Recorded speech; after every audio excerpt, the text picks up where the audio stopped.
everybody, welcome in. Thank you for joining for my 5-year Twitch anniversary. Welcome in Jay and Steph and Kat and Pint. Sorry I'm ruining your lunch break, Jay. Too bad. Yes, we're Yuri today. We're gonna play Doki Doki Literature Club. You always hit the follow goal, and I did see you were cosplaying, but forgot Yuri had dark hair. Yes. So we're cosplaying Yuri today. Just a no boobs version because I don't have boobs and I'm not wearing a push-up bra on stream. I also went with the femme version. As much as this wig sucks to wear, I figured it would be easier to wear a skirt on stream than suit pants. Where did Azura hair go? It's all in here, baby. It's all tucked in the top. Yeah, you guys hit the follow goal, so we got cosplay, and I put it off because I figured doing it for the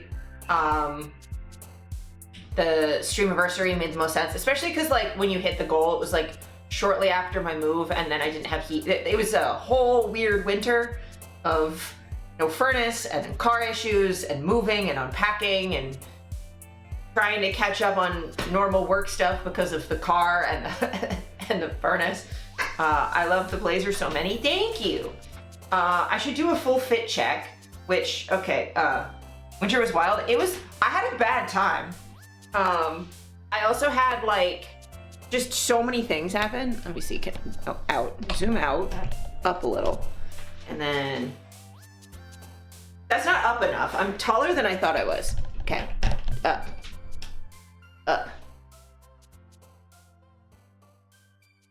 So we're Yuri today. I figured skirt easier to sit in. We'll see if I was correct. Oh, am I moving and job switching? I feel you. Yeah, it's been a lot. But yeah, the blazer, Uniqlo, actually. Weirdly, they make stuff that fits me. I know it's poofing out, but that's because there's like a sweater and a shirt tucked into this. It's just, there's a lot happening. And it's warm, yeah. Looking cute, dateable. Thank you. But yeah, shirt is a custom tailored one from Indochino that I got for my sister's wedding because I needed one that fit my weird ass proportions. Obsessed with the shoulders. Thank you. Yeah, no, they're pretty decent. Like, they hit me a little off my actual shoulder, but I mean, it's pretty solid. Also, I feel like with tea, my shoulders are gonna get a bit bigger. And I need extra space for my big arms. My big cleaning lady arms, apparently. Did I ever tell you about the most unhinged YouTube comment I've ever gotten on any of my videos? Mostly not noticeable. Yeah. So for anyone I haven't told, there was someone on YouTube with a Pepe the Frog profile photo. So like, I knew what I was getting into the minute I looked at it. And and I'm gonna assume I'm gonna assume this person's gender. He was like, oh, you have cleaning lady arms and your tattoos are bad, so you should cut your arms off. And I was like, okay. Telling me I have arms like a cleaning lady just tells me that I'm buff. Not an insult. I wish I had cleaning lady arms. They can actually physically do things I cannot. So you just told me I have big biceps. All right. And then you said my tattoos are bad. Objectively wrong. My tattoo artist wins like awards at tattoo conventions, is extremely popular in the city, books up constantly. She tours in other countries. She's objectively a good artist. And I'm not cutting off my arms. I might cut off my leg though, because it sucks. I stopped being able to fit into several blazers after tea, specifically because arms got bigger. But also, bitch please, your ink is awesome. It is awesome. Like, I'm not self-conscious about my tattoos. I know they're good. I have, like, extremely high standards on the things I'm gonna put on my body permanently. Especially after getting tattoos for as long as I have. And secondly, I'll be in like skinny dipping in a pool and people won't be like, oh, your butt's nice, or like, I like your tits when I had tits. They'd be like, your tattoos are amazing, can I see your tattoos? Like, I get compliments on my tattoos more than pretty much anything else about me. So, you covered a work of art with more works of art, thank you. But like, I objectively have really good tattoos. The tattoo artists I see show off the work they've done on me to other tattoo artists. Like when I had this one done, literally when we finished, she like happily dragged me across the studio to show the other artists, be like, look what I did, look at it, it's so cool. It like hinges and everything. So like, I'm not self-conscious about my art. Even the one tattoo I don't really like, it's objectively fine. I just don't really like it anymore. It's not a bad tattoo. The guy rushed through it, so there's some ink loss, so the application isn't the best it could have been, but like the art itself is fine. It's just not a style I really like. I have some associations with it I'd rather not. And it's a little bit too femme for me now, but like, it's fine. I didn't hate it when I got it. I don't hate it because it's bad. I don't even really hate it. I just want to use that space for something better at some point. But yeah, so we're Yuri today. Best girl. Honestly, all the girls in Doki Doki are the best girl, except Monica. Monica is worst girl. Brackets affectionate. Sometimes you want the walls in a different color. Yeah. Sometimes you want to redecorate. And like, you know, I've switched genders since then. It's understandable that some things have changed. Just Monica? Just Monica. But yes, so normally for these anniversaries, I go through clips and stuff. And it's our 5-year anniversary, so maybe I'll do some of that. I don't want to spend too much time on that because I do want to play the game.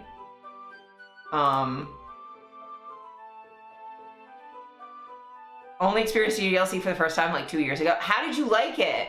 I love Doki Doki Literature Club. Let me see. Do I have all of my Twitch stuff still on here?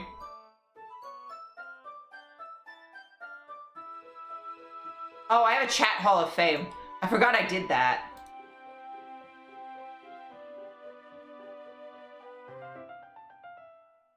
It's delightful. It is great. Okay. So, oh my god, these bangs. I don't style my wigs the way you're supposed to. I don't think I even trimmed the bangs on this. I just sort of make them work. Creative screwing with player? Yes. Okay. So we only have 8 of these. But they're very good. So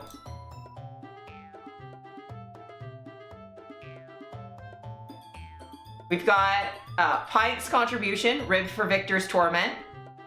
Azura, we don't talk about how you make the sausage. I don't know what the fuck y'all were talking about.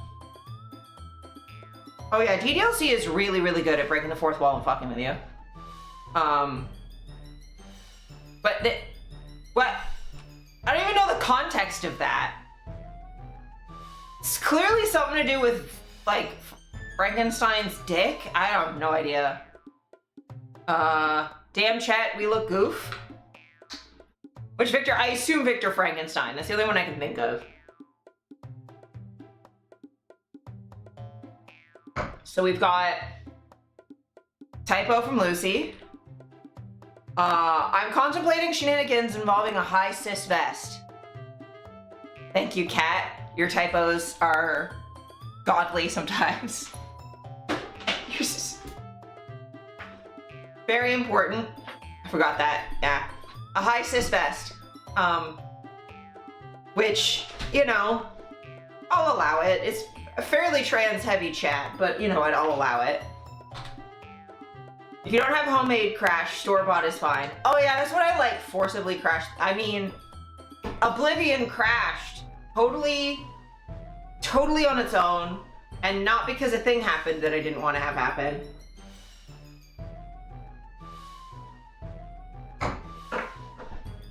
Extra visible cis hood. No, cis vest. Hoods are a completely different article of clothing. Rim my storage. Thank you for pinning that point. I mean, I don't even know what the fuck. What could possibly be the context of that? I know that's a typo, but clearly, Salt's doing some stuff with her computer that I don't recommend necessarily. Well, yeah, it's definitely RIP, because definitely. But on the other hand, that's really funny. Oh no, it's Pint. Salt pinned it. I see. I see, Pint. I see. You also shouldn't be rimming your storage. Please scandalize me, Santa. I feel like that's a reference to the same context as this emote. I think Mistress was involved in this one, if I had to make a guess. I can't imagine any other context where you'd be talking about Santa in my chat at all. I have no memory of this either. Yeah, I don't really, I kind of. Zendaya is Nietzsche. What the fuck does, Cat, what does this mean? I say things recreationally, you too. Oh god, yeah, what does that mean? What were you fucking talking about? In what world?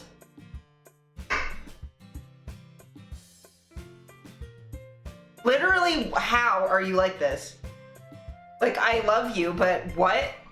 So that's reference to an insanely old viral video that I've never seen. So I have no context for this other than you happened. And you say shit like this, so how am I supposed to know this isn't just random bullshit? This is random bullshit. How is this not random bullshit? Explain yourself, Kat. So that's just the Chat Hall of Fame so far.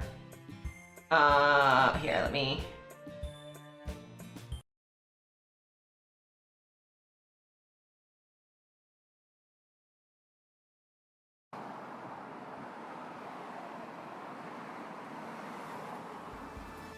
Zendaya is Michi, and LeBron James is Gwangi. Danny DeVito is Dargo. The fuck is this? And Zendaya is Michi. This is all the context I have. Rodriguez is Coca. And Zendaya is Michi. I just...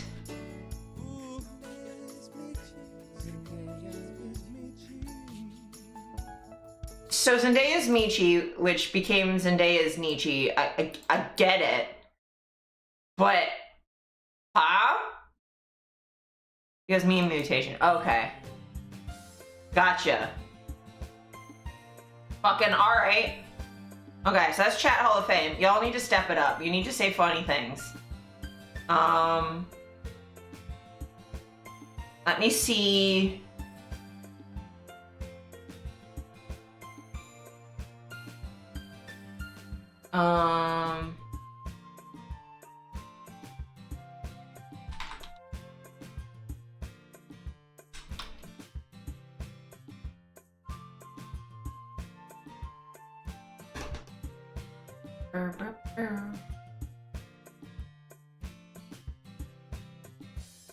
Okay, let's see what the best clips are. I think I have all of these in my folder, but I'm using Twitch to figure out which have the highest views and then playing them from my computer because then they'll be a better quality. Oh my fucking god, I have so many bangs in my eyeball. I can't be funny all the time today. I'm drilling. It's serious business. Are you drilling a woman? Like, what's happening? Oh, a wall. I forgot drills the power tool existed. Don't mind me. I have wig hair in my eye. I am not held responsible for anything I say.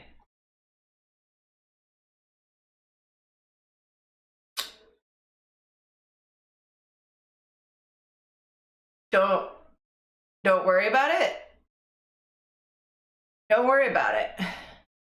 We're fine. It's totally fine. Don't worry about it. Okay, so we're gonna play. This is apparently my most viewed clip. You know what? Before we do boxes, 1 second. Apparently, it's playing in the wrong window. Don't default to over there. You know what? Before we do boxes, I'm gonna take you and show you the stream room, the room I normally stream in. You're gonna see why I'm not streaming in that room. I have to close the airlock. Why is this an airlock, you might ask? Don't worry about it. I remember this. Oh, hey, look, you hit this. Oh, the current goal is blocking the old goal.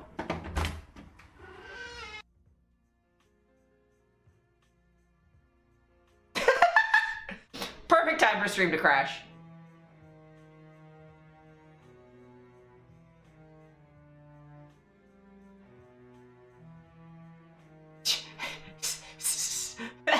Cat. Void, in fact, consumed us all. That's so funny. That is the funniest thing that could have happened. Hi, Brain, welcome in. Yeah, that was a funny one. For anyone who wasn't there, it disconnected because I was walking and shit happens connection-wise in my old apartment. It just happens. But I was gonna show everybody Kirby. That's when I was taking care of Kirby for a little bit. Wow,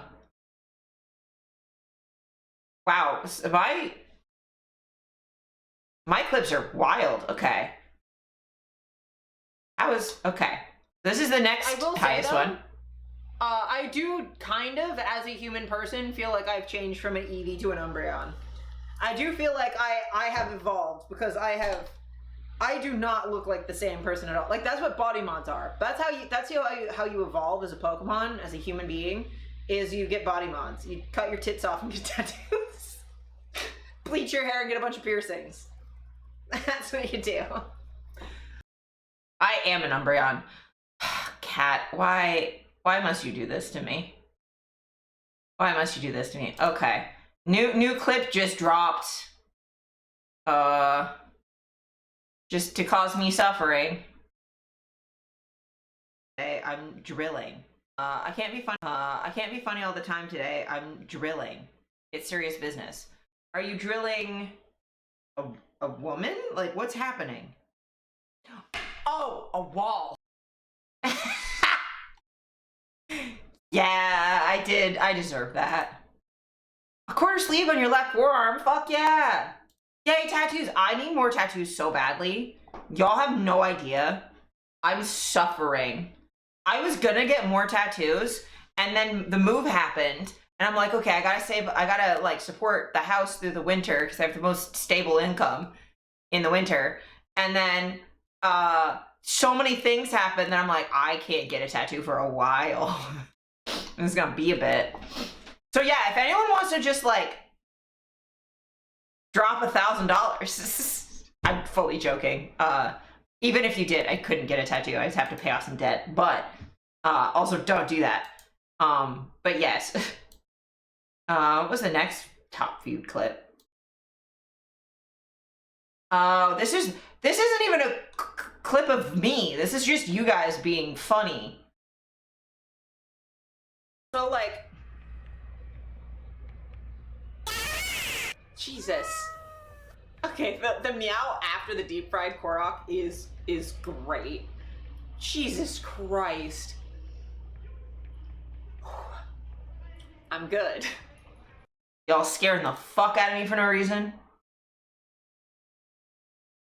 Wrong screen? I did do wrong screen. Well, you get it again. So, like...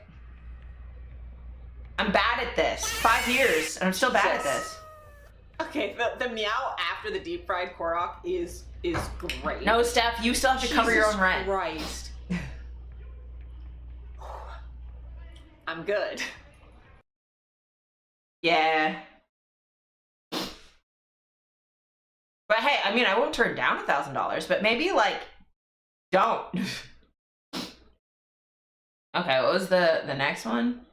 Oh, yeah.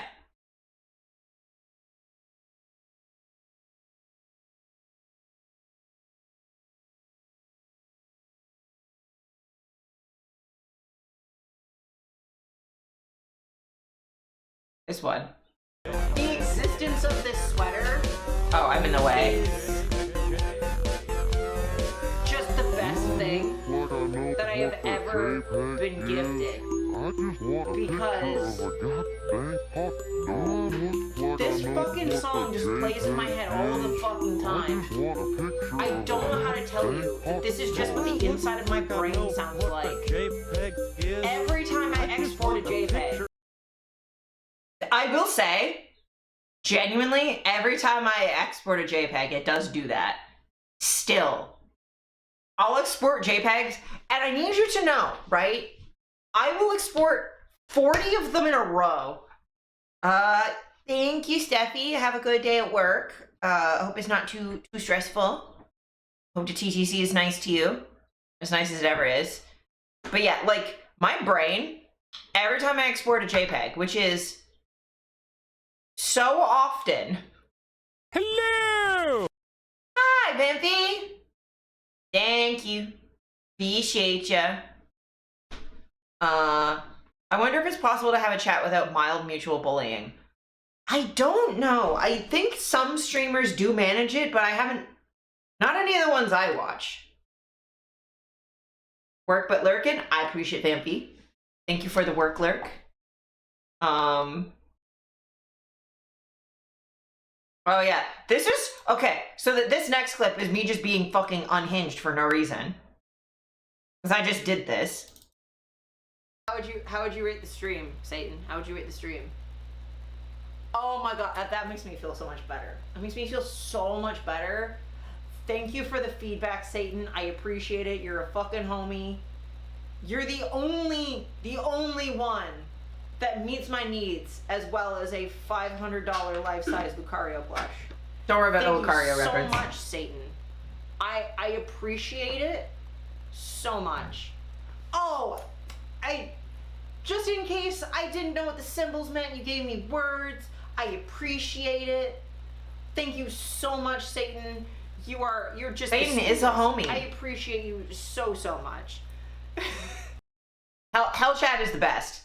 And Brad chat. What are those ads for? Okay, so for context, because I feel like you need context. Originally, those were, it was 0 stars or whatever. And they were ads for a Bible study app. So it was like Satan saying, oh, the Bible is 0 stars. Like, I rate it super low or whatever. And I took photos of them and edited them, of course. Because that's fucking hilarious. I floated making those my Twitter header for a bit before I left Twitter. But I think I was debating that. The screenshot of someone calling me Bloodmouth, because I thought that was really funny. You were very funny, thank you. Or just like leaving it as my logo like I normally do. I do think maybe for either my like OnlyFans or Fansly or something is making that my header is just 5 stars from Satan. I think would be really fucking funny. And then making my Tumblr one the Bloodmouth from Twitter, because I think that's funny. I just think it's funny. People call me like unhinged shit all the time. So, but I think Bloodmouth is the funniest things anyone's ever called me. It was in the middle of an argument. Okay, so for the context of the Bloodmouth thing, for anyone I haven't told before, I was on Twitter replying to a friend of mine who was talking about veganism, because she had asked for vegan cheese recommendations because she loves cheese, but she's developing lactose intolerance, and was like, okay, I want some vegan cheeses to see if there's cheeses where I don't have to take Lactaid, or it'll be a little easier on my stomach or whatever. And there were some people who gave like genuine recommendations and stuff. That was great. And then there's other people who just fucking attacked her. It was like, well, you should have been vegan before already. Like, what's the point of only doing vegan cheeses? You should be 100% vegan, otherwise you're a monster. She's like,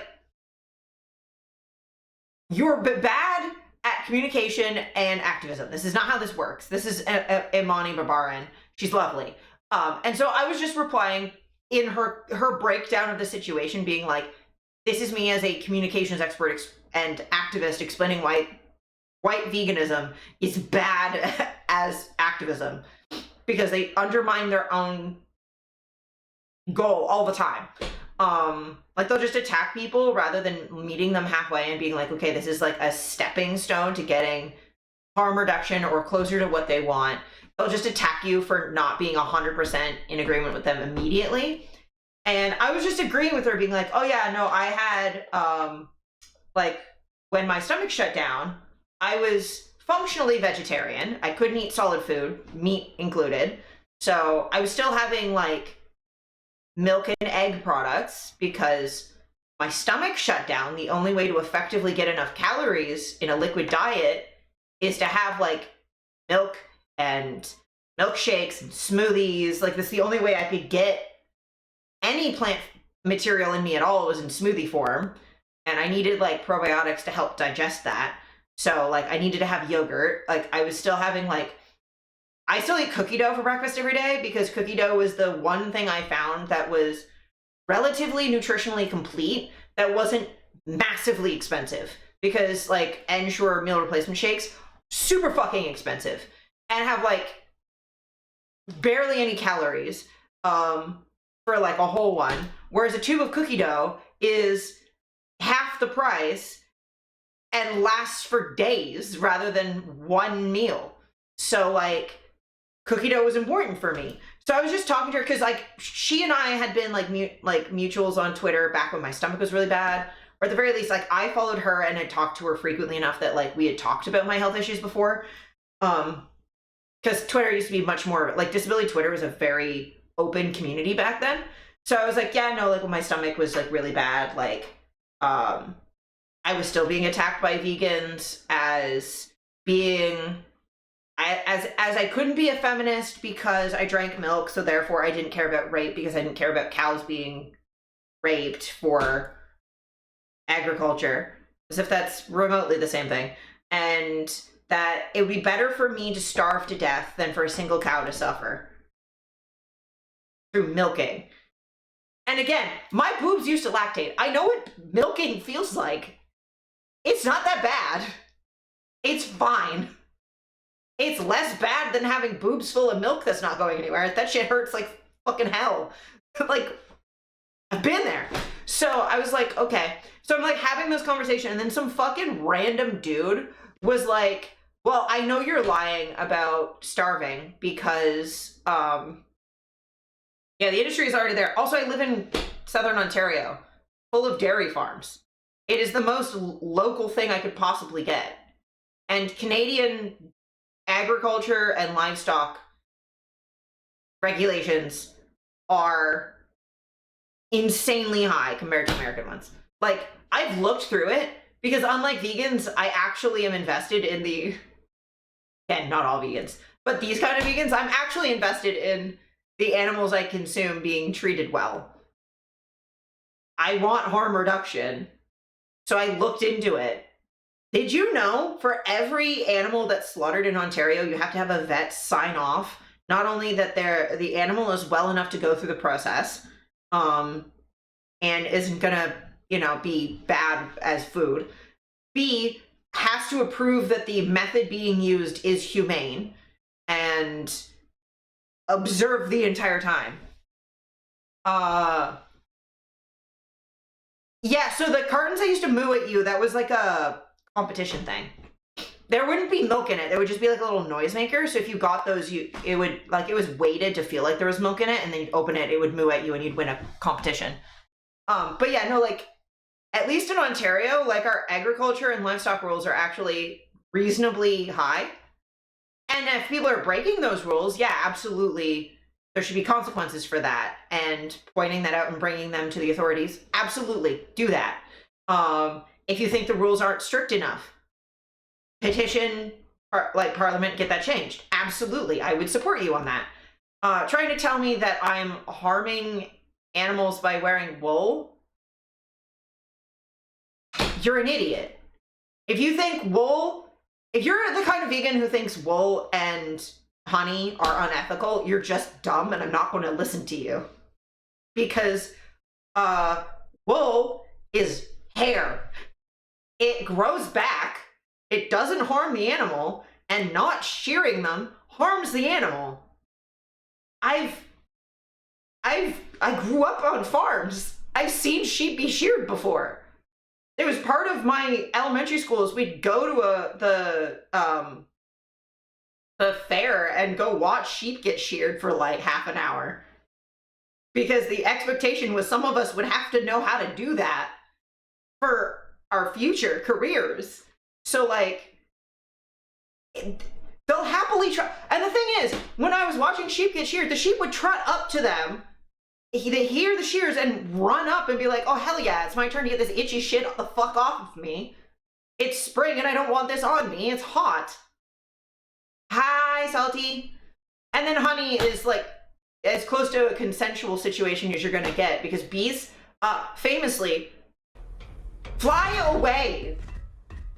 Yay! The True Salt King just resubscribed. Thank you for the 24 whole months.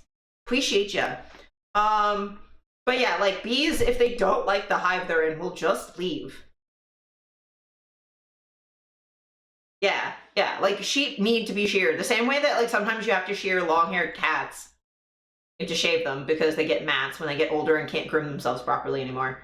That's just a normal thing. Or like if you live in a very hot environment, sometimes if you have a long-haired cat or dog, you have to trim their hair. There's ways to do that safely and less safely because you don't want to damage their undercoats and stuff. But like sometimes you have to shear them so they do not get matting. Or to help them.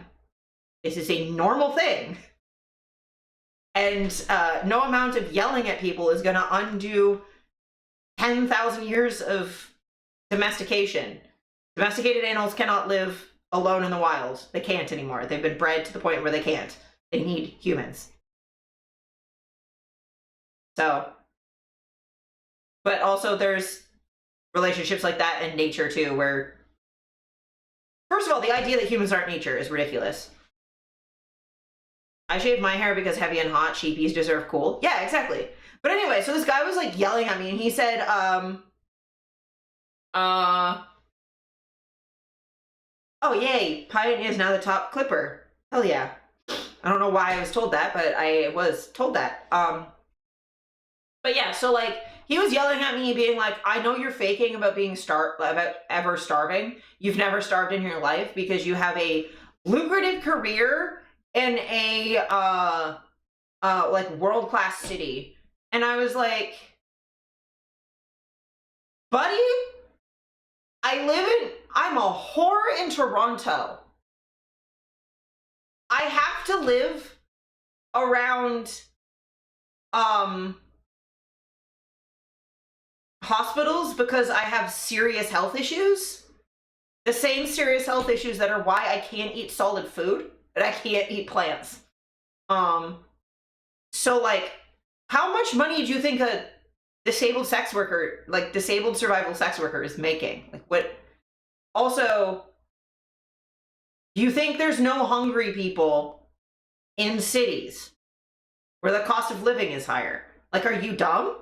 He genuinely was arguing with me that I was lying about my experience because A, sex workers make a lot of money. No, we don't. The vast majority of us do not. Most people on OnlyFans make less than I do on OnlyFans, and I make less than $50 a month. Like, it is not a lucrative career. It's oversaturated, and people would rather steal content or, even worse, use AI-generated revenge content than because in my opinion, any AI created adult content is revenge content, and you are a horrible person if you do that. That's an aside. And then also that, like, there are no poor people in cities, which incorrect. And he also tried to argue that there's fiber in cookie dough. And I'm like, where? In the flour? In the eggs? In the chocolate chips? In the white sugar? Where? In the molasses? Where in chocolate chip cookie dough is the fiber located? Because there isn't. There is no insoluble dietary fiber in cookie dough. You know how I know? Because I eat it every day. Every single day. And you know what can have me backed up for 3 days and not able to poop?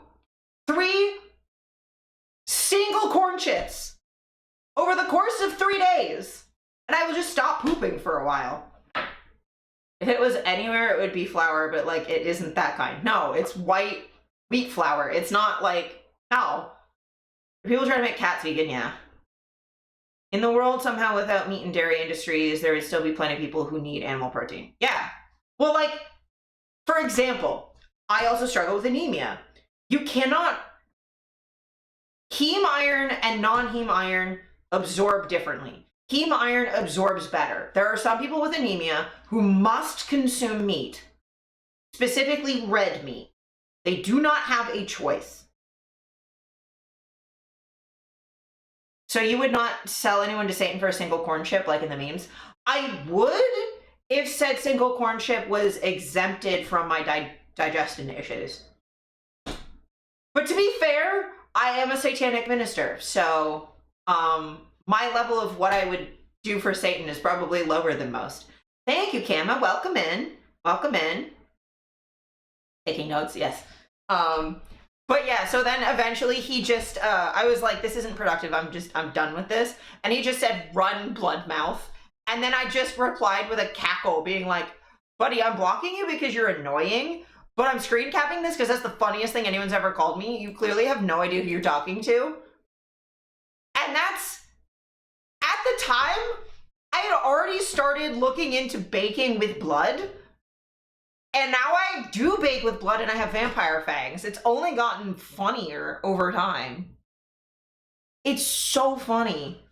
I have the screenshot on my phone still. It's the funniest fucking thing. Let me see if I can, I'm pretty sure I have it.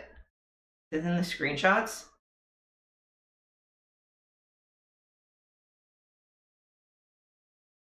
Yeah. I don't know if you can see this on my phone.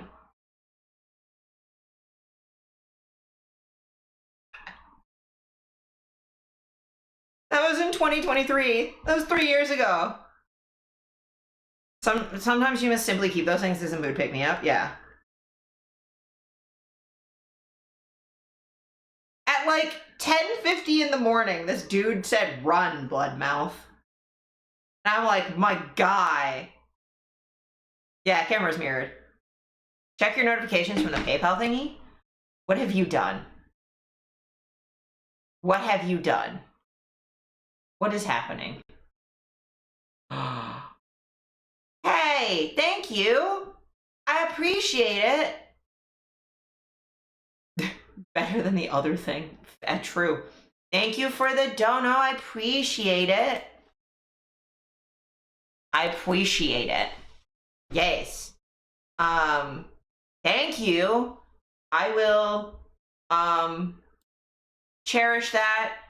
And I appreciate it. Thank you. I don't know how to react when people do that. That was very sweet of you. We plebs gotta stick together. That is true. But yeah, so like, vegans yell at me all the time. It's really funny. I also, there was one time I had the audacity to criticize Cesar Millan on Facebook, and then I had a bunch of dog people screaming at me for like a couple weeks. And like, they wouldn't stop. And really funny. I'm like, you kick dogs. Eat a dick. Like, all of them were yelling at me like, oh, do you just hate dogs? I'm like, no, I hate people who kick dogs. That's the opposite of hating dogs. Also, I don't really love dogs. But like, I don't have to love dogs to think that they don't deserve to be kicked for no fucking reason. I appreciate you, Pint. Yeah.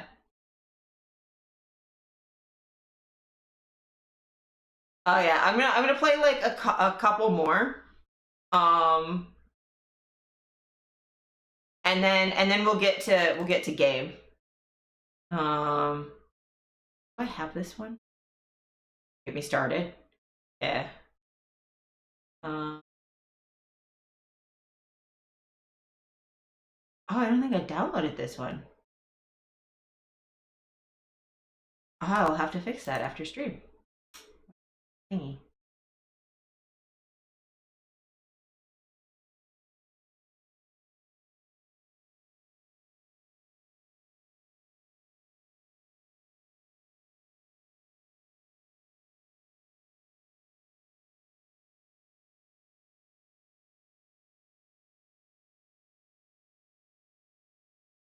There we go.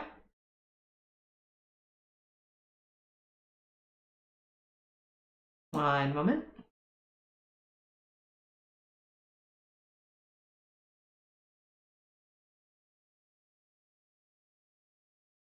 Hi, Chef. Thank you for the streak. 25 in a row. That's so many.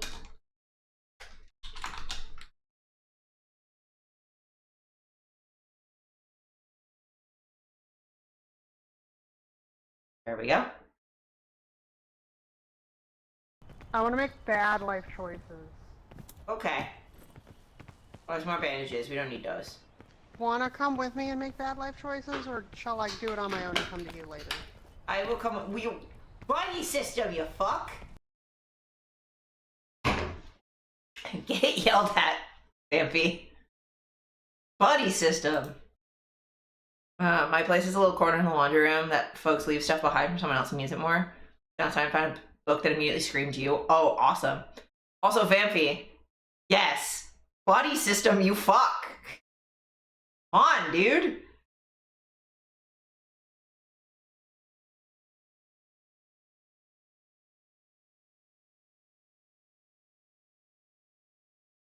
Sex in the Paranormal. Oh my god, that's amazing.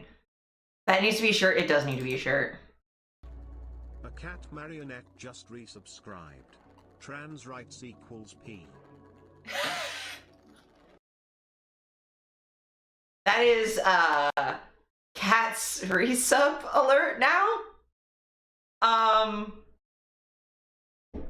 That was so funny. I've made it a permanent fixture. We should play more Peak. Probably won't Peak rather than sledding. I'd rather just play a game I've already played than buy like a million co-op games, but crowning moment of catting, yes.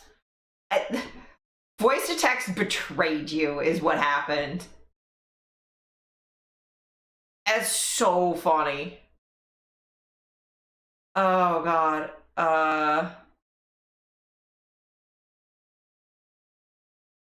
Yeah, I think I have a couple more. Then we'll game. There's this one. So this is me doing a cat. Brave hat arse. Brave hat arse. Oh.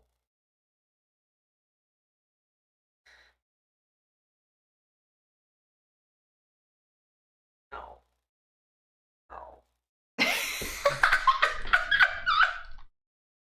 It's just, I'm trying to say Braveheart ass, and I keep just saying Brave hat arse, which is incorrect.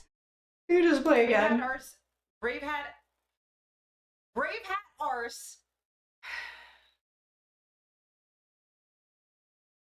Oh. That's just the ending stream. That's the perfect thing. Thanks, chef.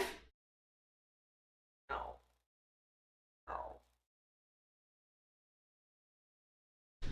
Oh, how confident you were the last go at it. I was like, I know what I have done. No, I've got it. I do not. I could not make it function. There's nothing I could do.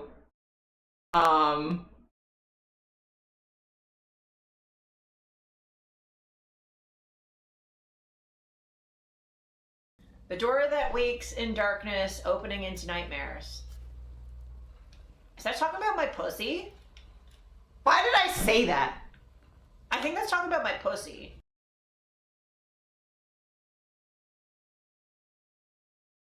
Yeah, Isha, that worked. Why did I say that? Why am I the way that I am? I apologize for nothing. Why wouldn't you? That's fair. Oh, this is like the one of the few times jump scares got me. I have this one, and then there's two.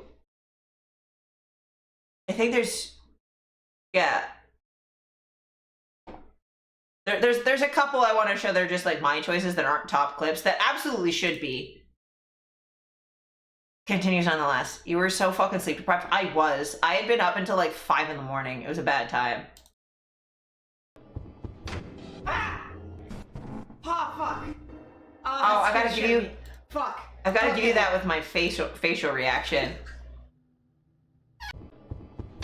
Ah! Ah, fuck. Oh, that scared the shit out of me. Fuck. Okay.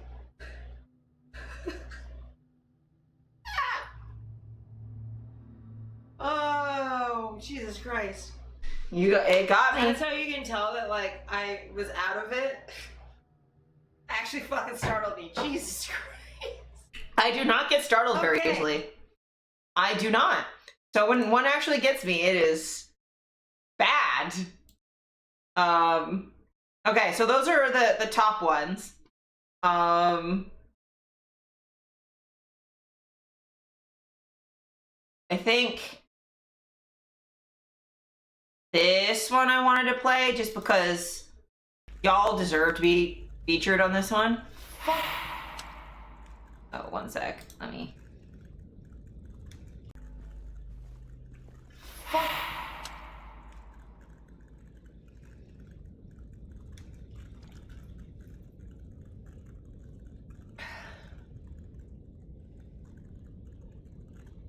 Vamp?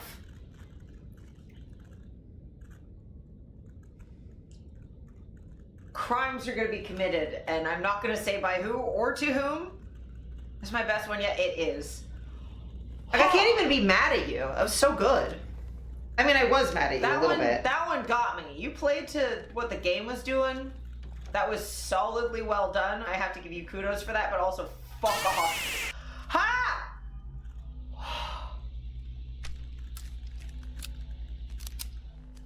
I'm just gonna reload my gun and walk into the next room.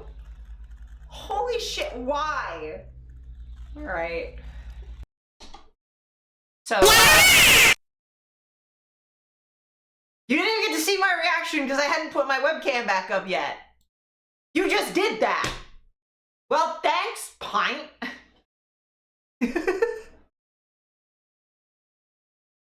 Getting you is hard. It is hard. Where is that? Yeah, it's not at the top. It's a newer clip, I think. It's like weirdly down there. Yeah, it's only got 5 views. But I really like it. Was waiting. I mean, yeah. And then just because I have to embarrass myself. I'm sorry, I didn't mean to bother you. So Here you go. submissive so quickly. That's very good, wretch. Stop going on. So you know how before you were literally like, oh, you're so confident all the time, and you never... And I was like, well, there's never, like, good doms in...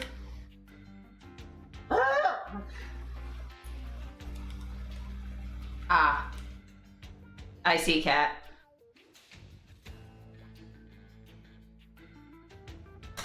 I was so fucking flustered. Help. You clearly know your place. Uh-huh, and it's down here. Yes, ma'am.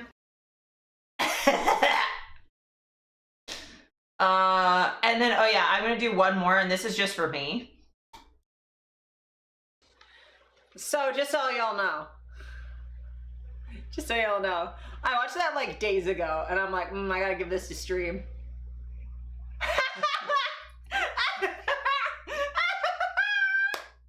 Y'all lost.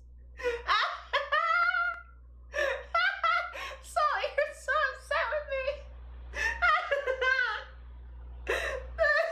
This is when I told y'all that you lost the game. Look, peace offering, peace. You guys are so mad at me. It's so funny. Ah. Okay, game time. Game time, game time. But yeah, the fucking, there's so many good stream clips. Y'all gotta clip more. Cause like, fucking, we do some wild shit in chat sometimes. There's a lot of really good ones. There's like more stupid shit in Silent Hill. Is she visible? No, she's not. There's a stick. That's a stick.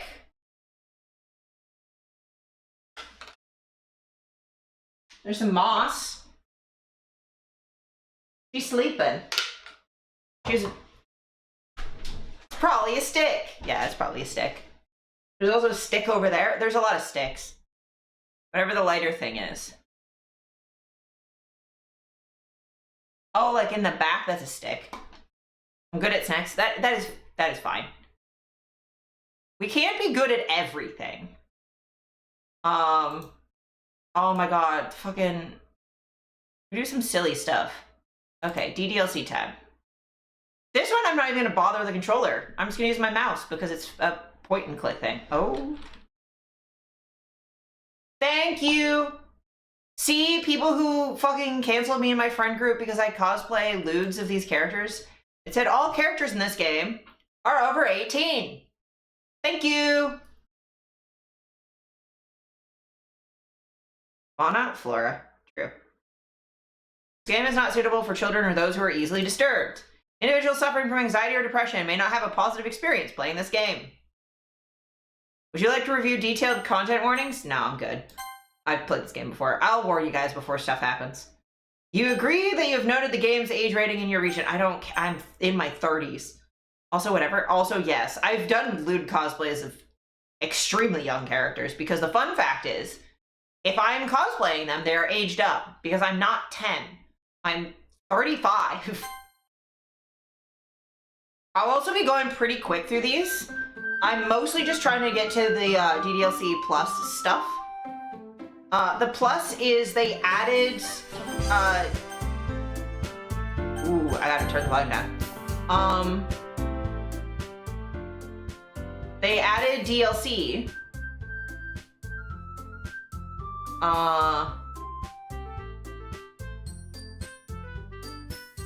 Yeah.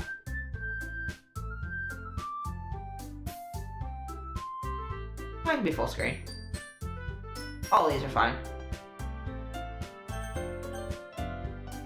Yeah, so there's like extra like side missions. That's mostly what I want to focus on because I've played the main game and I played the main game on channel before. If you want to see like our full playthrough, I believe that was also in cosplay. That's on the YouTube channel. So I'm going to be going through pretty quick.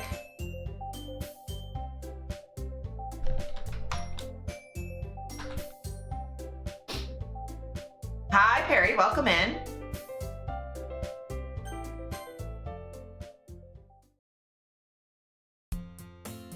Hey! See an annoying girl running towards me from the distance, waving her arms in the air like she's totally oblivious to any attention she might draw to herself. Girl is Sayori, my neighbor and good friend since we were kids.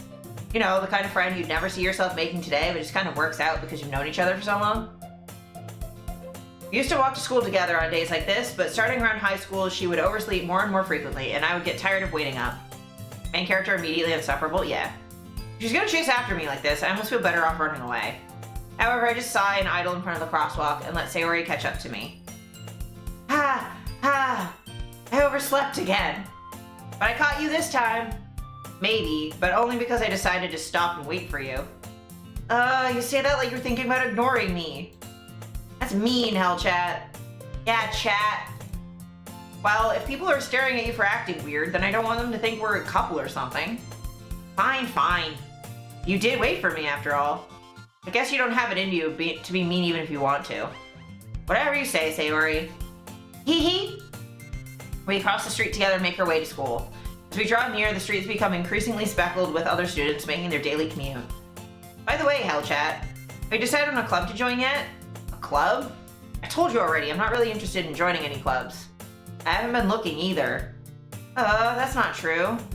Hi, Kai! Happy 5! Thank you! You told me you would join a club this year. Did I? Sure, it's possible that I did in one of our many conversations where I dismissively go along with whatever she's going on about. Sarah likes to worry a little too much about me when I'm perfectly content just getting by on the average while spending my free time on games and anime. Oh, yeah, thank you. Appreciate it.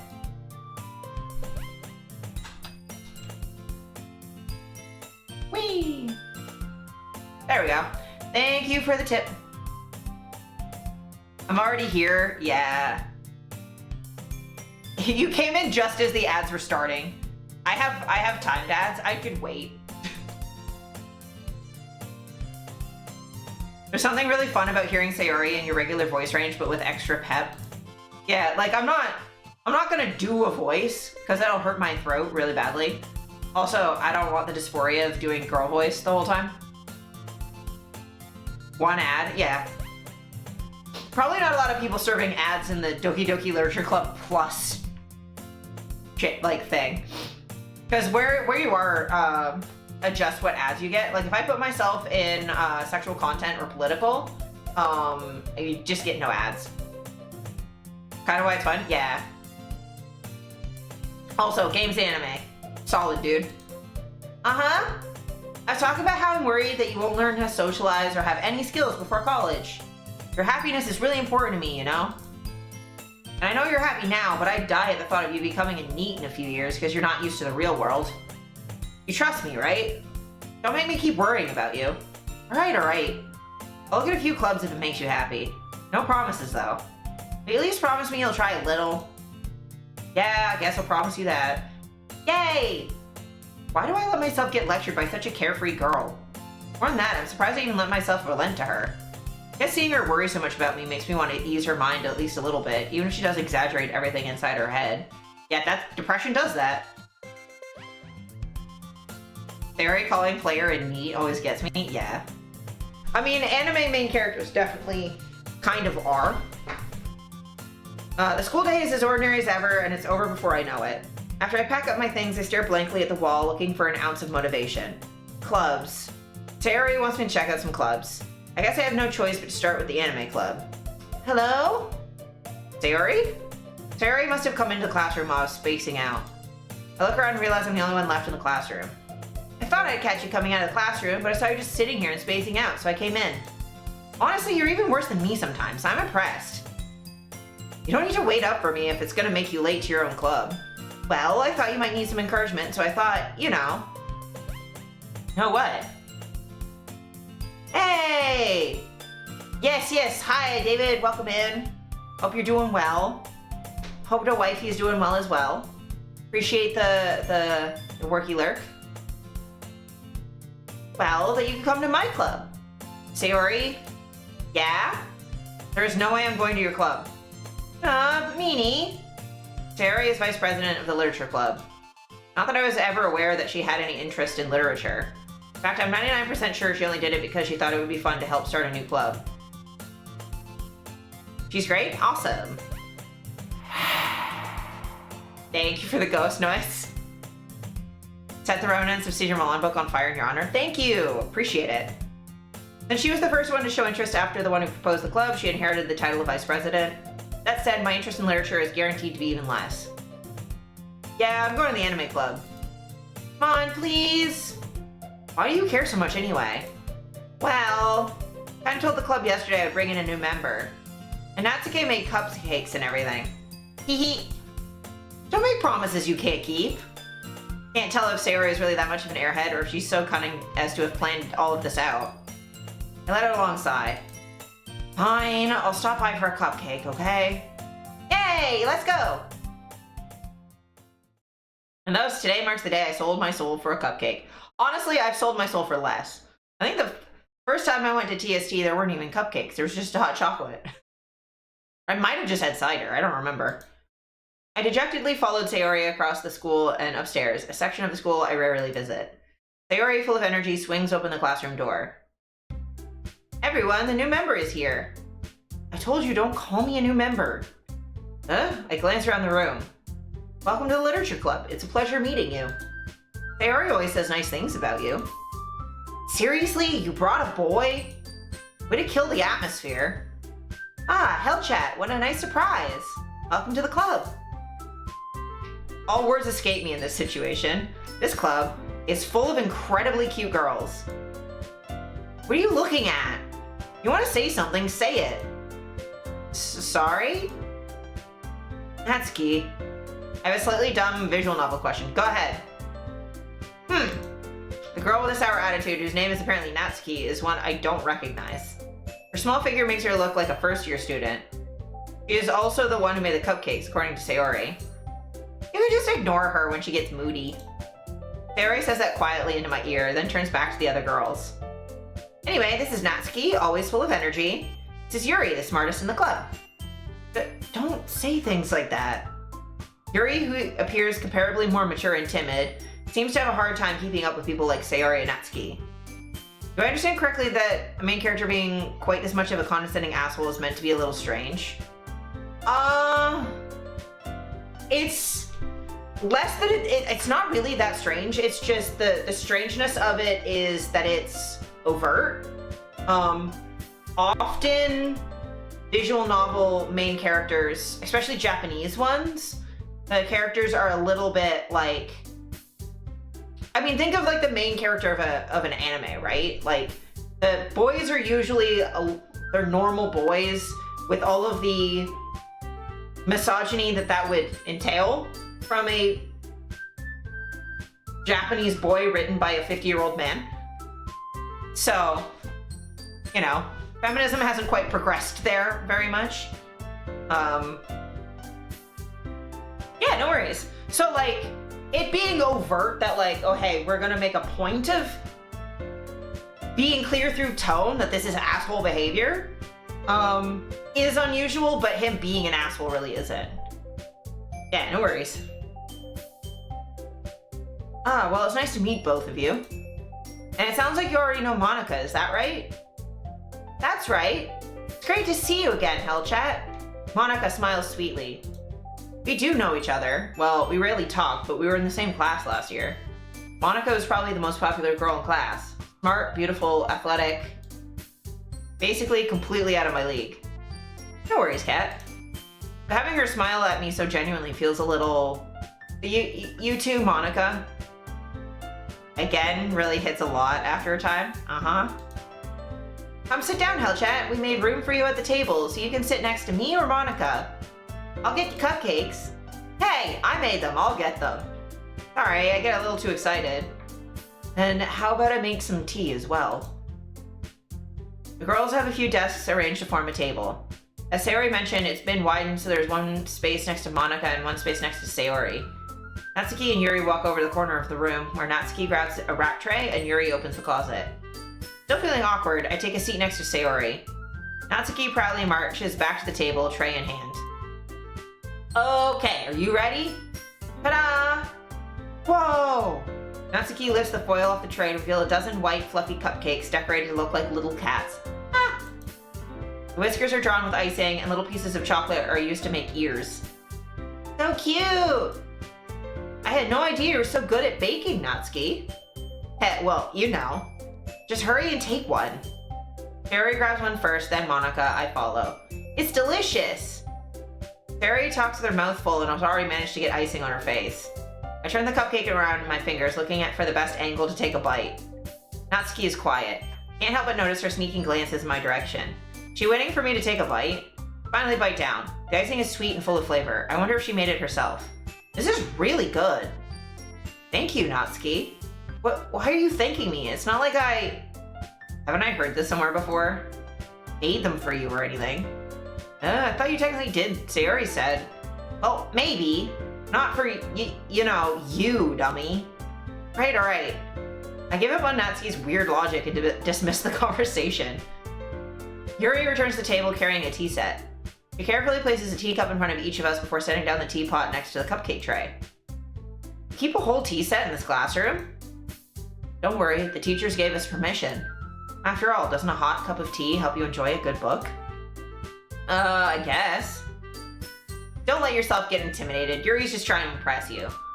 That's not... Insulted, Yuri looks away. I meant that, you know, I believe you. Well, tea and reading might not be a pastime for me, but I at least enjoy tea. I'm glad. Yuri faintly smiles to herself in relief. Monica raises an eyebrow and then smiles at me. What made you consider the literature club? I was afraid of this question. Something tells me I shouldn't tell Monica that I was practically dragged here by Sayori. Well, I haven't joined any clubs yet, and Sayori seemed really happy here, so... That's okay, don't be embarrassed. We'll make sure you feel right at home, okay? Do you have a favorite? I mean... I'm wearing the world's heaviest wig for one of them, so... Heck yeah, Yuri's my favorite, and for anyone who hasn't played this game before, I'm just gonna spoil stuff because I've played this game so many fucking times. Could be multiple, that is true, but I do like all of the girls. Like, for Natsuki, she's been through a lot of child abuse and neglect, and she's coping with it the best she can. She has a little bit of an attitude about it. I do see a little bit of myself in her. I used to have depression really badly in high school, so like I do get where Sayori's coming from as well. Monica's dealing with a weird situation of knowing that everything around her is fictional and trying to cope with reality breaking, which as someone who's experienced psychosis, I know what that's kind of like too. But Yuri just is more me than the rest. She's shy, like kind of socially anxious, definitely autistic, has interests that she's really passionate about, and she feels like she comes off too intense when she's sharing, which feels super, super autistic. She's also definitely got some self-harm, which I feel like she's got a little bit of depression too. And like, she's kinky. She likes horror and dark stuff, and like, feels really weird about how she comes across to other people. And I definitely can empathize with that as well. Also, she's really self-conscious about her boobs, which as a trans dude who's removed my boobs, and yes, this is a dating game. Sort of. It's a dating game / horror game. So it gets interesting. Also, I'm probably gonna take this wig off at the end of this in-game day because I'm starting to get a headache. Because it is a meter long and it's heavy, and it's squeezing my head. As president of the literature club, it's my duty to make the club fun and exciting for everyone. Monica, I'm surprised. How come you decided to start your own club? You'd probably be a board member for any of the major clubs. Weren't you a leader of the debate club last year? Well, you know. To be honest, I can't stand all of the politics around the major clubs. Feels like nothing but arguing about the budget and publicity and how to prepare for events. I'd much rather take something I personally enjoy and make something special out of it. If it encourages others to get into literature, then I'm fulfilling that dream. Monica really is a great leader. Yuri also nods in agreement. And I'm surprised there aren't more people in the club yet. Must be hard to start a new club. You could put it that way. Not many people are interested in putting out all the effort to start something brand new. Especially when it's something that doesn't grab your attention, like literature. You have to work hard to convince people that you're both fun and worthwhile. Yuri's general interest in things considered creepy and macabre is also very, very good. Agreed. It makes school events like the festival that much more important. I'm confident that we can all really grow this club before we graduate. Right, everyone? Yeah! We'll do our best. You know it. Everyone enthusiastically agrees. Such different girls, all interested in the same goal. Monica must have worked really hard just to find these three. Maybe that's why they were all so delighted by the idea of a new member joining. But I still don't Really know if I can keep up with their level of enthusiasm about literature. So, Hell Chat, what kind of things do you like to read? Well, considering how little I've read these past few years, I don't really have a good way of answering that. Manga, I mutter quietly to myself, half joking. Natsuke's head suddenly perks up. Looks like she wants to say something, but she keeps quiet. Not much of a reader, I guess. Well, that could change. What am I saying? I spoke without thinking after seeing Yuri's sad smile. Anyway, what about you, Yuri? Well, let's see. Yuri traces the rim of her teacup with her finger. My favorites are usually novels that build deep and complex fantasy worlds. The level of creativity and craftsmanship behind them is amazing to me. Telling a good story in such a foreign world is equally impressive. Yuri goes on, clearly passionate about her reading. She seemed so reserved and timid since the moment I walked in, but it's obvious by the way her eyes light up. She finds her comfort in the world of books, not people.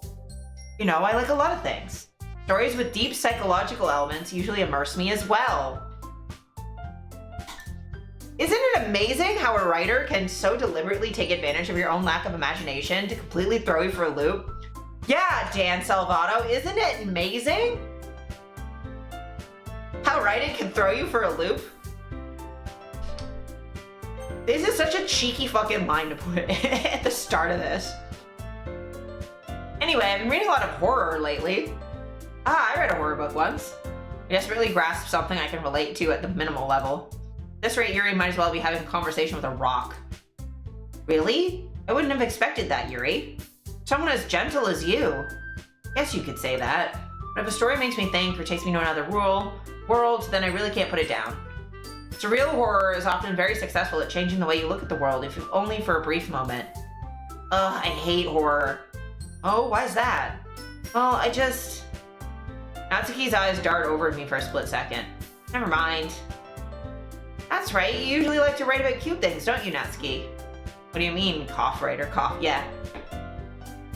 Also, I imagine someone, like, I feel like Natsuki, for trauma reasons, is like, I have enough stress at home.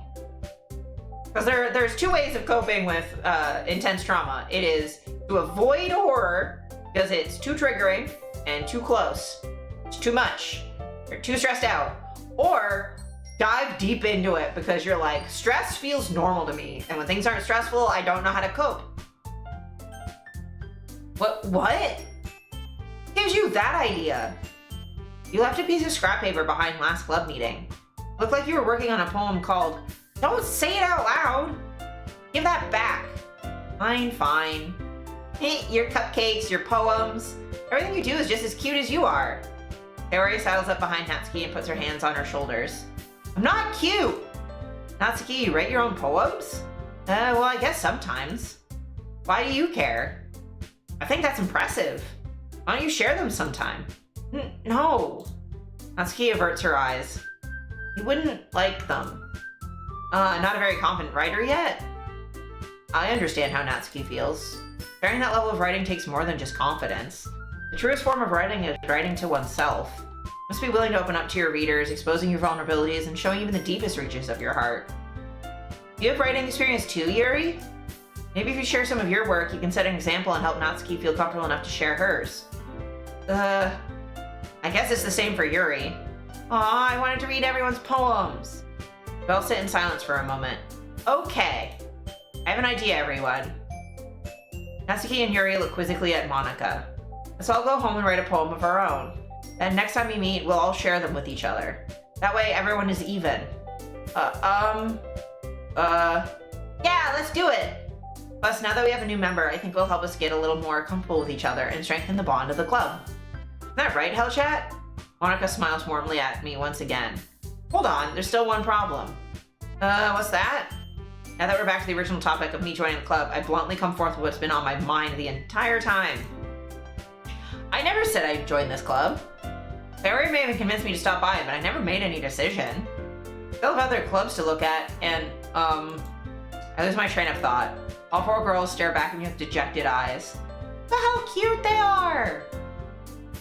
But, sorry, I thought, I'll chat.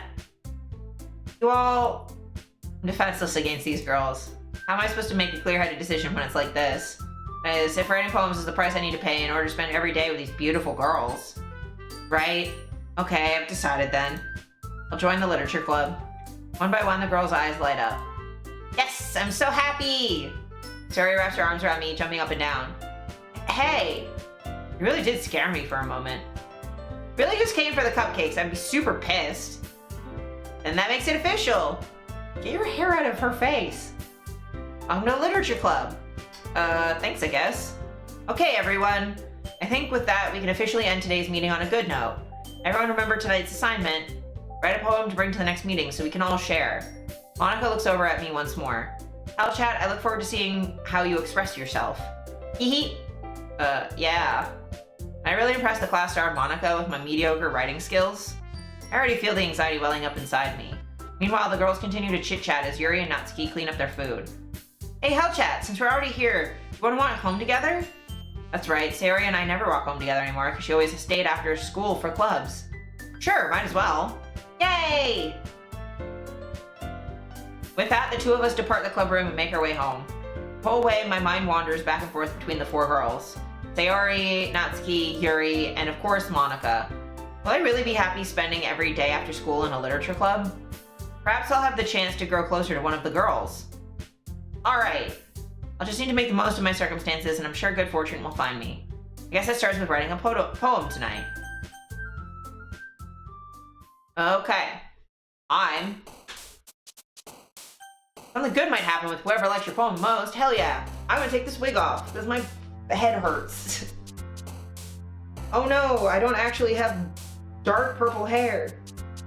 I didn't bleach it or dye it just for today. Oh my god.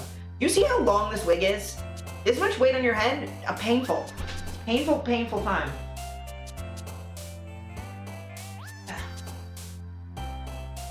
What?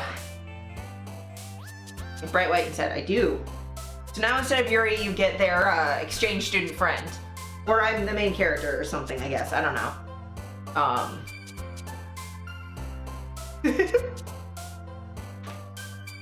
I do think I look better with my actual hair. So. I have no idea how people fit their hair into wigs. So, you put the wig cap on, you shove all your hair, it kind of goes in the wig cap, and you make a kind of like a little flat bun like that.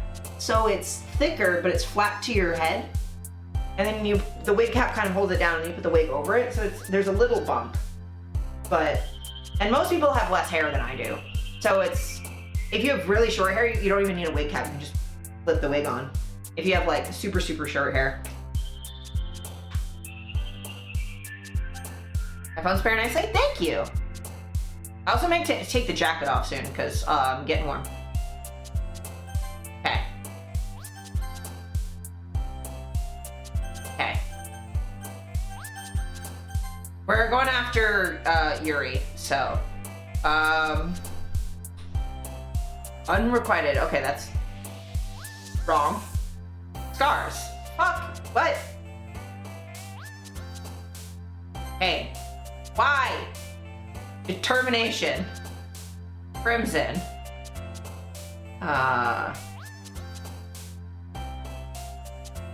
Tragedy? No. Dark. Nope. Vivacious.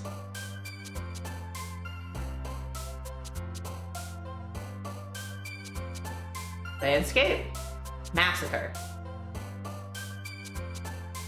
Sensation. There we go. Analysis. Big words, not just spooky words. Also, why does Sayori like pain and dark words when she's so bubbly? You'll find out. Existence. Misfortune. Entropy. There we go. Death. Disarray. Uncanny.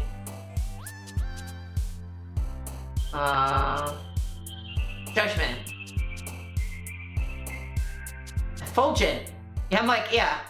Forget Monica isn't on this one. Yep. Hi again, Chat. Glad to see you didn't run away on us. Haha. Nah, Nah, don't worry. This might be a little strange for me, but at least I keep my word.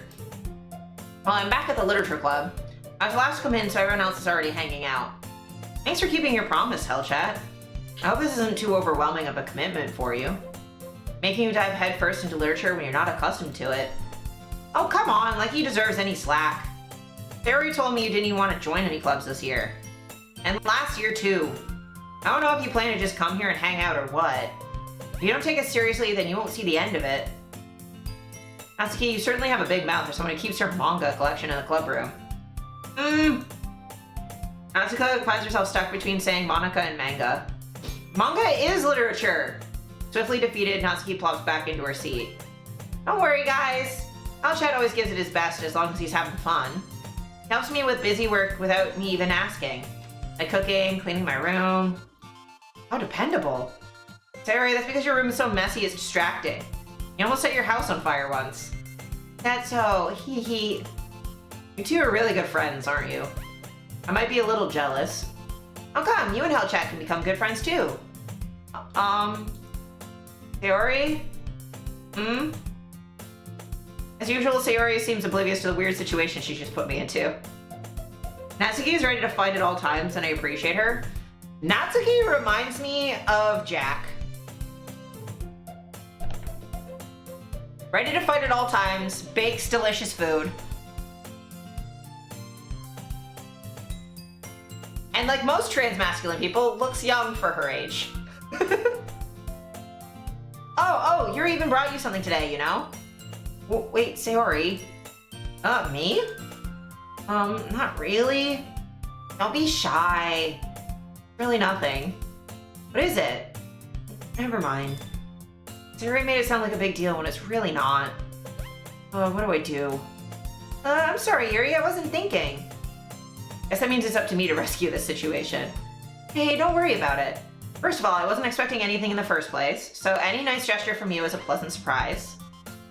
It'll make me happy no matter what. Yes, this is a very good sprite. She looks so cute. She's just like fiddling with her hair. Is that so? Yeah, it won't make it a big deal if you don't want it to be. Alright. Well, here. Yuri reaches into her bag and pulls out a book. I didn't want you to feel left out. So I picked out a book that I thought you might enjoy. It's a short read, so it should keep your attention even if you don't usually read. We could, you know, discuss it if you wanted. This one's also super cute. This is... How is this girl accidentally being so cute? Yeah, autistic girls. You're cuter than you think, okay? Just being autistic is cute. She even picked out a book she thinks I'll like, despite me not reading much. Yuri, thank you. I'll definitely read this. I enthusiastically take the book. Phew. Well, you can read it at your own pace. I look forward to hearing what you think. Now that everyone's settled in, I expect Monica to kick off some scheduled activities for the club. Oh no, I'm so awkward. Uh-huh. Yeah. It's really endearing as long as you're not, like, shitty. People definitely, like, are more tolerant of a wider variety of behavior than high school students seem to think. Now, it's not to say ableism isn't real, because it absolutely is. I've been bullied for being autistic, but also there are more people who are fine with it than you'd think. I fuck up communication constantly. Yeah, I mean, part of that's also because, like, you're communicating in a language that isn't your primary language. So, like, there's gonna be levels of... You gotta be understanding when someone's speaking a second language. Because there's always a level of translation going on in the brain. No, yeah, but I was already like this pretty bad. I assumed a little bit, but, yay. Also, can I show you the scrunchie I used for my wig, my Yuri wig? Because I have to braid it to keep it from tangling when I put it in the wig bag. But look at this little guy. Him. He's a little dog boy. Autism creature, yes. Oh my god. Look at him! He's a little guy! He's a spring. He's like a little puppy thing. So, I've had this scrunchie since I was like a little kid, but I just use them for a wig now because I can't, it's falling apart, so I can't really use it in my actual hair. But it works fine enough for a synthetic wig I barely wear. Yeah, it was like tripled over. Yeah, look at him! He's a cute little baby. He's sad to lose too, yeah. So he just lives in my wig. For the longest time I had my Yuri wig on a wig head on a tripod in my bedroom. Can't do that now, because Kirby would knock it over and there would be cat hair everywhere. Save me from the sun? I wish I could. I wish I could save us all from the sun. You definitely have an ally in the vampire. Yes, let's continue. We named her Jeremy. Perfect. That doesn't seem to be the case. Sarah and Monica are having a cheery conversation in the corner. Yuri's face is already buried in a book. Can't help but notice her intense expression, like she's waiting for this chance. Meanwhile, Natsuki is rummaging around in the closet. I'm really curious to talk to Yuri a little bit more. At the same time, I would feel bad for distracting her from reading. I catch a glimpse of the cover of her book. Looks like the same book that she lent me. More than that, she seems to be on the first few pages. Crap. I think she noticed me looking at her. She sneaks another glance at me and her eyes meet for a split second. That only makes her hide her face deeper into her book. Sorry. Just spacing out. I mutter this, sensing I made her uncomfortable. Oh, it's fine. If I was focused, then I probably wouldn't have noticed in the first place. I'm just rereading a bit of this, so... That's the book you gave me, right? Mm-hmm. I wanted to reread some of it. Not for any particular reason. I have to reread this book I just recommended because I have to be sure it's good.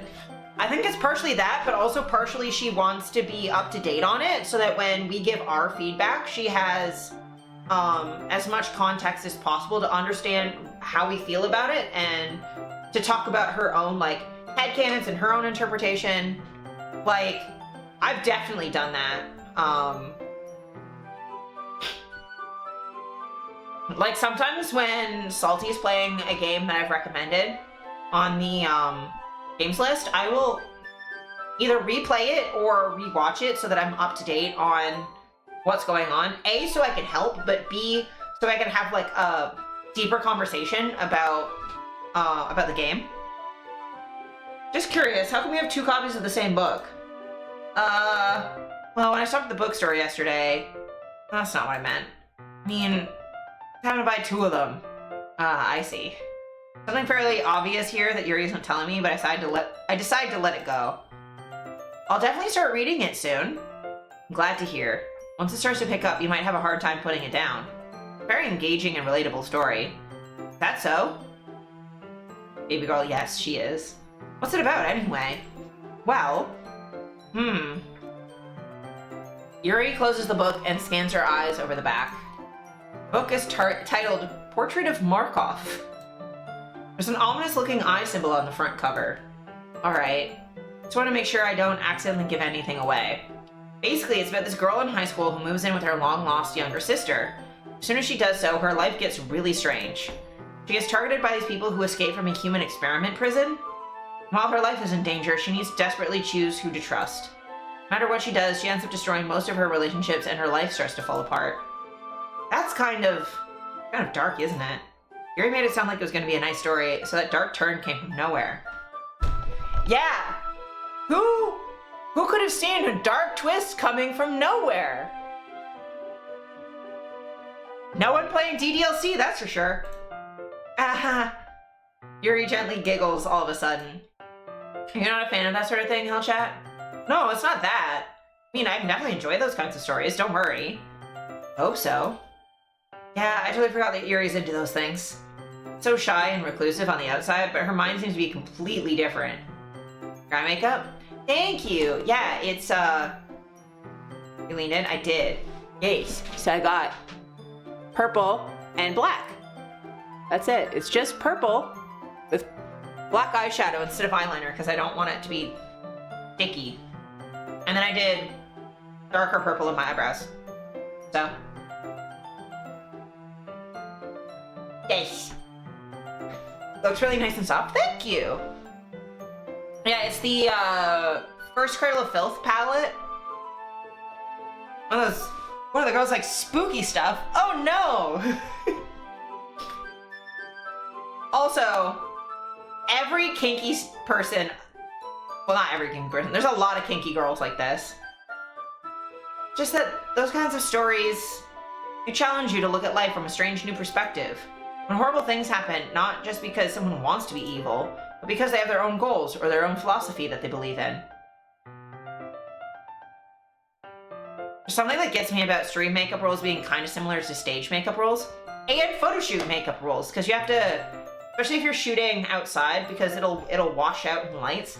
If I like point my light at me, do you see how like it's faded, but like because I did it so dark, it still shows up?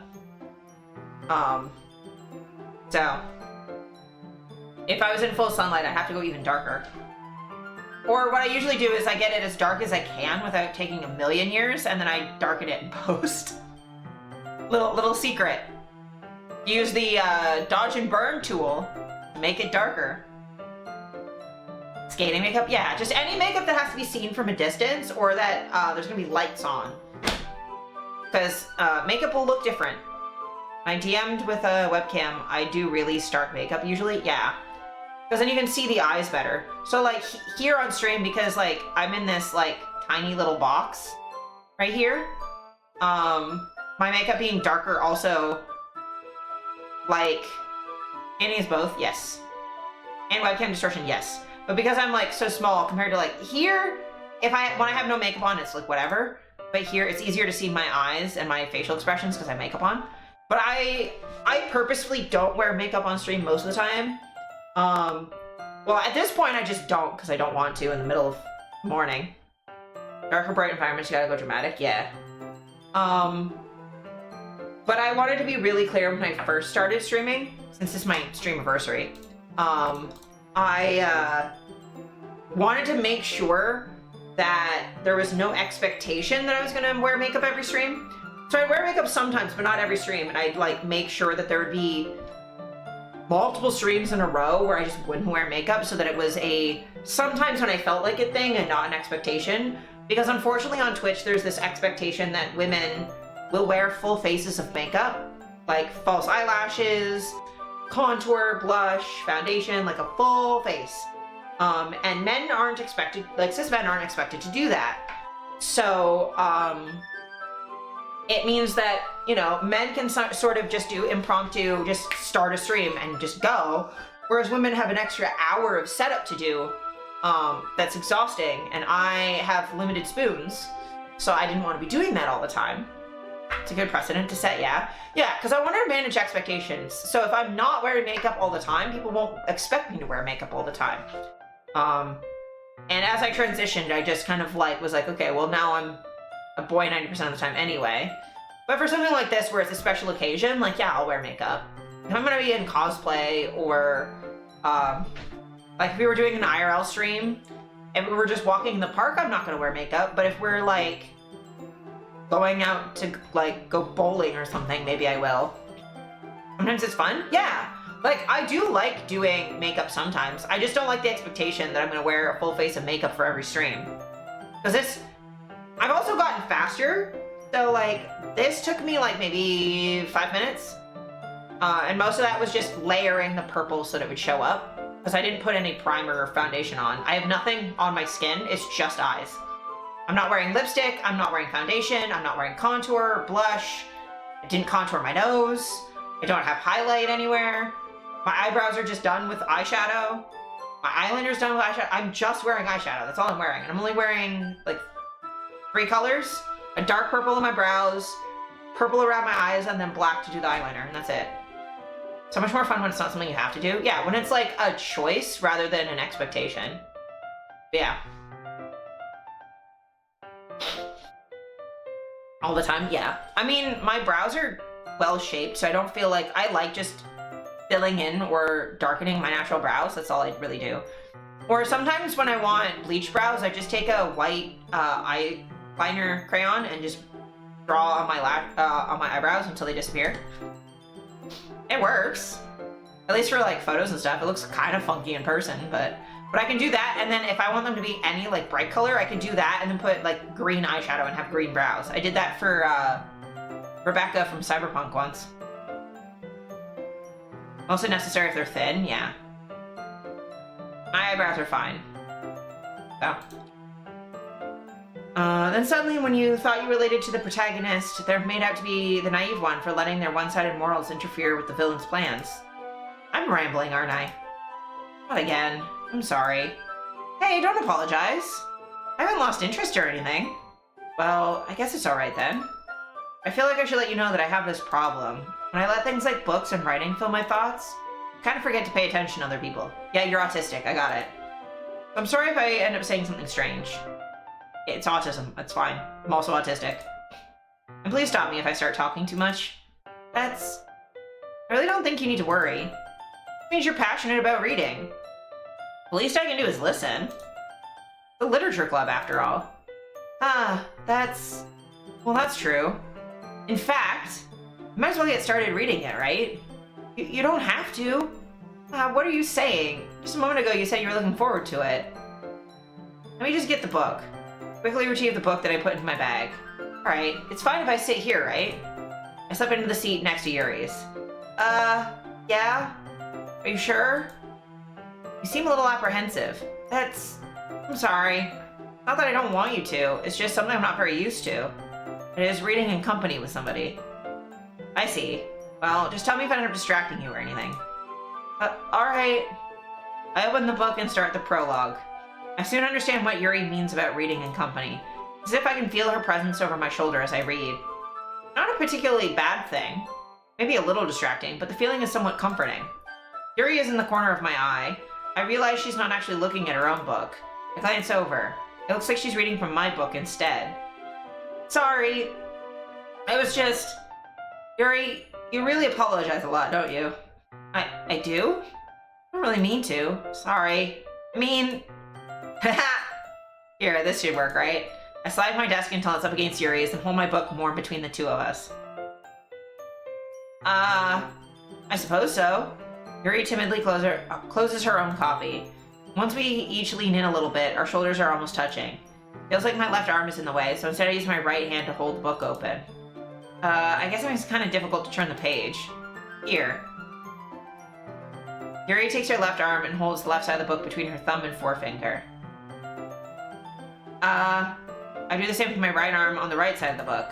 That way I turn a page and Yuri slides it under her thumb after it flips to her side. And holding it like this, we're huddled even closer together than before. She's so cute. Actually kind of distracting me. As if I can feel the warmth of Yuri's face and she's in the corner of my vision. Are you ready? To turn the page? Sorry. I think I got a bit distracted for a second. I glance over at Yuri's face again and our eyes meet. I don't know how I'll be able to keep up with her. That's okay. You're not as used to reading, right? I don't mind being patient if it takes you a bit longer. Probably the least I can do, since you've been so patient with me. Yeah, thanks. You continue reading. Yuri no longer asks me if I'm ready to turn the page. Instead, I just assume that she finishes the page before me, so I turn it by my own volition. We continue the first chapter in silence. Even so, turning each page feels almost like an intimate exchange. My thumb gently letting go of the page, letting it flutter over to her side as she catches it under her own thumb. Hey Yuri, it might be a silly thought, but the main character kind of reminds me of you a little bit. You think so? How does she? Well, I guess she's more blunt in a lot of ways. But she also second guesses all of the things that she says and does. Like she's afraid she'll do something wrong. Not like I can see into your head or anything. They kind of reminiscent of some of your mannerisms. I see. Yuri remains silent for a moment. But hell, chat, that's probably a terrible thing to have in common with her. Hi Sayori, welcome in. We're doing great. Hope you're doing good as well. Thanks for stopping by. Playing DDLC Plus for the first time. I've played the regular DDLC a bunch. Obviously, I've got the cosplay going. But welcome in. That's so embarrassing that you think that. Wait, you mean in a bad way or anything? Sorry, I really didn't know you were self-conscious about that sort of thing. I guess I more meant that it's kind of cute. What are you saying all of a sudden? Okay, everyone. I think it's about time we share today's poems with each other. We might not have enough time if we wait too long. Yuri exhales, spared from finishing her thought. Is that alright, Yuri? You look kind of down. Sorry if you haven't been looking forward to this. It's not. It's fine.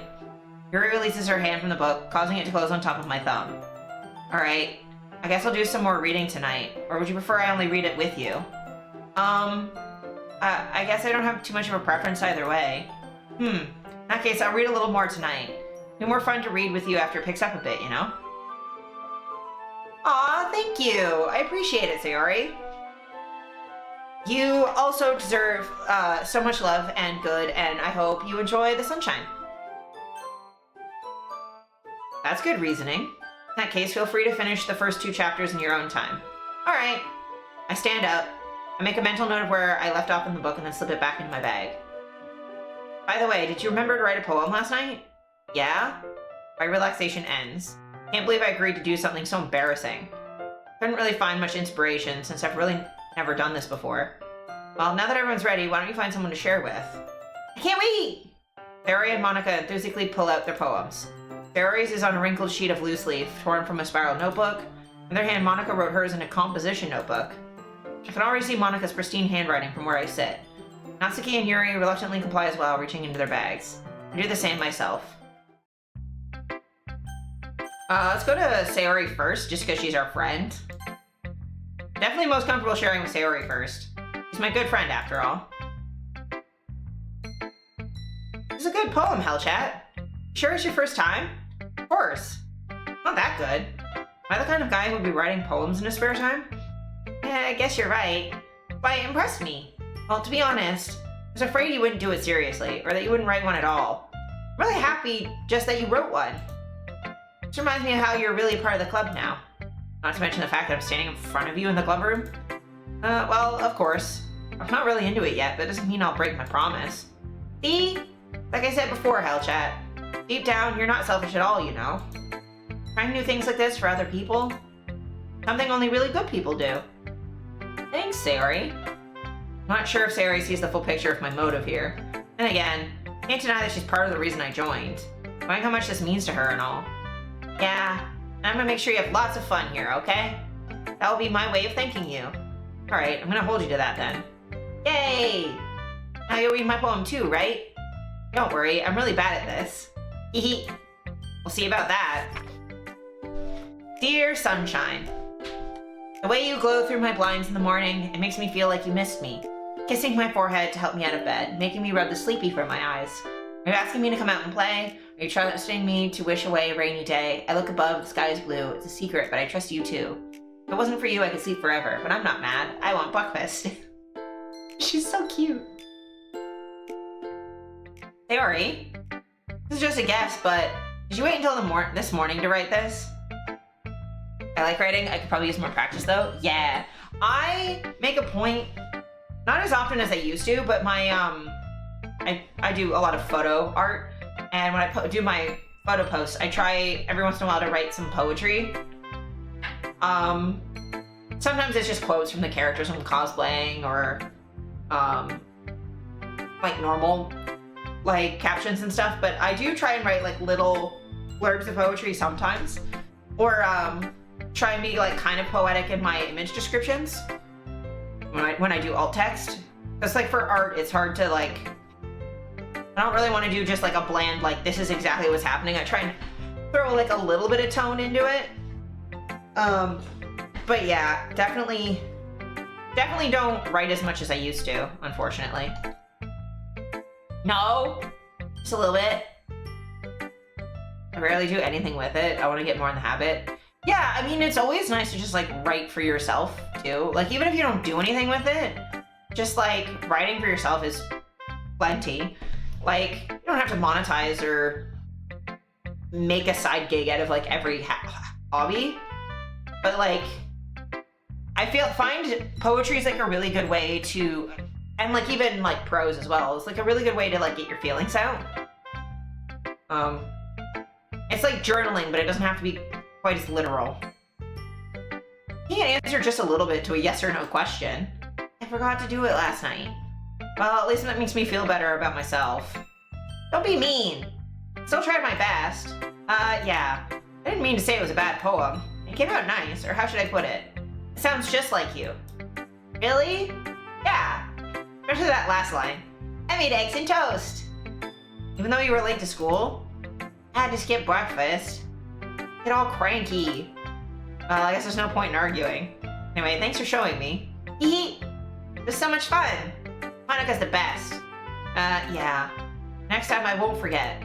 I'm gonna write the best poem ever. Well, I guess I look forward to it. Saria also reminds me of my sister. Let's go to Yuri. As Yuri reads the poem, I notice her eyes lighten. Exceptional. What was that? Did I say that out loud? Yuri first covers her mouth, but ends up covering her whole face. You're gonna hate me. You really didn't do anything wrong, Yuri. Guess you're right. What am I getting so nervous for? Haha. Yuri takes a breath. So, what kind of writing experience do you have? Your use of imagery and metaphors indicates you've written a lot of poetry before. Really? Wow, that's a huge compliment coming from you. It's actually my first time, really. It's also just fun to try something new by playing with the syllables and rhyming schemes and stuff. Fun when you find a way to make it all fit together in lots of little ways that make it flow easier like a river. It absolutely does. I like reading lyrics to songs for that reason. Like, my favorite band is Cradle of Filth, and they'll do like fun little things like that. Where they'll do like internal rhymes or like multi-stage puns. Like one of their EPs is called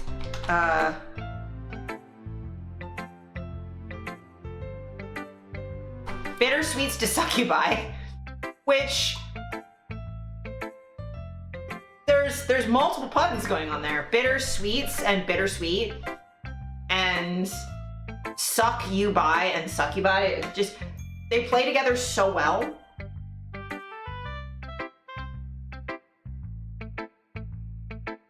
But I love like little turns of phrase like that. They are just so clever. And when you like find ways to make that work. Succubi is incredible. Yeah.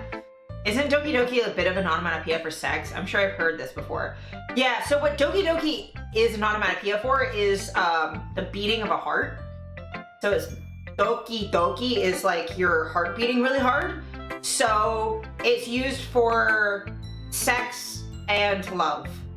But like anything where your heart's pounding.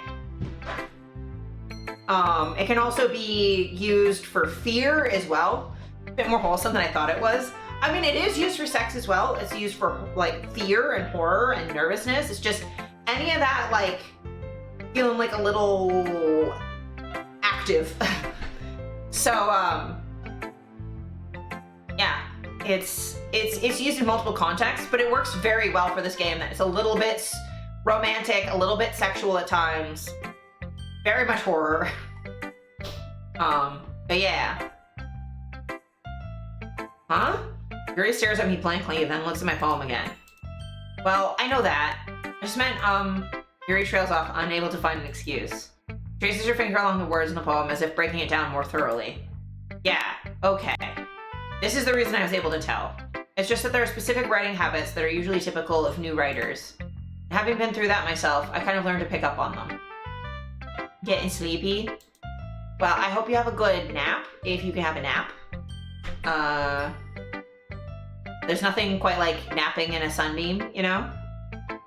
Appreciate you stopping by, though. I think the most noticeable thing I recognize in new writers is they try to make their style very deliberate. In other words, they tend to pick a writing style separate from the topic matter, and they form-fit the two together. The end result is that both the style and the expressiveness are weakened. Once Yuri finds her train of thought, it's as if her demeanor totally changes. Her stammering is completely gone, and she sounds like an expert. Of course, that's not something you can be blamed for. There are so many different skills and techniques that go into writing even a simple poem. Not just finding them and building them, but getting them to work together is probably the most challenging part. Might take you some time, but it comes with practice and learning by example and trying new things. I also hope that everyone else in the club gives you valuable feedback. Natsuki can be a little bit biased, though. Biased how? Well, never mind. I shouldn't be talking about people like that. Sorry. It's fine. I'm not sure if Yuri is apologizing to herself, to me, or to Natsuki. Mind if I read your poem now? Please do! I'd love to share my thought process behind it. Yuri smiles dreamily as if that's a rare opportunity for her. Which itself is kind of funny. After all, isn't this supposed to be a literature club? I do really like her poems. Ghost under the light. The tendrils of my hair illuminate beneath the amber glow, bathing. It must be this one, the last remaining streetlight to have withstood the test of time. The last yet to be replaced by the sickening blue-green hue of the future. I bathe, calm, breathing air of the present but living in the past. The light flickers, I flicker back. I did an entire cosplay shoot based off of this too. Just like in streetlights. It was really fun. I think I've done like 2 of them. Drink water, eat food, exercise, stretch, shower, any meds or vitamins you need, brush your teeth, feed your pets, kiss a cute guy or gal or whatever floats your boat, wash your sheets, do some introspection to see if you're living as the person you want to be, talk to a friend you haven't seen for a while, fluff your pillow, love yourself, listen to music, take a nap, or whatever other self-care you might need right now. Those are very good reminders. Definitely make sure if you haven't taken your morning meds yet, if you're in morning land right now, take them before you forget. Speaking of, I'm gonna poke a housemate to see if they've done.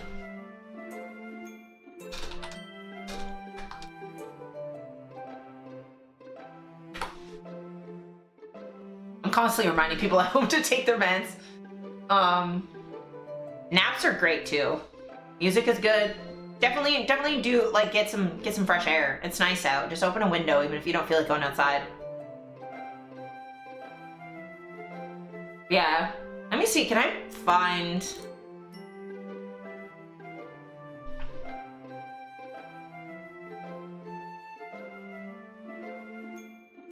Oh, 1 second.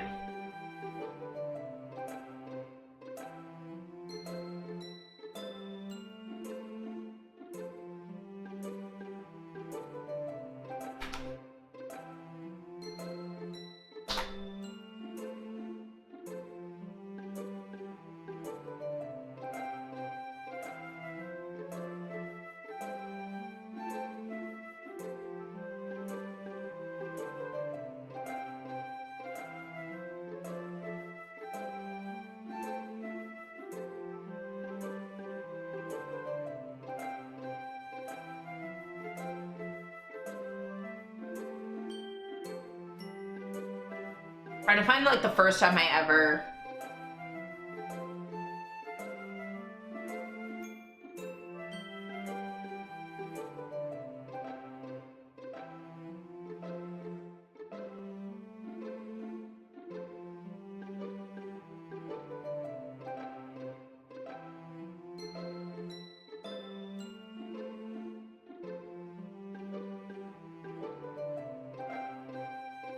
Yeah, this is one I did under like a street lamp. It's supposed to be based on that poem.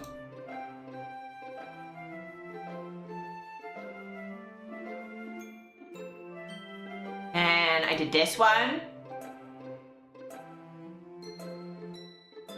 And then, thank you.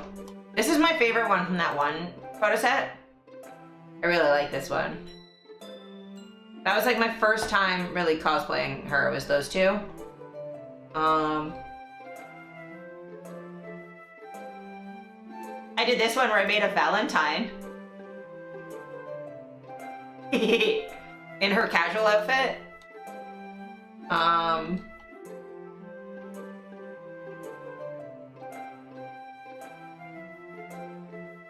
Good sweater too, thank you. I did her with cherry blossoms. In my kimono, I edited the kimono to be a bit more purple than it actually is, but...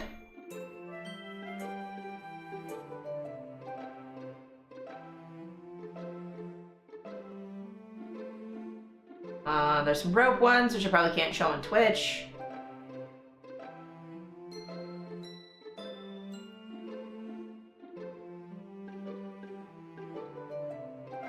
Bloodmouth is getting burger for lunch? Hell yeah. I did this one where I did like a slightly more mask version in the park. This is also under like a street light, so it's partially inspired by this poem. Fun fact, when I was doing this pose, when we were doing this photo, a dude on a bike went by in the park and was fucking terrified because it's just me. Because I don't think he noticed Steph with the cam initially. So it was just me laying like this, like a dead person with a knife. And this is like midnight. This is late. It was hot as hell outside.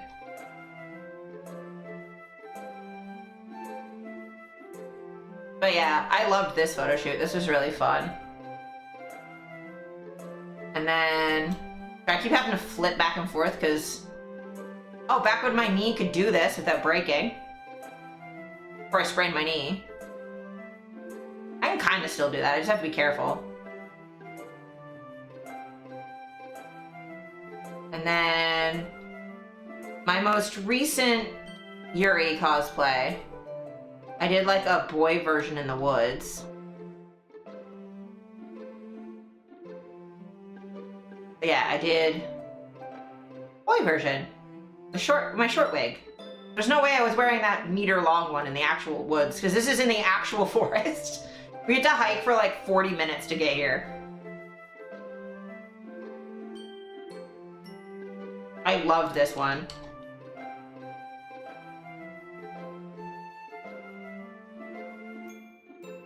Yeah, look at that.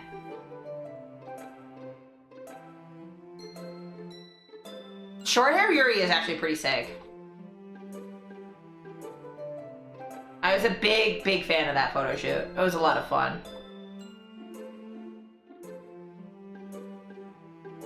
But yeah.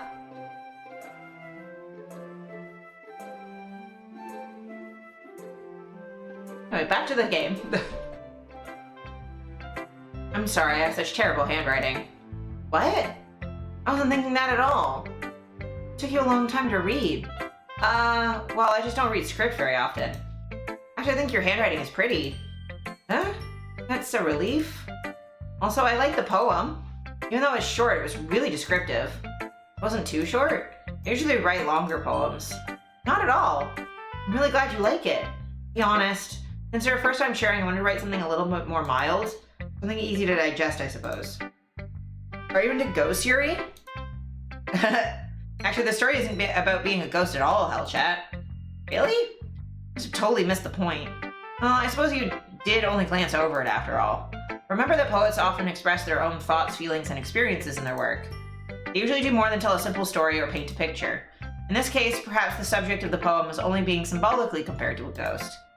Lingering in her last remaining place of comfort, unable to let go of the past. And soon to be left with nothing. A lot more solemn putting it that way. I hadn't even thought of that. Impressive. Eh? It's nothing, really. Yours was impressive too, so... If anything, I probably learned a thing or two from you. You think so? Yeah, of course. You know, I'm really nervous about doing all this. In the end, I enjoyed it. I'm gonna keep doing my best for you, Hellchat. Me too. Go Natsuki. Monica I'm gonna do last because I'm intimidated. Hellchat, if you're not gonna take this club seriously, then go home. What? Harsh? What, you expect me to believe that you actually put effort into this? You think I'm stupid? I'm not a writer. Maybe it's not very good, but yeah, I did put in effort. I'll start somewhere, right? If you're so proud of the first poem you ever wrote, then I'd like to read it. Painful to think about? Fine. Well, sorry. You'll get better anyway. I tell you what to improve, but you're better off just trying again. Fair enough. Well, to each their own, I guess. Anyway, I guess I gotta share mine now. Knowing you, you'll probably think it's stupid. Eagles can fly. Monkeys can climb. Crickets can leap. Horses can race. Owls can seek. Cheetahs can run. Eagles can fly. People can try, but that's about it. Yeah, told you that you weren't gonna like it. I do like it. What? Be honest. I am. Why are you so convinced that I wouldn't like it? Well, because everyone in high school thinks that writing has to be all sophisticated and stuff. This still gets me. Yeah, I mean, it being simple doesn't mean it's bad. It's not really my style, but like, that's about it. It's heartbreaking. Yeah. People aren't good at things, they just try. But, you know. People don't even take my writing seriously, but isn't the point of poems for people to express themselves? Your writing style wouldn't make your message any less valid. Yes, exactly. I like when it's easy to read but hits you hard. Like in this poem. Saying everyone around you do great things can be really disheartening. But I decided to write about it. Yeah, I understand. The other nice thing about simple writing is that it puts more weight on the wordplay. Like, I set it for a rhyme at the end and I made it fall flat on purpose. It helps bring out the feeling in the last line. So you did. I guess more went into it than I realized. But it means to be a pro. I'm glad you learned something. Didn't expect that from the youngest one here, did you? Yeah, I guess not. Decided to humor her with that last comment. I don't really care how old everyone is. But if Natsuki is feeling proud, then I won't take that away from her. Monica! Hi, Hellchat. Having a good time so far? Yeah? Good, glad to hear it. By the way, since you're new and everything, if you ever have any suggestions for the club, like new activities or things we can do better, I'm always listening. Yeah, she's always fucking listening. Don't be afraid to bring things up, okay? Alright, I'll keep that in mind. Yeah, she's like every fucking smart home app, Internet of Things, ChatGPT ass motherfucker. Of course I'll be afraid to bring things up. I'm much better off just going with the flow until I'm more settled in. Anyway, want to share your poem with me? Kind of embarrassing, but I guess I have to. Haha, don't worry, Hellchat. We're all a little embarrassed today, you know? That sort of barrier that we all learn to get past soon. ChatGPT before ChatGPT, yeah. Yeah, that's true. I hand Monica my poem. Great job, Hellchat. I was going ooh in my head while reading it. Really metaphorical. I'm not sure why, but I didn't expect you to go for something so deep. Guess I underestimated you. It's easiest for me to keep everyone's expectations low. Yes. That way it always counts when I put in some effort. That's not very fair. I guess it worked anyway. You know that Yuri likes this kind of writing, right? Writing that's full of imagery and symbolism? Unlike Sayori, who likes using simple and direct words to describe happiness and sadness. Yuri likes it when readers are left to derive their own meaning out of it. Very challenging to write like that effectively. Both allowing people to get something out of it just by feel, or letting them deeply analyze all of the nuances. It can take years of practice, which I'm assuming Yuri has at this point. Never really asked though. I'm sure I'm nowhere near her level yet. Don't worry so much about that. You do your own thing. Just keep exploring and learn by trying new things. I'm sure I'll end up trying different things a lot. It'll take a while before I feel comfortable doing this. That's okay. I'd love to see you try new things. The best way to find the kind of style that suits you. Everyone else might be a little bit biased towards their own kind of styles, but I'll always help you find what suits you the most. Don't force yourself to write the way everyone else wants you to write. It's not like you have to worry about impressing them or anything. Haha. Haha. Anyway, do you want to read my poem now? Don't worry, I'm not very good. I'm pretty confident for someone who claims to not be very good. Well, that's because I have to sound confident. I mean, I always feel that way, you know? I see. Well, let's read it then. Hole in wall. Like rat and bin. Don't worry about that. That's a song that my one friend likes. It couldn't have been me. See the direction the spackle protrudes? A noisy neighbor, an angry boyfriend, I'll never know. I wasn't home. I peer inside for a clue. No, I can't see. I reel, blind, like a film left out in the sun, but it's too late. My retina's already scorched with a permanent copy of the meaningless image. It's just a little hole. It wasn't too bright. It was too deep. Stretching forever into everything. A hole of infinite choices. I realize now that I wasn't looking in, I was looking out, and he on the other side was looking in. So what do you think? It's very freeform, if that's what you call it. Sorry, I'm not really the right person to ask for feedback. It's okay. Characters out here spitting truths, not really what I expected. It's a very well-written game. Yeah, that kind of style has gotten pretty popular nowadays. There's a lot of poems have been putting emphasis on the timing between words and lines. When performed out loud, it can be really powerful. What was the inspiration behind this one? Well, I'm not sure if I know how to put it. I guess you could say I had some sort of epiphany recently. Been influencing my poems a bit. An epiphany? Yeah, something like that. Kind of nervous to talk about deep stuff like that because it's kind of coming on strongly. Maybe after everyone is better friends with each other. Anyway, here's Monica's writing tip of the day. Sometimes when you're writing a poem or a story, your brain gets too fixated on a specific point. You try so hard to make it perfect, you'll never make any progress. Force yourself to get something down on paper and tidy it up later. Another way to think about it is this. If you keep your pen in the same spot for too long, you'll just get a big dark puddle of ink. Just move your hand and go with the flow. My advice for today. For listening. Yeah, this game is incredibly well written, to be honest. Which makes sense, it's called Literature Club, so. I'm not used to talking this much. Phew! Guess that's everyone. I glanced around the room. It was a little more stressful than I anticipated. As if everyone is judging me for my mediocre writing abilities. Even if they're just being nice, there's no way my poems can stand up to theirs. This is a literature club, after all. I sigh. This is what I ended up getting myself into. Across the room, Sayuri and Monica are happily chatting. My eyes land on Yuri and Natsuki. They gingerly exchange sheets of paper, sharing their respective poems. They read in tandem. I watch each of their expressions change. Natsuki's eyebrows furrow in frustration. Meanwhile, Yuri smiles sadly.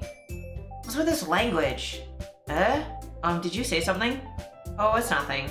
Natsuki dismissively returns the poem to the desk with one hand. I guess you could say it's fancy. Thanks. Yours is cute? Cute? You completely missed the symbolism or something? Clearly about the feeling of giving up. How can that be cute? I know that. It just meant language, I guess? I'm trying to say something nice. You mean you have to try that hard to come up with something nice to say? Thanks, but it really didn't come out nice at all. Well, I do have a couple suggestions. Looking for suggestions, I would have asked someone who actually liked it. People did, by the way. I already liked it, and Hellchat did too. Based on that, I'll gladly give you some suggestions of my own. First of all, excuse me, appreciate the offer, but I spent a long time establishing my writing style. I don't expect it to change anytime soon, unless of course I come across something particularly inspiring, which I haven't yet. And Hellchat liked my poem too, you know. He even told me he was impressed by it. Natsuki suddenly stands up. Oh? I didn't realize you were so heavily invested in trying to impress our new member, Yuri. Hey, stop fighting. Not what you're just... Yuri stands up as well. Maybe you're just jealous that Hellchat appreciates my advice more than he appreciated yours. Huh? And how did you know he didn't appreciate my advice more? Are you that full of yourself? I was full of myself. I would deliberately go out of my way to make everything I do overly cutesy. Is everyone okay? Well, you know what? I wasn't the one whose boobs magically grew a size bigger as soon as Hellchat started showing up. Natsuki! Natsuki, that's a little... This doesn't involve you. I don't like fighting, guys. Suddenly both girls turned towards me as if they just noticed I was standing there. Hellchat, she's just trying to make me look bad. Not true. She started it. If she could get over herself and learn to appreciate that simple writing is more effective, it wouldn't have happened in the first place. The point in making your poems all convoluted for no reason. Women notoriously grow their boobs in response to men. Cat. I think Natsuki is implying that Yuri's stuffing her bra to make them look bigger.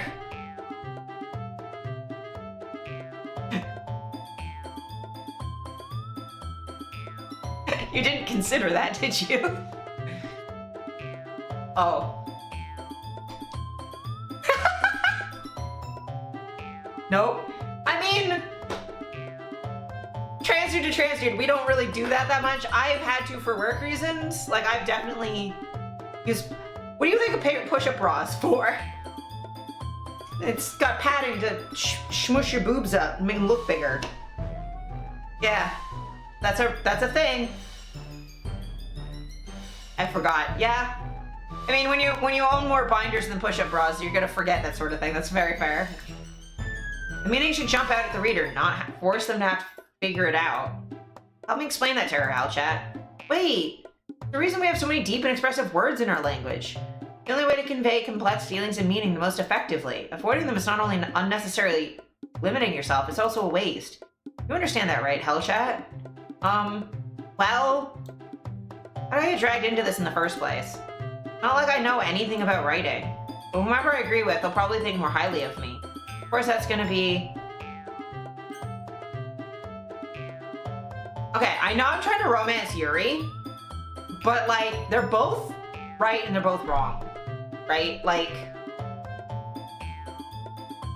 I wouldn't say either is more effective. I would say, hey, there are lots of words, and sometimes the more complex word is the one you want.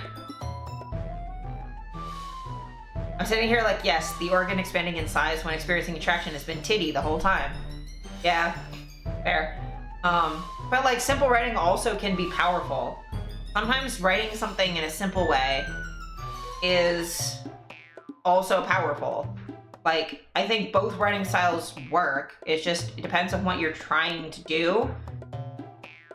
Like, do I think, like, I don't know, titty erection? Oh my god.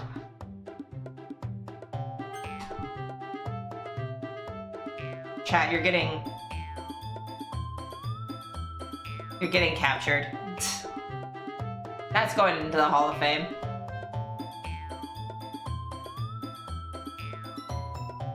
Just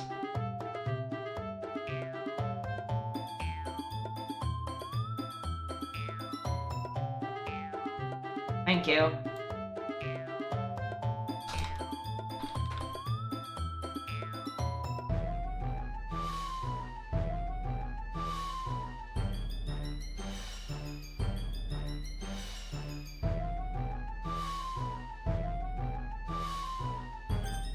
Help, Sayori.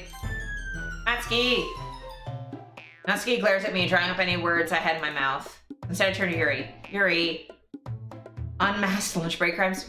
I mean, I appreciate them. Yuri's expression is so defenseless, I can't bring myself to say anything to her. Sayori. Eh? Yeah. Everyone's fighting is making Sayori uncomfortable. How can the two of you keep fighting when you know you're making your friend feel like this? I'll chat. Well, that's her problem. This isn't about her. I agree. It's unfair for others to interject their own feelings into our conflict. Yeah. Unless Sayori wants to tell Yuri what a stuck-up jerk she's being. She would never. It's your immaturity that's made her upset in the first place. Excuse me? Are you listening to yourself? That's exactly why. Exactly why nobody likes. Stop! Natsuki, Yuri, you guys are my friends. I just want everyone to get along and be happy. My friends are wonderful people. And I love them because of their differences. Natsuki's poems, they're amazing because they give you so many feelings with just a few words. Yuri's poems are amazing because they paint beautiful pictures in your head. Everyone's so talented. So why are we fighting? Because, well, also, Natsuki's cute and there's nothing wrong with that. Yuri's boobs are the same as they always were. Big and beautiful. And this is why Sayori is awesome. Like, how could you not like her? She's great. Yuri stands up triumphantly. Monica stands behind her with a bewildered expression. Thank you, Vice President. She is perfect. I'll make some tea. Why Sayori, truth or yes? Honestly, Natsuki sits down with a blank expression on her face, staring at nothing. So this is why Sayori is Vice President.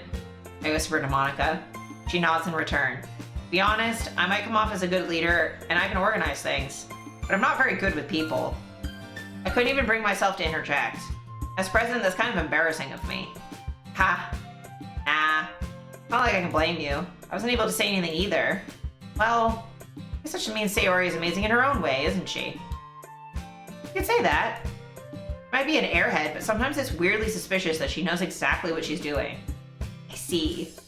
Take good care of her, okay? Honestly, as someone who also runs stuff, like, I'm very good at the, like, organizing stuff, not so much at people, though I do try.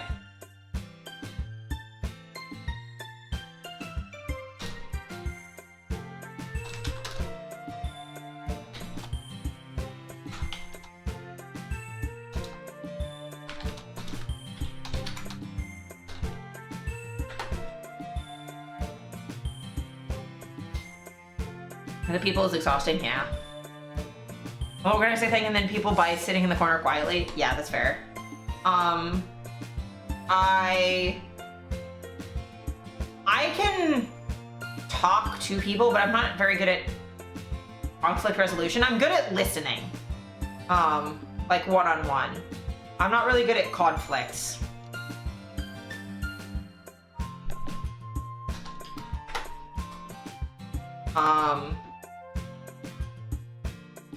Objectively the worst part of my job, yeah. I mean, yeah, for my job, like, I don't like having to, like, manage when things go wrong. It's more like, I'm good when, like, people need, like, support one-on-one. I'm good at, like, being a shoulder to cry on or something like that. I'm not good at, like, managing arguments. It stresses me out. I would hate to see her get herself hurt. That makes two of us. You can count on me. Monica smiles sweetly at me, causing my stomach to knot. Such a genuine person really does make a good president regardless of what she says. Only I could get the chance to talk to her a little more. Okay, everyone. Just about time for us to leave. How did you all feel about sharing poems? It was a lot of fun. Well, I'd say it was worth it. It was alright. Well, mostly. Hellchat, how about you? Yeah, I'd say it's about the same. Yeah, that's fair, Pine. It was a neat thing to talk about with everyone. Awesome! In that case, we'll do the same thing tomorrow. Maybe you learn something from your friends, too. Your poems will turn out even better. I think to myself. I did learn a little more about the kinds of poems everyone likes. With any luck, that means I can at least do a better job impressing those I want to impress. I nod to myself with newfound determination. Hellchat! Ready to walk home? Sure, let's go. Hee! Sayori beams at me. Truly has been a while since Sayori and I have spent this much time together. Can't really say I'm not enjoying it either. Sayori, about what happened earlier? What do you mean? You know, between Yuri and Natsuki? Does that kind of thing happen often? No. That's really the first time I've seen them fight like that. I promise they're both wonderful people.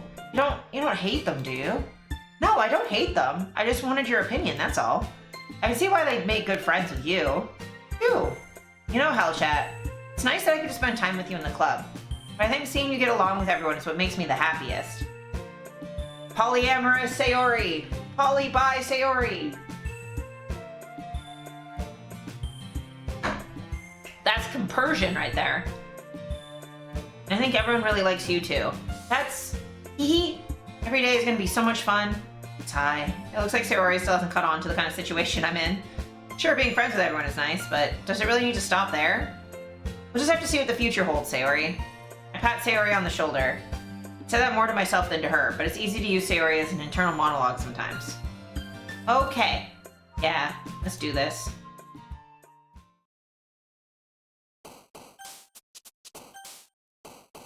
Your first time playing? Hi, Jeff. Welcome in.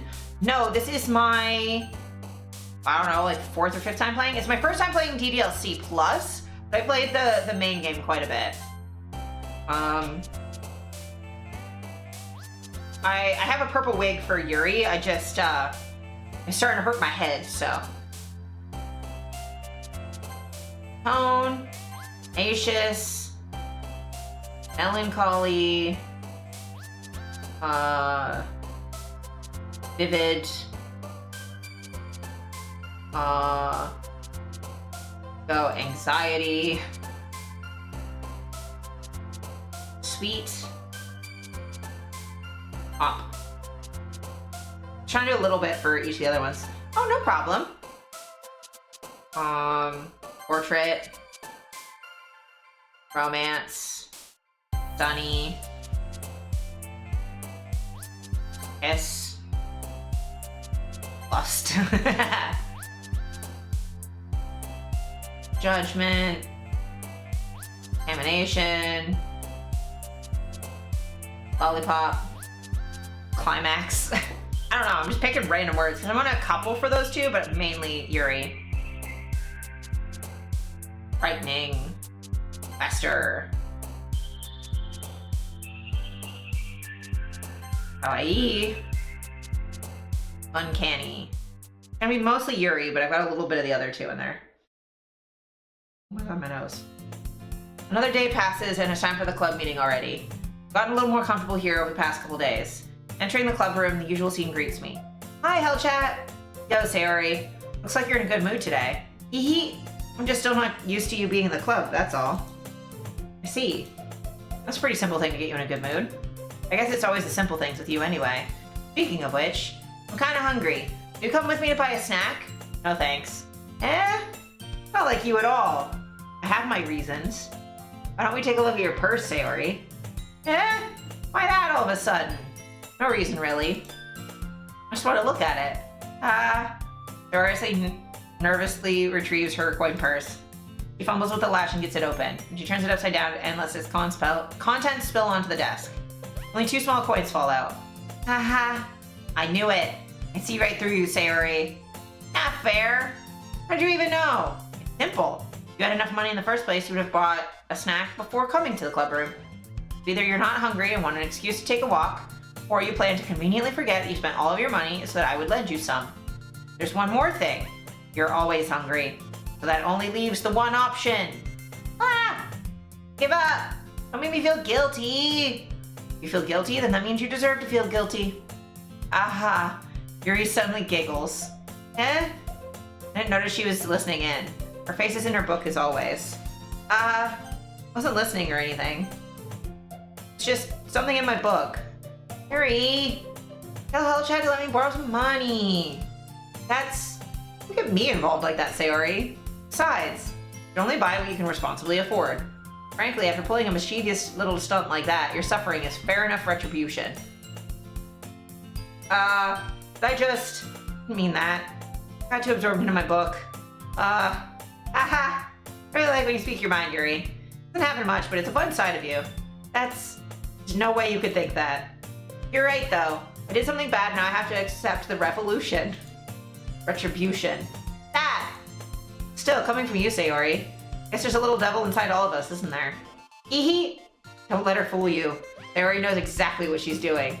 Girl, she told you guys she was bringing me to the club before she even told me. But you wouldn't have come if it wasn't for the cupcakes. I had to trick Natsuki into making them. Come on, give me more credit than that, Sayori. Hee. Out of nowhere, something smacks Sayori in the face and tumbles to the desk. Ha! Ow! What was... A cookie? Sure enough, a giant cookie wrapped in plastic. Sayori glances around. Is this a miracle? Because I paid my restitution. Retribution. Actually, that one almost worked. Ha. I was just gonna give it to you. When I heard you blab about the cupcakes. It's totally worth seeing your reaction though, haha. Natsuki, so nice of you. I'm so happy. Sayori hugs the cookie. Geez, just eat it. Sayori rapidly tears open the wrapper and takes a big bite. So good. Sayori suddenly clasps her hand over her mouth. I bit my tongue. Hee. You're going through a lot over just one cookie. Natsuki takes a bite of her own cookie. Your looks really good too, Natsuki. I try it. Geez, beggars can't be choosers. There's this chocolate. Yeah, why didn't I give you that one? Fine. Still, I'm really happy that you shared this one with me. Hee. Sayori gets out of her seat and goes behind Natsuki and then wraps her arms around her. Geez. I get it. Cookie still in hand, Natsuki reaches up to nudge Sayori off of her. Sayori suddenly leans down and takes a bite out of Natsuki's cookie. Hey! Seriously, just do that? Mouthful, Sayori trots away to safety. Yuri and I laugh as well. Jeez, you're such a kid sometimes. Monica, can you tell Sayori? Natsuki glances around. Monica is in the club room. Ugh, where's Monica anyway? Good question. Have any of you heard anything about her being late today? Not me. Yeah, I haven't either. That's a bit unusual. I hope she's okay. Of course she's okay. Probably just had something to do today. She's pretty popular after all. I don't think she has a... I wouldn't be surprised. She's probably more desirable than all of us combined. That's true. Excuse me. Suddenly the door swings open. Sorry, I'm super sorry. Oh, there you are. Didn't mean to be late. I hope you guys weren't worried or anything. Monica chose the club over her boyfriend after all? You're so strong-willed. Boyfriend? What on earth are you talking about? Monica quizzically glances at me. Never mind that. I held you up anyway. My last period today was study hall. To be honest, I just kind of lost track of time. Makes no sense though. You'd have heard the bell ring at least. I've not heard it since I was practicing piano. Piano? I know where you played music as well, Monica. I don't really. Kind of started recently. Always wanted to learn piano. That's so cool. You should play something for us, Monica. Monica looks at me. Maybe once I get a little bit better, I will. Yay! That sounds cool. I'd also look forward to it. That's so? In that case, I won't let you down, Hellchat. Monica smiles sweetly. I didn't mean any pressure or anything like that. Don't worry. I've been practicing a whole lot recently. I really love the chance to share once I'm ready. I see. In that case, best of luck. Thanks! I didn't miss anything, did I? Not really. Chose to leave out Sayori's mischievous escapade. I'm sure Natsuki will end up complaining to her anyway. Looks like everyone has already settled down. Sayori somehow already finished her entire cookie. Yuri is back to her book, and Natsuki disappeared into the closet. Hey, Yuri! Eh? I suddenly noticed that Yuri is reading a different book from the one we've been reading together. Sorry, I didn't mean to interrupt. No. I was kind of just waiting for you. If that's the case, why don't we go ahead and get started? Yes, let's. Actually, I have a request. Mind if I make some tea first? Not at all. Thanks very much. One thing that can make my reading time here any better is a nice cup of tea. Not to mention for yourself as well. Yuri stands up and makes her way to the closet. Follow and watch as she receives a small water pitcher from the shelf, tied with a filter inside. Can you hold this for a second? Sure. Yuri hands me the water pitcher and also fetches an electric kettle. I'm gonna plug this into the teacher's desk and then we'll go get some water. She walks past me and sets the kettle down on the teacher's desk. Simply watch her movements. To my surprise, the way she moves really contrasts her speaking mannerisms. Especially because of her long legs, Yuri appears elegant and methodical. Okay, may I have the water pitcher? Thanks, I'll be right back. I might as well walk with you. Yeah, why not? Shall we go then? Yeah. Where are the two of you off to? Yuri was gonna make some tea, so I suddenly realized how weird it sounds to explain this to Monica. Just filling the water pitcher. Oh, okay. Sorry, I was just a bit curious. It's kind of a one-person job, isn't it? Monica, please mind your own business for once. Or do you want to tell me there's something wrong with helping involve Hellchat in club activities? My mouth gapes. I suppose there's nothing wrong with that. Let's go, Hellchat. Yuri quickly exits the room and I follow. In the hallway, she suddenly pushed her forehead against the wall. Spoke without thinking. How could I say something like that? Yuri, something about the way she said that. It made me feel so irritated. What's wrong with me? No, Yuri, I think you did the right thing. I wasn't expecting it, but it's also not right for Monica to judge people like that. Hellchat, how come even when I do something bad, you're being nice to me? Because nothing you do is as bad as you make it seem in your head. Social anxiety, baby! Nobody's perfect. I almost said Pobody's nerfect. Not gonna fucking lie. We have emotions and we can't always hide them away. You always amplify things in your head. Your mind turns a light rain shower into a hurricane. No. Wouldn't you hate me for something as terrible as that? Why would I hate you? You can't hate someone for having emotions. What kind of friend would do that? Friend, you say? Yuri lifts her head. Well, chat, I really like being friends with you. Aha. Thanks, Yuri. I like being friends with you too. I feel kind of awkward saying something like that, but I'm doing my best to help Yuri feel better. That's what friendship is. Anyway, yeah. Shall we go? Yeah. Yuri and I walk to the nearest water fountain. Once we fill up the water pitcher, we return to the classroom. Well, chat, do you like oolong tea? Yeah. Anything is fine. Very well. Yuri sets the temperature on the kettle to 200 degrees. Now it's time to get the teapot. You really do this properly, don't you? Of course. Shouldn't do any less when I'm making tea for others, even if I'm not an expert on tea or anything.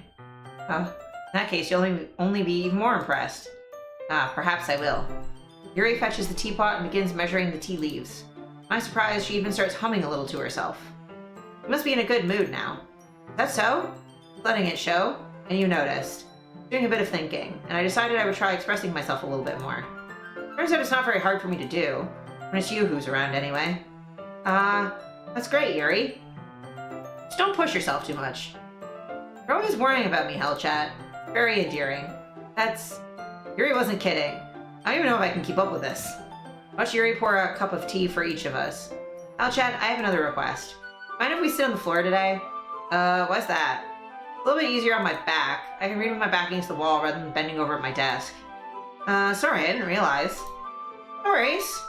I have back pain fairly regularly, so I do my best to manage it. Chronic pain baddie! That's so? I wonder why that is. Most likely because of your posture, right? always hunched over like that while reading. Yes! I have terrible reading posture. Yes, it's definitely not her boobs. So that's why we should sit on the floor. Fair enough. I'll go ahead and get the book. Retrieve the book from my bag. I have some chocolate as well. A bag of small chocolate candies I kept hidden from Sayori's candy radar. Take it, since it'll go well with the tea. Yuri and I then sit against the wall, teacups at our sides. If in sync, we assume the same reading position as last time, each holding one half of the book. Except this time, our bodies are even closer to each other. Can't see too well. Yuri slides closer until our shoulders are touching. How am I supposed to focus on reading like this? It's so horny. Yuri was always kind of cute, but when she's being less apprehensive, it's almost more than I can handle. Your teacup. Yuri hands me my teacup.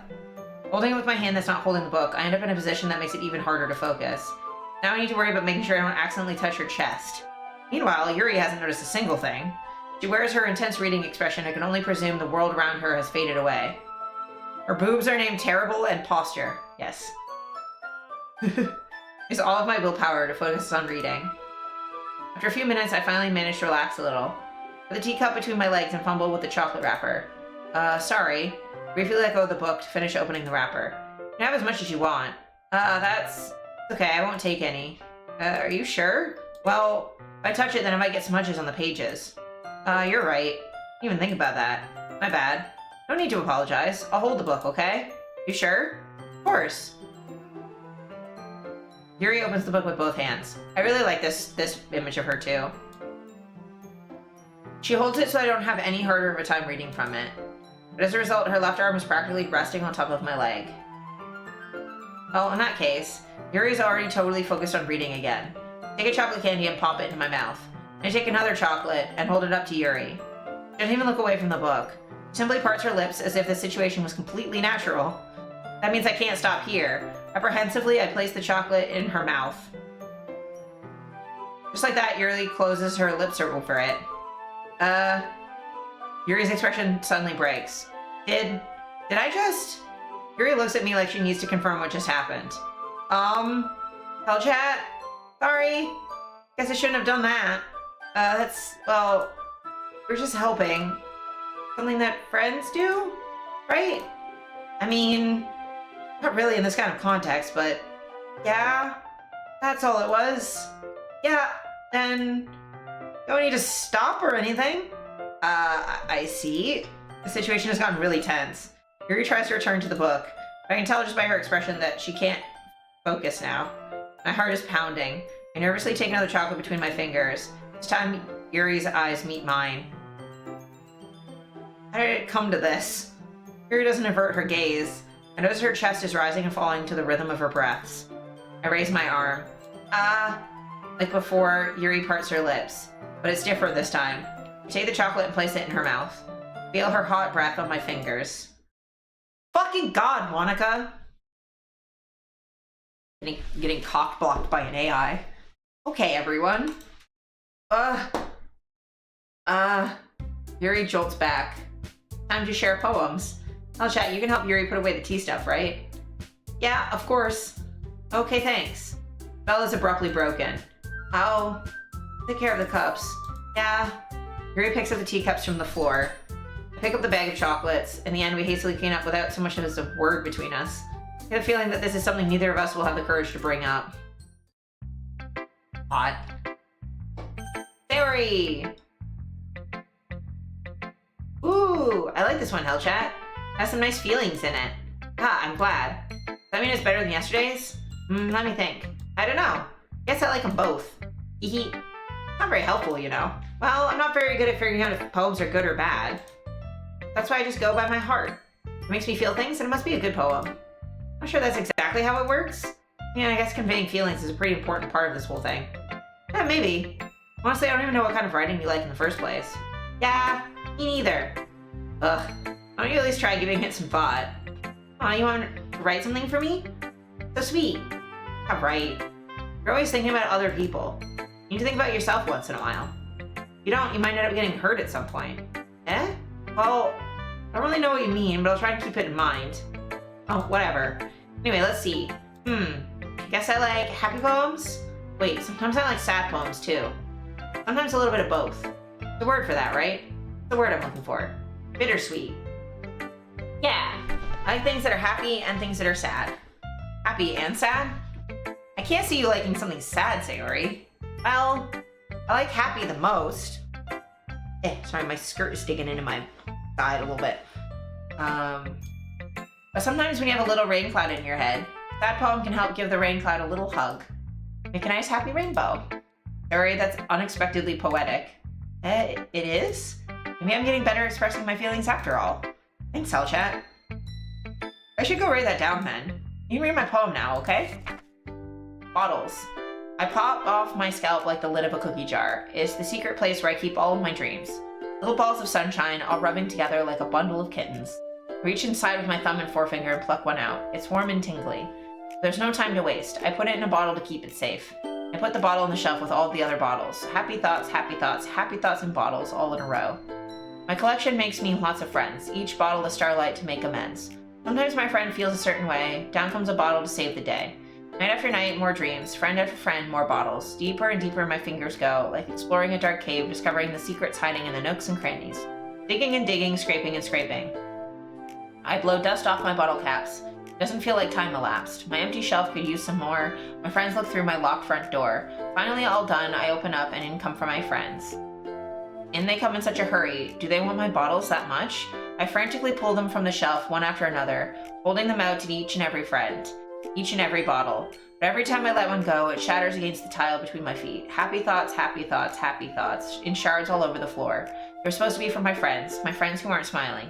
They're all shouting, pleading, something, but all I hear is echo, echo, echo, echo, echo inside my head. Holy crap. Harry, did you really write this? Of course I did. Didn't I tell you yesterday I was gonna write the best poem ever? Yeah, but you didn't expect something like this coming from you. Monica taught me a whole lot. I've been really in touch with my feelings recently. I see that. It's almost kind of creepy. Creepy? Well, not exactly. Maybe because I'm so used to you being so cheerful. Well, never mind. I'm thinking too hard about it. The point is, it came up good, so you should be proud of it. Thanks. I feel like I was meant to express myself this way. It kind of helps me understand my own feelings a little bit better. Writing is like magic. You've gotten pretty passionate about this, huh? I hope you keep it up. Yeah! Writing's the best. I'm gonna keep writing until I die. Don't get ahead of yourself. Yeah. Not like she's gonna die soon or anything. Sarah's always had a bad habit of getting obsessed with something before dropping it no more than a week later. Wonder if this is one of those times. Seeing the passion in her eyes makes it difficult for me to be pessimistic.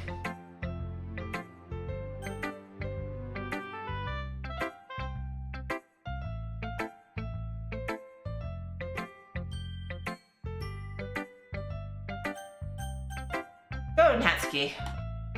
She's gonna hate it anyway. Well, I can hint that it's better than the last one. Nice to see that you're putting in some effort. That's good. When I think of it, this kind of reminds me of Sayori's poem from yesterday. Oh, you think so? Yeah, well, I guess you've been friends with her for so long, you might be on the same wavelength. You never really struck me as her type. Sayori has a type all of a sudden? Well, I don't know, but honestly, how can someone so, fluffy spend so much time with someone like you? Like she's dragging around a dead weight. Thanks. Ugh, that was a little unnecessary. But think of it this way, if it weren't for me, she would probably just fly away like letting go of a balloon. Say we take care of each other in our own way. Whatever it is, I don't get it. Oh yeah, I guess I'm supposed to show you my poem. Here. Amy likes spiders. You know what I heard about Amy? Amy likes spiders. Icky, wriggly, hairy, ugly spiders. That's why I'm not friends with her. Amy has a cute singing voice. I heard her singing my favorite love song. Every time she sang the chorus, my heart would pound to the rhythm of the words. But she likes spiders. That's why I'm not friends with her. One time I hurt my leg really bad. Amy helped me up and took me to the nurse. I tried not to let her touch me. She likes spiders, so her hands are probably gross. Why I'm not friends with her. Amy has a lot of friends. I always see her talking to people. She probably talks about spiders. One of her friends start to like spiders too. That's why I'm not friends with her. It doesn't matter if she has other hobbies. It doesn't matter if she keeps it private. It doesn't matter if it doesn't hurt anyone. She's gross. It's gross. The world's better off without spider lovers, and I'm gonna tell everyone. Not bad, right? Quite a bit longer than yesterday's. Yesterday's was way too short. I was just warming up. Hope you didn't think that was the best I could do. No, of course not. Anyway, the message is pretty straightforward in this poem. I doubt I have to explain it. Sometimes you can explain complicated issues with much simpler analogies. It helps people realize how stupid they're being. Like, anyone would agree that the subject of this poem is an ignorant jerk. You know, people like that? Of course, it's how everyone thinks my... Doesn't matter, it can be about anything. I wrote it to be easy to relate to. Everyone has some kind of weird hobby or guilty pleasure. Something that you're afraid if people find out, they make fun of you or think less of you. That just makes people stupid. Who cares what someone likes, as long as they're not hurting anyone and it makes them happy? I think people really need to learn to respect others for liking weird things. Well, you're definitely right. At least I can relate to that. I'm sure a lot of people can too. But I do best after all. I don't like writing unless there's a good message to take away from it. Like, conveying emotions is important, but I want to make people think, not just feel. Remember that. I'm gonna write a good one for tomorrow too, so look forward to it. Yuri. See what you've written for today. Yuri stares at the poem with a surprised expression on her face. Do you like it? Hell, chat. One might be even better than yesterday's. How do you even pick up on this so quickly? Just yesterday I was telling you the kind of techniques worth practicing. Maybe that's why. You did a good job explaining. I really wanted to try giving it more imagery. Yuri visibly swallows. Even her hands appear sweaty. I'm not used to this. Used to what? I don't know. Fine, take your time. Yuri breathes and collects her thoughts. I know that Yuri likes to think before she speaks, so I offer that patience to her. Yeah, just being appreciated like this, I guess. Probably sounds really stupid, but seeing someone motivated by my writing just makes me really happy. You're saying that you've never shared your writing before? Yuri nods. Really? I don't believe it. I really only write for myself, and besides, people would just laugh at me. Do you really think that? Again, Yuri nods. Huh. Even your close friends? Yuri doesn't respond to that. I wonder why. Anyway, you want to share the poem you wrote today? Yeah, I do. It's with you. The raccoon. It happened in the dead of night while I was slicing bread for a guilty snack. My attention was caught by the sputtering of a raccoon outside my window. That was, I believe, the first time I noticed my strange tendencies as an ordinary human. Give the raccoon a piece of bread, my subconscious well aware of the consequences. Well aware that a raccoon that is fed will always come back for more. The enticing beauty of my cutting knife was the symptom. The bread, my hungry curiosity. The raccoon, an urge. The moon increments its phase and reflects that much more light off of my cutting knife. The very same light that glistens in the eyes of my raccoon friend. I slice the bread, fresh and soft. The raccoon becomes excited, or perhaps I'm merely projecting my emotions onto the newly satisfied animal. The raccoon has taken to following me. You could say that we've gotten quite used to each other. The raccoon becomes hungry more and more frequently, so my bread is always handy. Every time I brandish my cutting knife, the raccoon shows me its excitement. A rush of blood, classic Pavlovian conditioning. I slice the bread and feed myself again. A little more daring with this one than yesterday's. I can see that. A lot more metaphorical. I don't know if it's my fault, but I can't begin to imagine what this poem's about. Right. A bit closer to my preferred writing style. Using the poem as a canvas to express vivid imagery and conveying emotions through them. Yeah, if I take it at face value, then I can't even figure out what it's supposed to mean. She likes cutting herself. Trigger warning for later. Well, I think it's something that different people can relate to in their own way. I want to express the way it feels for me to indulge in my more unusual hobbies. Those sorts of things I'm usually forced to keep to myself. Though sometimes I enjoy writing about them. Huh, that's funny. Didn't Natsuki also write something about that? About someone being ridiculed for strange interests? She did? Yeah. She's talking about how it doesn't matter what you're into as long as you're not hurting anybody. She's right. I mean, she really feel that way? Yeah. Sounds like you two have that in common. That's interesting. To me, she seemed like the kind of person who would make fun of my hobbies. I suppose that's my fault for judging, isn't it? Please don't tell her I said that. Don't worry, I have no reason to. Okay. Well, thank you for sharing it with me. After all, if I hadn't learned to embrace my own weirdness, I'd probably hate myself. I'd be ranting a little bit now. I'm glad that you're a good listener. You're good at a lot of things. Writing, listening. There really aren't many people like you, Hellchat. Chat, you're good. Listen to Yuri. That's exaggerating a little bit. It's just how I feel. Never thought I would feel comfortable sharing my writing, but now I almost feel like I look forward to it. Just a really nice feeling. And you're to thank for that. It's nothing, really. Yuri smiles sincerely at me. For just a moment, her timidness seems to disappear. Monica time! Hi again, Hellchat. How's the writing going? Alright, I guess. I'll take that. As long as it's not going bad. I'm happy that you're applying yourself. Maybe soon you'll come up with a masterpiece. I wouldn't count on that. You never know. Want to share what you wrote for today? Sure, here you go. I give my poem to Monica. Alright, this one's good. Feels like you're not only getting more comfortable with your style, the imagery is better than the last one I read.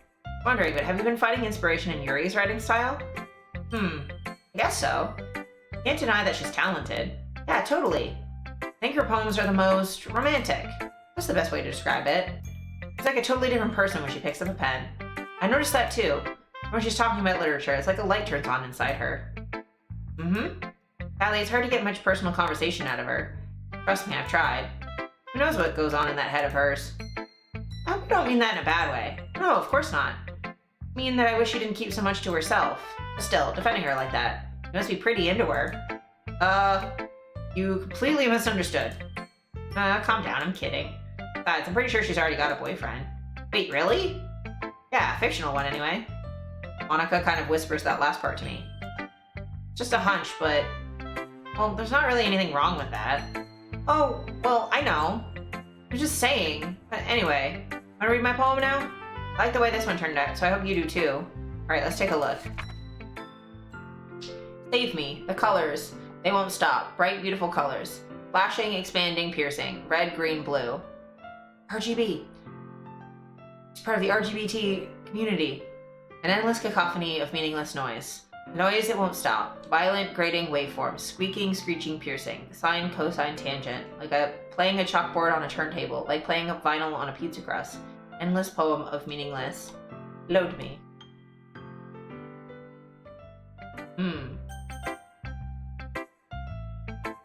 Even more abstract than your last one, huh?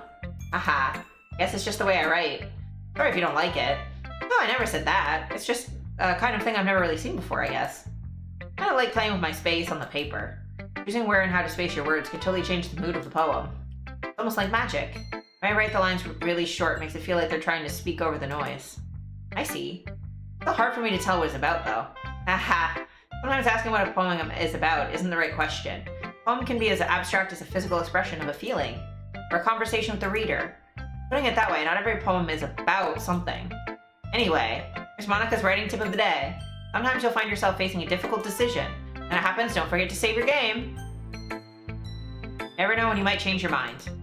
Or when something unexpected may happen. Wait, is this tip even about writing? What am I even talking about? Haha.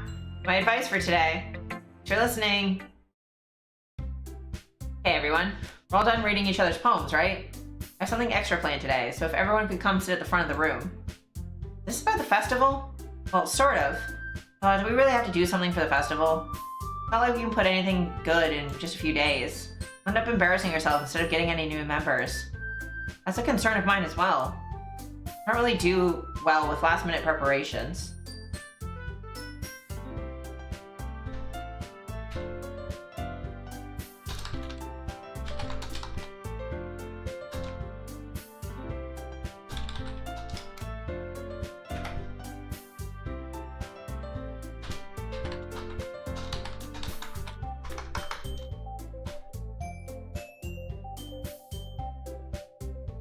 Don't worry so much.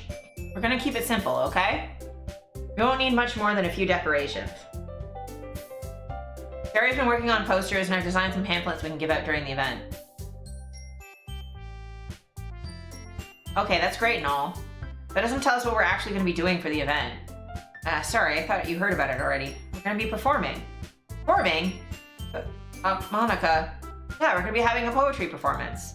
Each of us are gonna choose a poem to recite during the event. The cool part is, we're also going to let anyone else come up and recite poems too.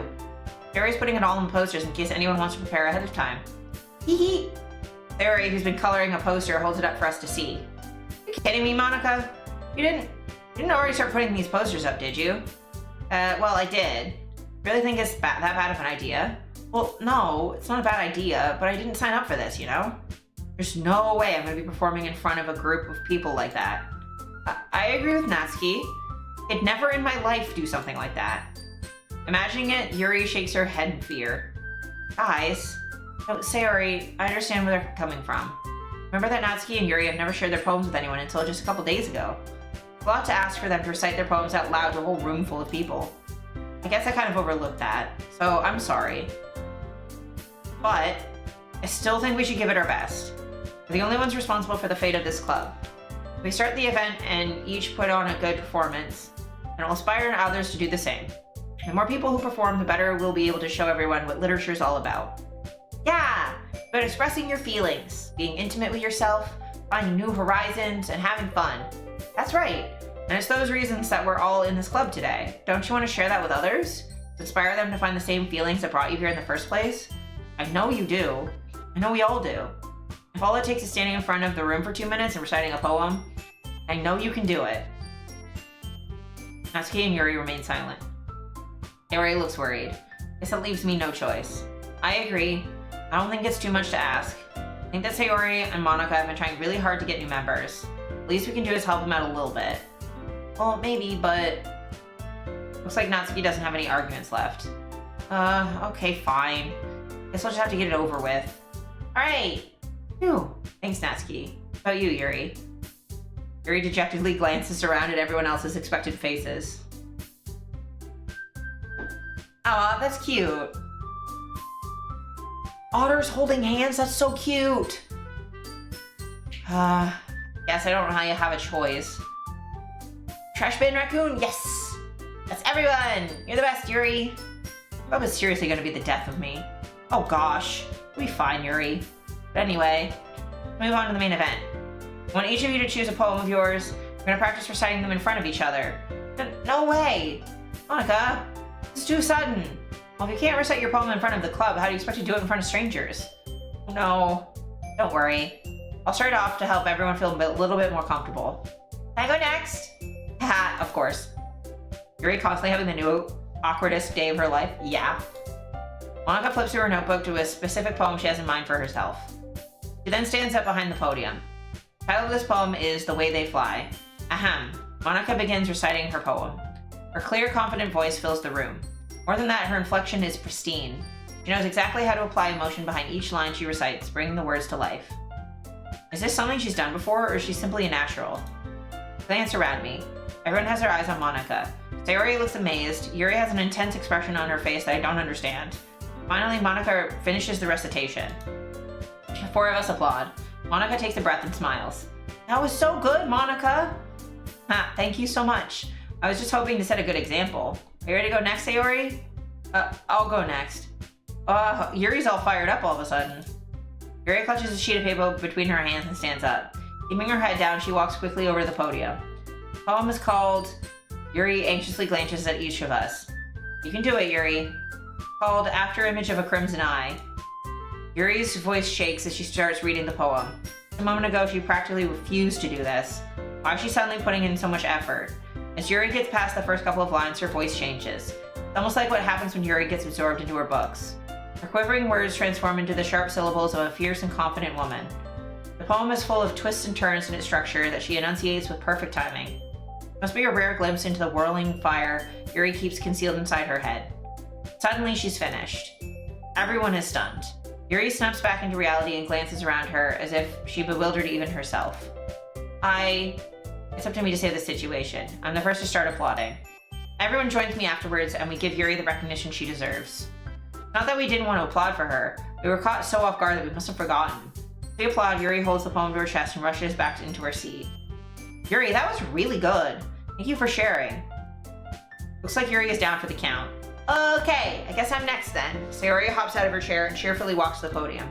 It's called My Meadow. Aha. Sorry, I giggled. Hee.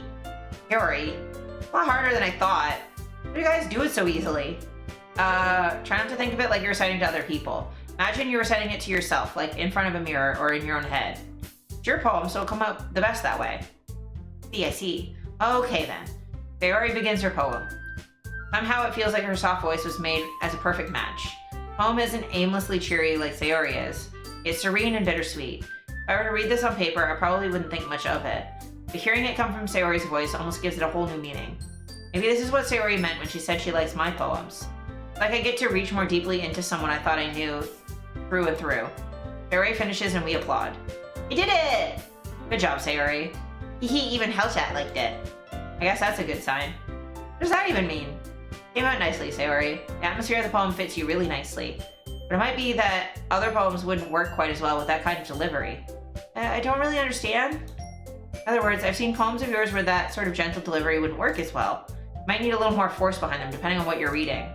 Oh, I know what you mean. Well, I've been practicing that kind of thing. It's just embarrassing to do it in front of everyone. The next time I'm gonna make you pick a poem that challenges you a little more. We don't have much time before the festival, you know? Okay. Now who's next? Natsuki? Don't make me go before Hell Chat. It's not even compared to you guys anyway. Might as well let Hell Chat lower everyone's standards a little bit before I have to do it. Natsuki. Fine, it's fine. Might as well get it over with. It's not like I have much of a selection of what to read. I'll have to go with what I wrote for today. Stand up and step in front of the podium. Everyone has their eyes on me, making me feel terribly awkward. I recite my poem. Since I'm not exactly confident in my own writing, it's hard to put energy into it. Despite that, once I finish, I receive applause anyway. Sorry, I'm really not as good as everyone else. Don't worry about it so much. I think it's less about your abilities, more about your lack of confidence in your writing. That's something that'll improve over time, though. Yeah, maybe. Alright then. That just leaves you, Natsuki. Yeah. I'm going. Natsuki begrudgingly gets out of her seat and makes her way to the podium. The poem is called... Why are you all looking at me? Is you're presenting? Anyway, the poem was called Jump. Natsuki takes a breath. When she starts reciting the poem, her sour attitude disappears a little. While she's still a little unenthused, her poem has a rhythm and rhyme to it. Natsuki's trademark style, and it works surprisingly well when spoken aloud. The words feel like they bounce up and down, as if giving life to the poem. Natsuki finishes and everyone applauds. She huffs back to her seat. That wasn't so bad, was it? Easy for you to say. You better not make me do that again. Well, you at least feel prepared enough to recite a poem in front of other people? I mean, doing it in front of other people would be way easier. I can put on whatever face I want for other people. But it's just my friends. It's just embarrassing. That's a surprise, Natsuki. I think it would be the other way around for me. Well, that's just how it is, so... Well, I guess in that case, you don't have much to worry about for the festival. That said, I want to thank everyone for coming through. It might be hard, but I hope you all have an idea of what it's like now. Sure you pick a poem and get enough practice before the festival, okay? I'll be making pamphlets, so let me know ahead of time what you'll be reciting. Geez, probably find some other poem to recite instead. That's fine too. It doesn't have to be your own. I'm already pleasantly surprised that you're putting all this effort for the club. It makes me really happy. Yeah, no problem. Okay, everyone. I think that's about it for today. I know the festival's coming up, but let's try and write poems for tomorrow as well. It's been working out really nicely so far, so I'd like to continue it. As for the festival, we'll finish planning tomorrow, and then we'll have the weekend to prepare. Monday's the big day. I can't wait.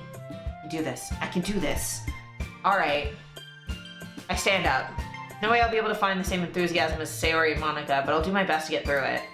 For the sake of the club, and impressing Monica, I'll do my best. Ready to go, Sayori? Yep. Look at you two always going home together like that. Kind of adorable, isn't it? Hee. Jeez, guys. Don't make such a big deal out of it. Be a little nice, though. Well, how am I supposed to respond to that? Hey, Hellchat, you don't have to say it. Whatever, let's go already. I'll come with Sayori once more. Even though it's only been a few days, a lot of things have already changed. Today, Sayori is being a little quieter than usual on the way home. Hey, Sayori. Sorry, I was spacing out. No wonder. I was thinking about something from earlier. Like how we get to, Sayori fumbles with her words. Let's just say one day Yuri has to walk home with you. Huh? What would you do? What kind of question is that? Kind of putting me on the spot here. Hee. Well, I'll walk home with Sayori. She's my best friend. We live next to each other. Sayori, you really think I would ditch you for Yuri? Eh? But so beautiful and smart. Jeez, I already see her in the club every day. Besides, you always seem to really like going home together. I just ruined that for you. So silly, Hellchat. Think about me too much sometimes. Yuri would deserve it if she wanted it, so... Sayori, I've already made up my mind. I really can't figure you out sometimes. Sorry. Besides, what's the point in speculating something that's never gonna happen? Conversation trails off. Kind of a weird thing for Sayori to care so much about. But I want to respect her and keep her happy too. And again, the festival's only a few days away. Who knows what will happen in that time?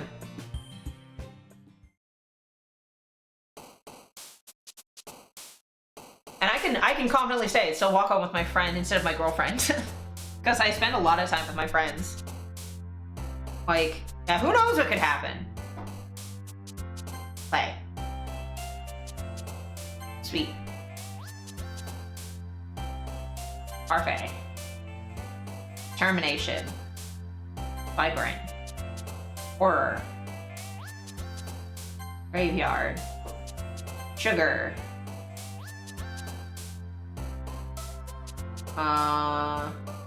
Promise. Unrequited. Unrestrained. Fantasy. Philosophy. Agonizing. Entropy. Comfort.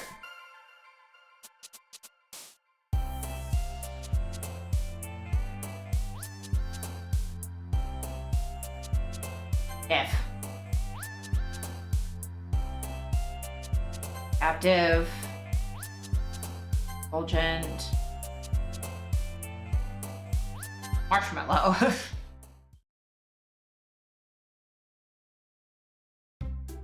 Aw, man. Last one here again. Don't worry, I just walked in too. Are we practicing piano again? Yeah. Haha. You must have a lot of determination. Starting this club and now picking up piano? Well, maybe not determination. I guess passion. Yeah, you're not from Undertale. Remember that the club wouldn't be here if it wasn't for all of you. I'm super happy that you're all willing to help out for the festival too. I can't wait for the festival. It's gonna be great. Weren't you complaining about it just yesterday, Natsuki? Well, yeah. I'm talking about our part of the festival. The whole day of school where we get to play and eat all kinds of delicious food. Sound a little bit like Sayori all of a sudden. Monica, do they usually have fried squid? Squid? Pretty specific thing to look forward to. Oh, come on. Saying you don't like squid? You of all people? I didn't say I don't like it. Besides, what do you mean, you of all people? Cuz! Write your name. Monica. That's not how you say my name at all. So that joke makes no sense in translation. Never mind. Just focus on our own event for now, okay? Hehe. Fine. Your actions aren't as fun as Yuri or Sayori's anyway. Excuse me? Where is Sayori anyway? Oh, there you are. Sayori is sitting at a desk in the corner of the room looking down at nothing. I walk over to her. Hey, Sayori. I have my hand in front of her face. Spacing out again. Hehe, sorry. Don't mind me. Go talk to everyone else. Huh? Is everything alright? Of course. Why wouldn't it be? It feels like you're a little off. Sorry for assuming things. Please, you worry too much about me. Fine, see? Sarah shows me a big smile. Don't let me distract you from having fun with everyone. Well, alright. You say so. I worriedly glance at Sayori before turning back towards everyone else. The conversation has already dispersed with everyone back at their usual activities. Maybe I should ask Monica if she's noticed anything about Sayori recently. Since they've been preparing for the festival, they must have been spending a lot of time together. Timidly approached Monica, shuffling through some papers at her desk. I'll chat, what's up? Hey, this might sound a little strange, but have you noticed anything up with Sayori recently? Anything up with her? What way do you mean? Maybe I'm reading into it a little bit too much, but she seems a bit downcast today. Oh, you think so? Can't say I've noticed anything about her. Monica peers across the room at Sayori, who is idly dragging a rubber eraser up and down her desk. Maybe there's something on her mind, but I'm surprised I'm not the one asking you, Hellchat. You certainly know her a lot better than I do. Yeah, but she's never really like this. She's always talking to me about things that bothered her. This time when I asked her, she was really dismissive. Sorry, I know it's not your problem. I just wanted to ask if you knew anything, so I'll drop it now. No. It's important to me too. I mean, I'm also friends with her. I also care about the well-being of my club members, you know? Maybe I'll try talking to her myself. Are you sure about that? It seemed like she wanted to be left alone. Are you sure? Maybe she just has a hard time bringing it up with a person of interest. Person of interest? What do you mean by that? I'm just saying that maybe the thing on her mind is you, Hellchat. Me? How on earth would you come to that conclusion? Well, probably shouldn't say too much, but Sarah talks about you more than anything else, you know? Huh? I've been much happier ever since you joined the club. Like an extra light was turned on inside of her. What? No way. Sarah is always like that. She's always been full of sunshine. Not any different now than it's always been. You're so funny, Hellchat. Have you thought that maybe you've always seen her as so cheerful because that's just how she is when she's around you? I said too much. I'm sorry. What do I know anyway? I mean to jump to conclusions. You should just forget about what I said. I'll try and talk to her, so try not to think about it for now. Alright. Monica smiles meaningfully.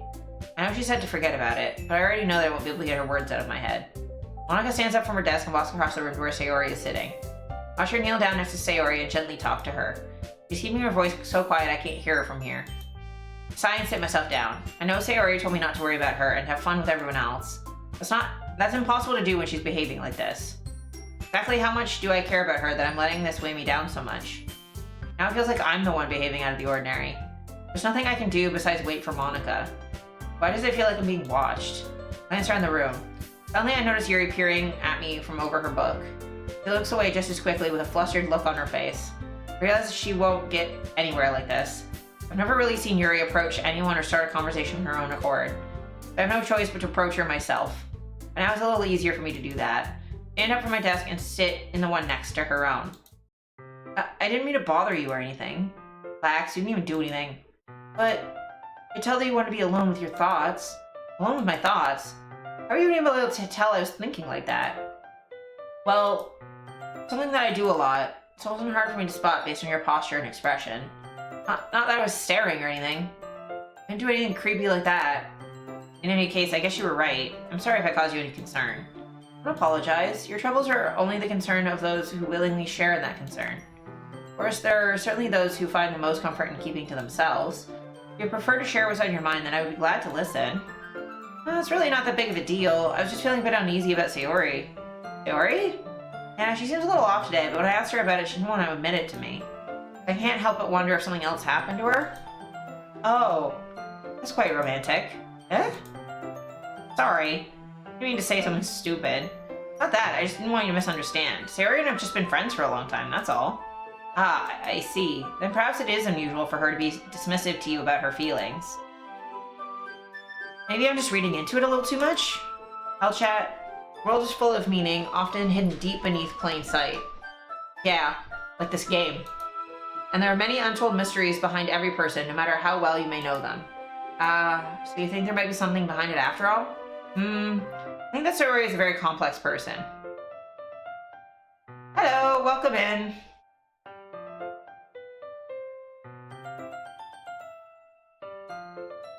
Your name is complicated. Let me see.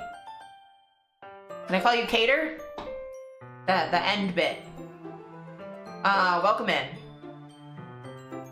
Her mannerisms on the outside don't always match what may be going on inside. And she may not always know what she wants. I noticed her strange behavior today too, and I also feel some concern for her. In your case, it looked like she was fully occupying your thoughts, wasn't she? Well, I guess that was the case. Yuri, she really means a lot to you, doesn't she? I guess? We don't need to put it that way. We're just good friends, that's all. Yuri suddenly looks deeply into my eyes. Her expression is gentle and curious, as if she's searching for something. Embarrassed, I avert my gaze. How far are we into the story? I think this is the last day before the festival? First playthrough, first half of the game. So none of the spooky stuff yet.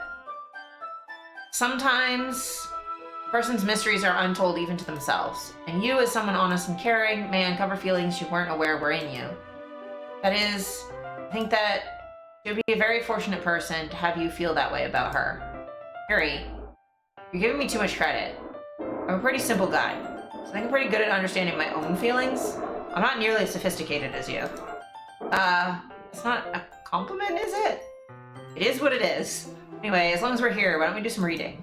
Well, as long as you're okay with it. Yeah, I should be taking my mind off this whole thing anyway. Okay, everyone. After some time passes, Monica calls out to the club room. Why don't we share our poems now? Before I know it, everything is back to normal. Everyone goes to retrieve their poems, and I do the same. I make eye contact with Monica, and she smiles at me. I wonder what she was talking about with Sayori.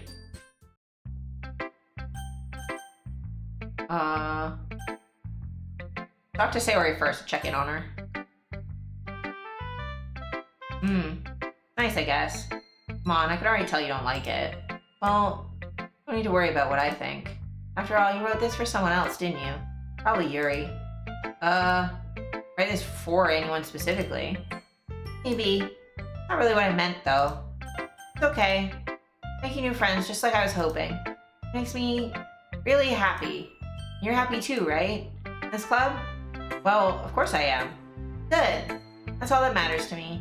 Thank you, Hellchat. Yuri? Something wrong? Huh? No, nothing. I'm a little tired today. Hee. Alright. Tell me if you need anything. I will. Don't worry about me, okay?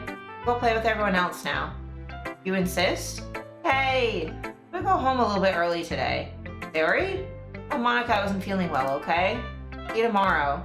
Before I can say anything else, Yuri cheerfully walks out of the classroom, humming to herself. Just gonna go down the list. This one's alright. Alright? Well, yeah. Not as good as yesterday's anyway. I see what you're going for, but it's just not really my style. I mean, that's fine. I'm mostly just glad you're trying a little bit. Of course, I'm at least trying. Why are you so emotionally invested in my poems anyway? Is that more of a compliment to me? Eh? No, gross. Not like I care. Just that one of us in this club has to make sure you're not slacking off. Really? Well, what if you ended up just scaring me away? That's, like you would actually do that. Yeah, you're right. Kind of fun to hang out here, even if I have to put up with you. Ugh. Natsuki's elbow connects with my stomach. Oh? Maybe I won't mind scaring you away after all. I was just joking. Oh, I know. The any part? It just means that, like, she, he, they, like, whichever one makes the most sense, or you can switch between them if you want. I appreciate the question. Yeah, in English, there's a bunch of different ones. I consider myself non-binary, so I'm comfy with a variety of pronouns, I guess. Don't worry, I was too. Haha. How the hell do you call that a joke? Seriously hurt. Well, maybe it was funny to her. I guess that's kind of the point. You really just watch my mouth run, Natsuki. Anyway, Natsuki holds her poem out to me like nothing even happened. Neat, thank you. I'll be your beach. Your mind is so full of troubles and fears that diminished your wonder over the years, but today I have a special place, a beach for us to go. A shore reaching beyond your sight, a sea that sparkles with brilliant light. The walls in your mind will melt away before the sunny glow. I'll be the beach that washes your worries away. I'll be the beach that you daydream about each day. I'll be the beach that makes your heart leap in a way you thought had left you long ago. Let's bury your heavy thoughts in a pile of sand, bathe in sunbeams and hold my hand. Wash your insecurities in the salty sea and let me see you shine. Let's leave your memories in a footprint trail, set you free in my windy sail, and remember the reasons you're wonderful when you press your lips to mine. I'll be the beach that washes your worries away. I'll be the beach that makes you daydream about each day. I'll be the beach that makes your heart leap in a way you thought had left you long ago. If you let me by your side, your own beach, your own escape, you'll learn to love yourself again. Your favorite girl so far? My favorite is Yuri. I like Natsuki the most. I like playing Smart in the Mountains. That's very fair. I like Yuri a lot. She reminds me a lot of me in high school. Very socially awkward, kind of autistic, like spooky stuff, a little bit intense sometimes. Not sure really how to socialize. I do like all of the girls, to be fair. Natsuki, I like her energy and her attitude's kind of fun. Sayori's very sweet. And then, you know, Monica's Monica. Yeah. Well, I kept writing about negative things, so I want to write something with a nice message for once. Besides, the beach is awesome. Kind of hard to write anything negative about the beach. So I decided to write about the beach first and came up with the message later. Yeah, well, only because of what happened yesterday. And after Yuri and I realized we kind of wrote about the same thing, she wanted to pick a topic and have us both write about it or whatever. You can really see her doing that too. Oh yeah, I totally know. I played this before, just not the DDLC Plus version. So I'm excited to get to the bit that's new. Monica is also there. Like, yeah, you get so much less time with her. But I do appreciate that she does try to do her best for the other characters, even though she knows they're not real the way that she is initially. Making us write about a simple topic, then trying to impress me by coming up with something all fancy. Well, it's not like I care. Did it anyway. I mean, I guess mine ended up being kind of metaphorical too. There's nothing wrong with doing that once in a while. At the very least, it was good practice.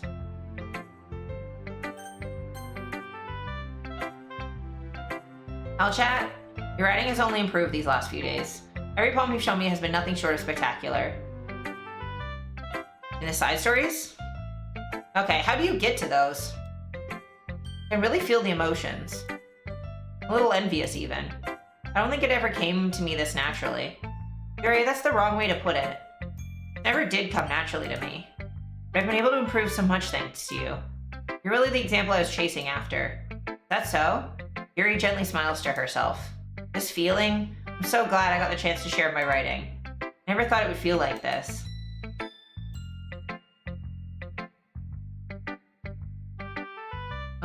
I remember you mentioning that yesterday. Can't believe that you're so good at something you never even shared it with anyone. Kind of a shame. Maybe, but it's not like I really had a choice. What do you mean? Well, Yuri smiles sadly. I'll chat during lunchtime. I eat by myself. Did you know that? It's a great time to find a quiet spot and do some reading. In fact, I always have some books with me. I say I really enjoy reading. Virtual machine? I don't know what that is. One way to put it anyway. But books are so full of amazing and inspiring people. People you want to fall in love with. Or people you just know would make a really good friend. Cheerful people who always put a smile on your face. Or deep thinkers and problem solvers who discover the mysteries of life. When you look at it that way, I'm surrounded by friends every day. You know? Those friends don't laugh at me. They don't tease me for spacing out all the time. They don't make fun of my body type. And they don't hate me for acting like a know-it-all. They'll say that about you? I'm not a know-it-all, Hellchat. The opposite, I don't know anything. I don't know how to talk to people, I don't know how to make people see me as normal. I don't even know how to make myself happy. All these feelings, and all I can do with them is read and write. It wasn't until now that I started sharing it with you. But I really understood what I was missing all this time. Intro main menu? Okay. I haven't really done anything. No, that's wrong. Being patient, respectful, that's really important to me. I know I'm a difficult person, Hellchat. I speak too slowly, I second guess myself all the time, I read too deeply into things, but every time, you've always treated me just like anyone else. It's so rare that I feel comfortable with myself when I talk to others. That's why every time I talk to you, I just feel really happy. I see. Well, I treat you how you deserve to be treated, Yuri. If other people don't see it that way, then screw them. I mean, I joined this club hoping I would make friends, and I would say I've had at least one success. Wouldn't you? You put it that way. Yeah, we really are friends now, aren't we? Yuri puts her head in her hands. This time she's smiling as she does it. Do you want to show me your poem? Yeah, I do. Let me get it for you. Ghost Under the Light Part 2. The tendrils of my hair illuminate beneath the amber glow, bathing. In the distance, a blue-green light flickers. A lone figure crosses its path, a silhouette obstructing the eerie glow. My heart pounds, the silhouette grows closer, closer. I open my umbrella, casting a shadow to shield me from its visibility. But I am too late. He steps into the streetlight. I gasp and drop my umbrella. The light flickers, my heart pounds. He raises his arm. Time stops. The only indication of movement is the amber light flickering against his outstretched arm. The flickering light is in rhythm with the pounding of my heart, teasing me for succumbing to this forbidden emotion. Have you ever heard of a ghost feeling warmth before? Giving up on understanding, I laugh. Understanding is overrated. I touch his hand, a flickering stops. Ghosts are blue-green, my heart is amber. Finishing the poem, I start to hand it back to Yuri. Instead of taking it from me, she looks away. Do you dislike it? No, of course not. I just don't really know how I should respond. Despite Yuri's poems being cryptic, it isn't hard to figure out what this one was about. Also, this isn't the poem that Natsuki said she wrote about. Meaning I'm probably the only one she's showing this to. I don't know if I'll be able to explain this one. That's fine. I understand this one. Yuri is having an even harder time speaking than usual. Does this mean a lot to you? Yuri nods. Not really good with words, but I'm happy that you shared it with me. So thank you. I hope we keep spending time together. Despite my inability to make eye contact, I see a faint smile emerge on Yuri's lips. I was going to try and hand the poem back to her, but instead Yuri gently takes my hands and pushes them back towards me. I hesitate and respond to her warm touch. You can, poem is... Once again, Yuri fails to form a complete sentence. Mean I can keep it? Yuri nods. I'd love to. Again, Yuri faintly smiles as if she doesn't want me to notice. You always make me feel nice. I know I'm not good with people, but I hope that I can return the favor sometimes. Yeah, don't worry. I think you do a good job. Yuri finally turns back towards me. Guess she would move on before Monica says something, but I'm sure we can talk again later. Yeah, sure we will. That, Yuri timidly smiles at me and I return to my seat. I can put her poem away. The ARG, sort of? Yeah, so if I go to main menu, I just saved, so. There is not...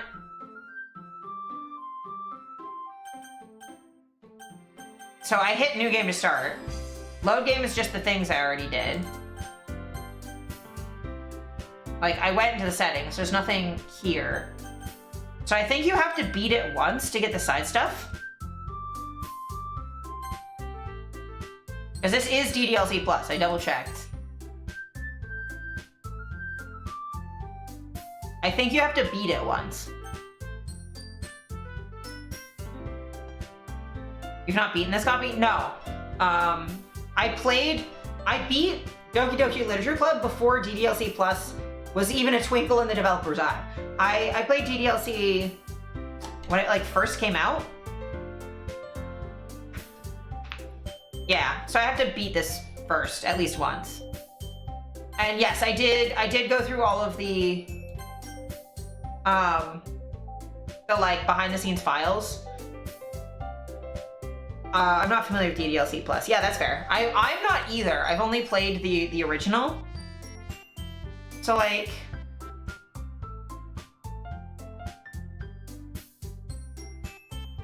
let me see.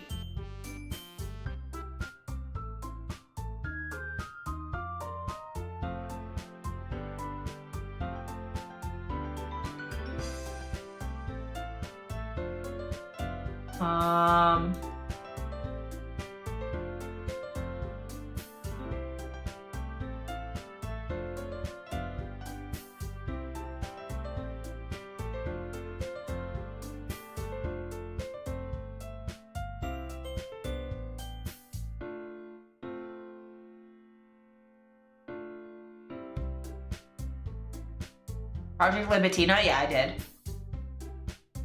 But like, you go into like all the game files and shit's in there. I think that stuff only comes up at the second half. Yeah, I definitely did all of that. Hi, Hell Chat. You thought about what you want to submit to perform at the festival? Well, being in this club is one thing, but performing in front of a bunch of people, I'll have to give it some more thought. Okay, no pressure. Whatever you do, I'm sure it'll turn out great. It would also make me happy to see. Aha. Anyway, let's take a look at today's poem. Sure. Let Monica take the poem I'm holding in my hands. Shadow's gotten so refined, Hellchat. Yuri's been teaching a lot of things, hasn't she?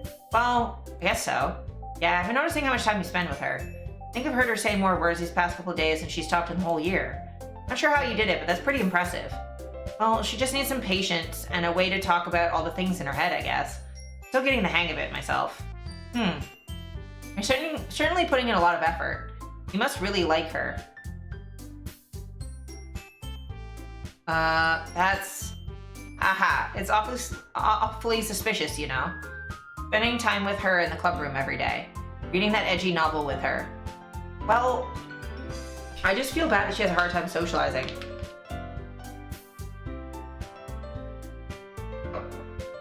Thank you.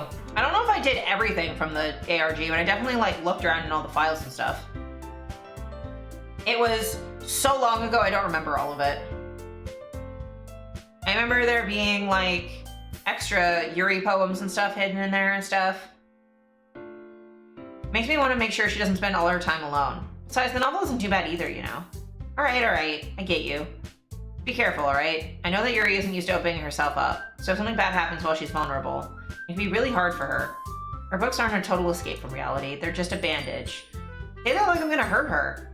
Sorry, I didn't really mean that. If anything, she might accidentally hurt herself. Anyway, I'll share my poem with you now, alright? Alright. Buddy, I super don't remember. The game came out like a decade ago. I don't remember the first time I played it.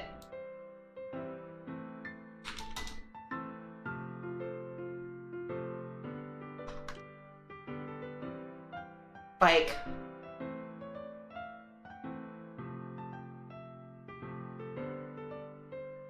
The original version was from, yeah, 2017, so a decade ago. So I played it when it came out. I super duper do not remember all the intricacies of the ARG from that long ago.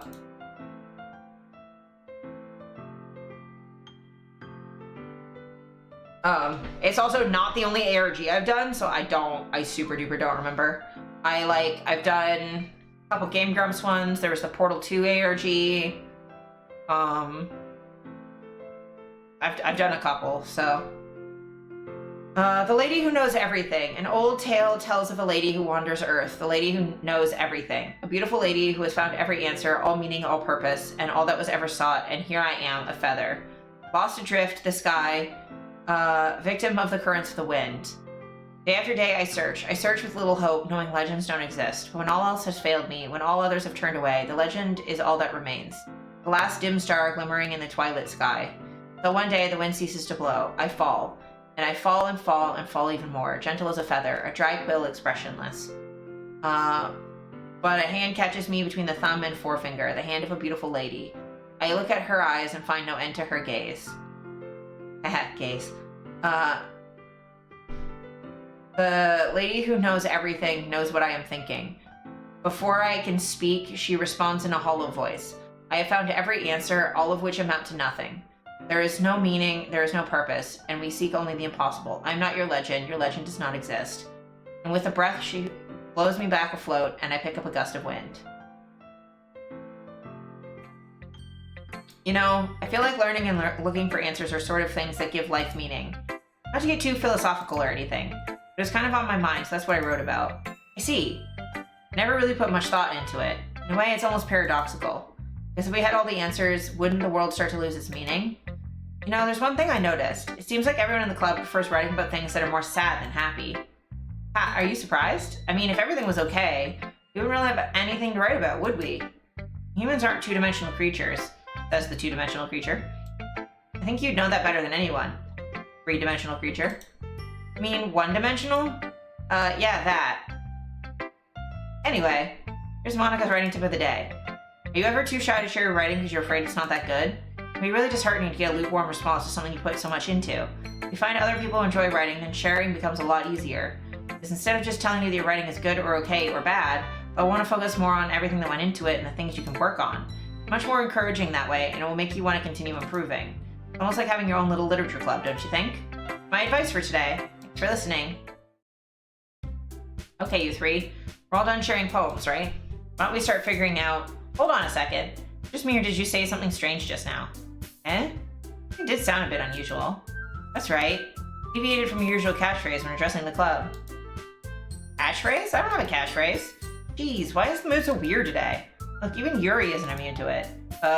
Stagnating air is common foreshadowing that something terrible is about to happen. Subtle game. In your books, maybe. Look, the only thing different is that Sayori isn't here.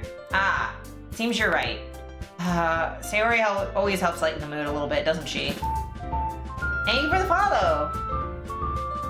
It's almost like everyone's balance is thrown off a little bit when she's not around. Thank you. My throat is getting a bit dry. Where the heck did she run off to anyway? I thought she just went to pee. Natsuki, please show some decency. Oh, come on. She actually wasn't feeling too well and went home early. Is that so? Hope she's alright. Seriously? All the times not to go home with her, you pick the time she's not feeling well? So much for you two being all lovey-dovey. No. First of all, stop misunderstanding my friendship with Sayori. And second, she's kind of been avoiding me today, so I didn't want to force it. Oh? That curious expression coming from Yuri of all people? Calm down, guys. I talked to her earlier, and everything is fine. What did she say? Anyway, we need to figure out the rest of the festival preparations, so let's decide what everyone will be doing this weekend. I already know what I'm doing. That's right. Natsuki will be making cupcakes. We might need a lot of them in different flavors. Can you handle that all by yourself, Natsuki? Challenge accepted. And as for myself, I'm going to be printing and assembling all the poetry pamphlets. Yuri will be helping me design them. As for Yuri... Puppies?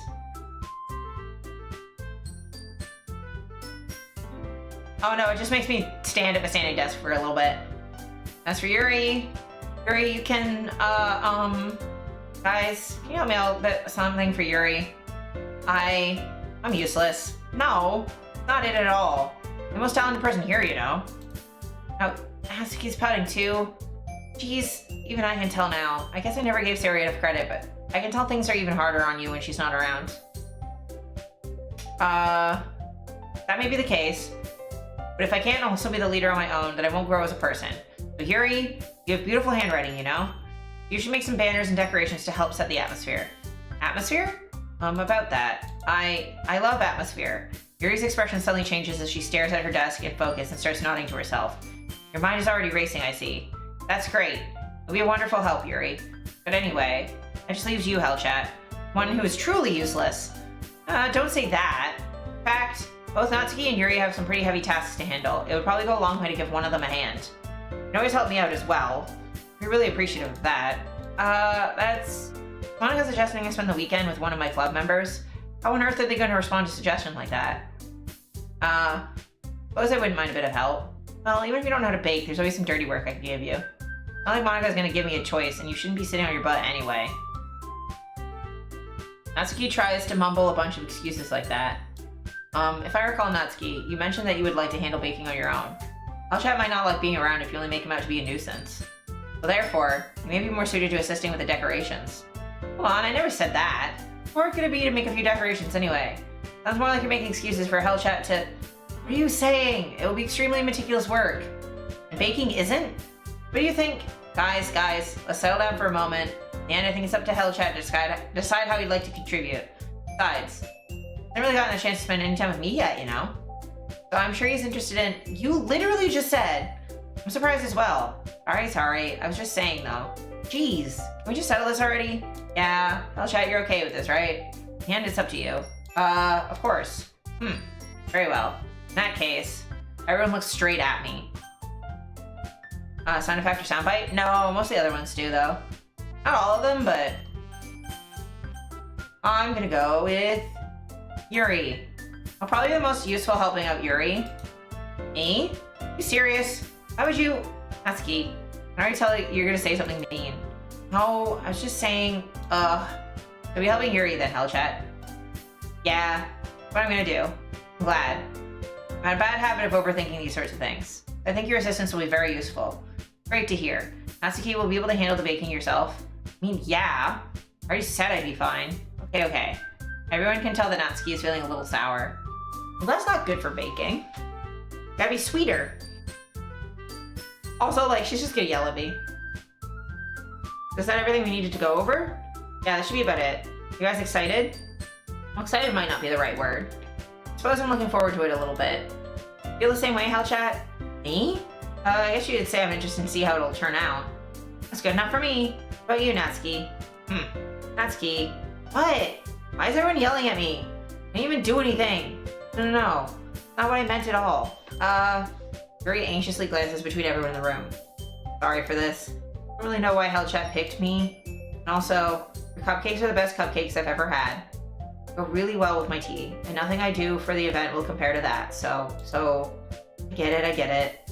Kind of surprised though. Why? Well, I'm the one acting immature. I already know that. You're trying to cheer me up all of a sudden.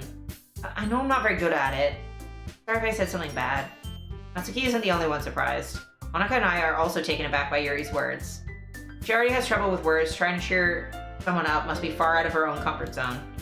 But I begin to understand. Yuri's trying to sound like Sayori. Even if it didn't work perfectly, I can tell that she tried to say something Sayori would say at a time like this. But Sayori always helps everyone smile and feel good about themselves. No, kind of appreciated it. Sorry for making a big deal out of nothing. But I am going to say this. Better bet that my cupcakes are going to be the best part of the whole event. I believe you. Yeah, I hope to see everyone do their best. But with that, nothing more for today, so I guess it's time for us to head out. Alright, let's get out of here then. Everyone packs up their things. I start to follow Monica and Natsuki out the door as they chat between each other. Turn around. Sorry. I realize I don't have a way of contacting you this weekend. Oh, you're right. Can't believe that slipped my mind. Should I give you my phone number? I think that would be the best way, yes. Alright then. Yuri and I exchanged phone numbers. Okay, then I'll be stopping by your house on Sunday. Huh? My house? Is that a problem? No, not at all. I just thought that I'd be the one going to your house instead of the one helping you. I suppose that makes sense, but if you don't mind, I'd prefer going to your house. Alright. In that case, that won't be a problem. I decided not to press Yuri for a reason. It's not like it should matter much either way, so I just need to make sure my room is clean. I hope I managed to make myself useful in some way. I'm not nearly as creative as you are. Don't underestimate yourself, Hellchat. I think we'll make a very productive team.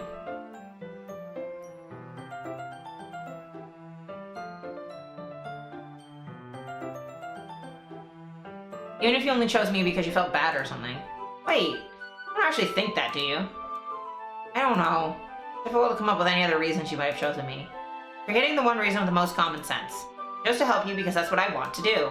But Yuri thinks to herself with an extremely tense expression. Yuri, you're overthinking this. You want me to point out when you're overthinking, right? I didn't realize. I'm telling you I want to. That's all there is to it. You believe me? Yuri thinks really hard again. She looks straight into my eyes for a long while. I believe you. As if it took her a tremendous effort, Yuri finally says that and relaxes her expression. I'm really looking forward to Sunday. Yeah, I am too. After that exchange, I make my way out the door and Yuri follows. I have to BRB real quick. I just have to use the bathroom. I will be back in a second.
Hello, I returned.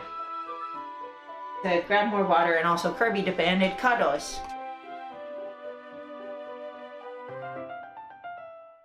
Oh, Bubba. Also, he wants to sit in the window, so. Hey, Kirby. Yeah, let me see if I can. You can see his reflection in the snake tank.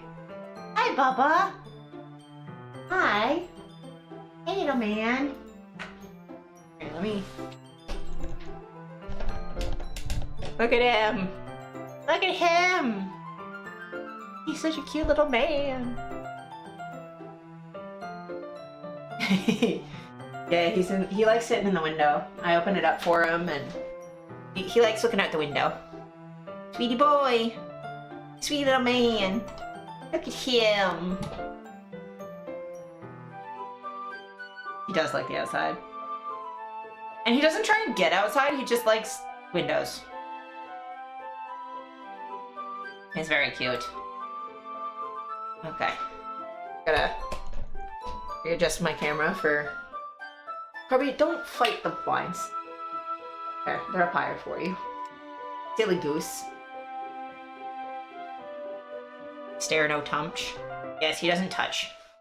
I can't believe this. Yuri's gonna be coming by my house on Sunday.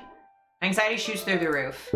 Even though I've gotten pretty used to handling her at this point, no telling what might end up happening once we're outside of school. Are you trying to get down? Bye-bye. More than that, she told me she was looking forward to it. This is a chance I have to make something happen between us. Sorry, this is... yeah. Or is it too early for that? Only time will tell. Until then, I won't be able to take my mind off of it. I seriously can't wait.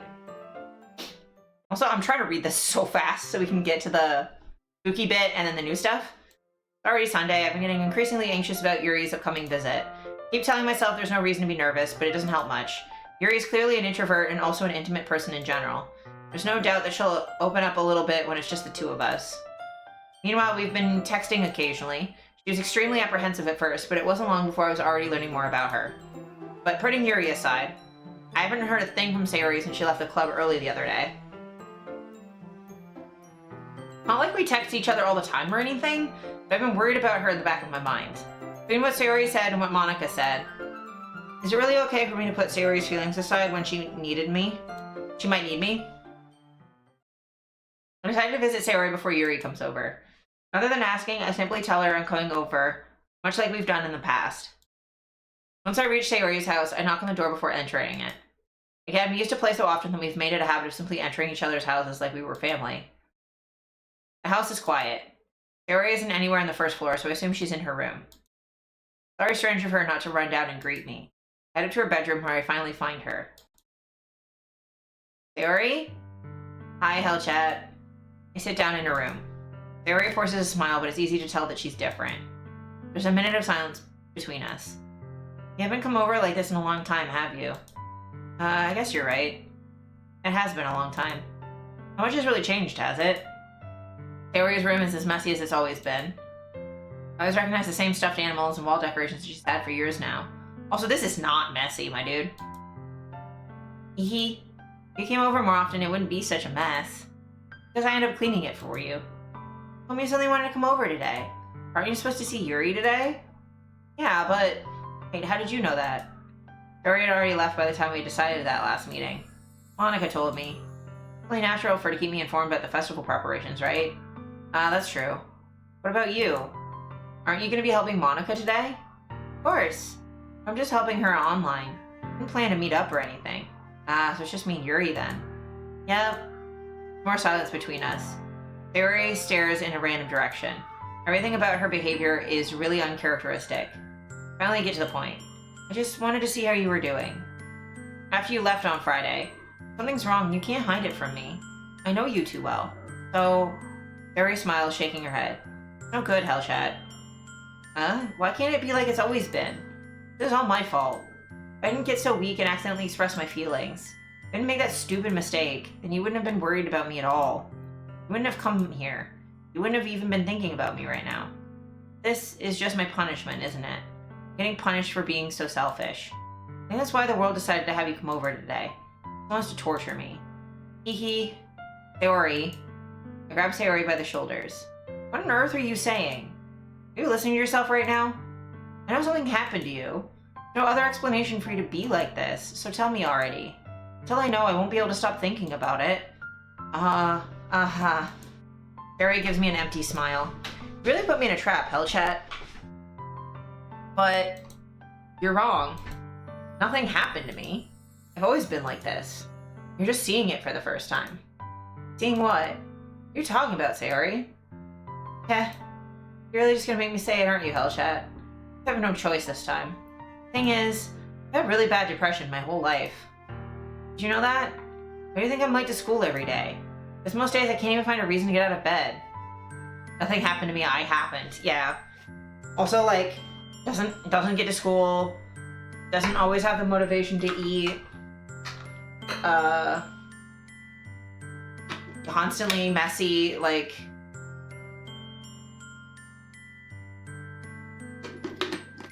she's had typical, like, depression symptoms the whole time. What reason is there to do anything when I fully know how worthless I am? Why go to school? Why eat? Why make friends? Why make other people put their energy and caring to waste by having them spend it on me? That's what it feels like. That's why I just want to make everyone happy, without anyone worrying about me. I'm in shock. Can't even figure out how to respond. How is it possible that Sayori kept this from me the entire time that I've known her? Do you really want so badly for me to just not think about her? Why, Sayori? Why has you never told me about this? It almost feels like I've been betrayed as your close friend. Don't fucking say that. Because if I knew, I would have done everything I could to support you. There's only so much that I could do. Tried a little bit harder to make every day a little bit better for you. Why, I'm your friend. All you had to do was tell me.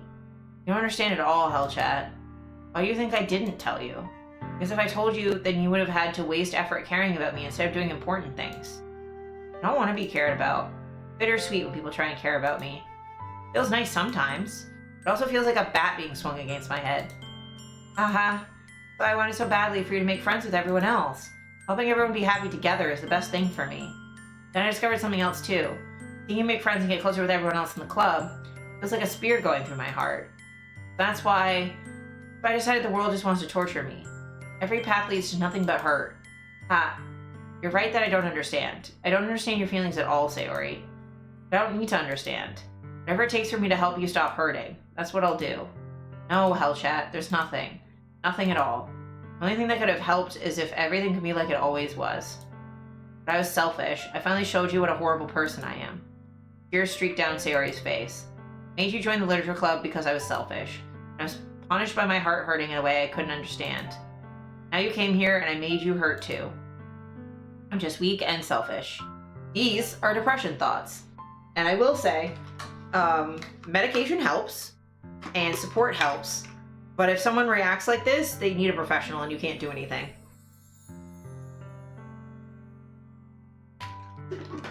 I've had so many friends with depression who have been helped by having like caring friendships and stuff. I've also had people I've known in my life with depression who hurt people. So there's a point where you're sick enough that you need professional help and you need to want to get better. This kind of a reaction to someone trying to support you is counterproductive.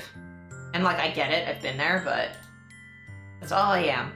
That's why I'm going to accept these punishments, because I deserve every last one. Without thinking, I once again grab Sayori's shoulders. This time I pull her into a tight embrace. Hellchat, Yuri, I don't care if you feel selfish. I'm really happy that you convinced me to join the club. Seeing you every day makes it worthwhile enough. To make friends with everyone else, that's just a bonus.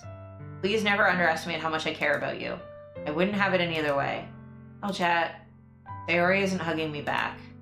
Despite my arms being wrapped around her, Sayori's arms remain at her sides. She starts sobbing next to my ear. No, don't do this to me. Please don't do this. Hellchat, Sayori barely manages to speak between her sobs. I don't know if I'm doing the right thing, but all I want is for her to know that I care. If you have it in you to call yourself selfish, then you have to let me be selfish too. No matter what it takes, I'll figure out what it needs to change. Make these feelings go away. If there's anything that you need me to do, you better tell me. I'll get mad if you don't. I don't know. I don't know. Gently, Sayori finally puts her arms around me in return. I don't know anything. It's all really scary. I don't understand any of my feelings, Hellchat. The only time I'm not feeling nothing is when I'm feeling pain. But your hugs are so warm, and that's really scary too. Sayori lets me go. As she does so, I let her go as well. Festival is tomorrow. Yeah. It'd be fun, right? Yeah. How would you like for me to spend it all with you? What I want. Promise. That'd be nice then. Yeah. Sayori wipes her eyes. If I spend the whole day here, I would. Of all days, this has to be the one where I have other plans. Maybe I should cancel. No, don't. Please don't. If you did that, then I really wouldn't forgive you. But it's almost time for Yuri to come meet me at my house. At the very least, you want to come along and help out? It'd be fun. To my surprise, Sayori shakes her head. I'm sorry. I don't know if that would be very good for me today. You understand, right? Kind of hard for me to fully understand, but I'm trying my hardest. It's okay. Don't worry too much about it. I'll see you tomorrow, okay? Right. I'll look forward to it. Say goodbye to Sayori and exit her house. On my way home, I find myself feeling uneasy. It's hard for me to keep thinking about it when Yuri's about to come over too. I think Sayori is right. I shouldn't be worrying too much, and we've definitely gonna have a great time tomorrow. Just focus on what's ahead of me. As I approach my house, I see something that makes me feel a moment of panic. Yuri? Thank goodness. You're a little early. Sorry I wasn't home yet. Are you waiting for a long time? Oh, I just got here. I started to get really nervous when nobody answered the doorbell. You always could have texted me. If I had known, I would have reassured you and hurried more on my way home. I suppose that's true. I didn't think of that for some reason. It'd be common sense to do that, but I decided to ignore it. Anyway, let's go inside. You brought a lot of stuff with you. That's right. And did you manage to find everything I asked you to buy as well? Yeah, pretty much. I hope I got everything right. Sure, it'll be fine. Take Yuri to my room. First thing she does is glance around curiously, which makes me feel anxious. It's so clean. Ha! I cleaned it before you came over, so very considerate of you to do. No, it would be really embarrassed for my room to be a mess while you were here. Well, I do enjoy cleaning. I would have gladly helped you clean. That would be even more embarrassing. Wait, don't look in there. Actually, Yuri's wrist, which is in the process of opening a desk drawer of mine. I'm sorry. Wasn't thinking for some reason. I was just spacing out. Fine is fine. Let go of Yuri's wrist. With both of her hands firmly in her lap as if making sure she's keeping track of them. So, should we get started? Yes. I have a few things planned that you can help with. Decorations and some other atmospheric enhancements. Atmospheric enhancements? You know, mood lighting, aromatherapy candles. Oh wow. I didn't know you plan on taking it that far. Of course. I want to help take our guests to a faraway place. Although many will stop by just out of curiosity, and for cupcakes, I guess. We're determined to provide an experience that will leave them wanting more. That's great. Easy to forget that you're a pretty intense person. Intense? Guess it's the best way to put it. Is that a bad thing? No, not at all. Something I like about you, actually. Is that so? It makes me feel a little relieved. Kind of happy. Yeah, no need to be so anxious. Relax a little. Relax. I brought some things for relaxation. I'm gonna use them during the poetry event. Oh yeah? Like what? Let's see. Yuri rummages through her bag. Pulls out a few candles and a wooden cylinder-shaped object. Did some shopping on the way here, so I happen to have these in my bag. Plan to cover the windows in black paper and use the candles to light the room. I think that would be amazing, don't you? Yeah, that would be really neat. What's that wooden thing, though? Oh, this? It's a diffuser for essential oils. How familiar are you with aromatherapy? Not at all. Oh, is that so? One of my favorite contributors to a positive environment. Depending on the oils or herbs you choose, you can change the mood of the air itself. You can even feel it permeate through your body. Relaxation, positive energy, romance, reflection. It's almost like magic. Yuri takes the cylinder and pushes a switch on the bottom. In a moment, a thin ray of vapor begins to spout through a small hole in the top. Wow, that smells wonderful. What kind of mood is that one for? This is a jasmine essential oil. Smells a little sweet and flowery, right? Yeah, that's a good way to describe it. Chose Jasmine for the event because it provides more than relaxation. Jasmine enhances your emotions and helps you feel them flow through your body. You feel warmer and your heart pounds more heavily. Don't you think that would be perfect for sharing our poems? It does sound suitable. You seem to know a lot about this, so I trust your opinion with anything. Yuri smiles gently, clearly enjoying herself. She again reaches into her bag and pulls out several spools of thin ribbon. What are these for? Well, did you purchase the origami paper I asked you to get?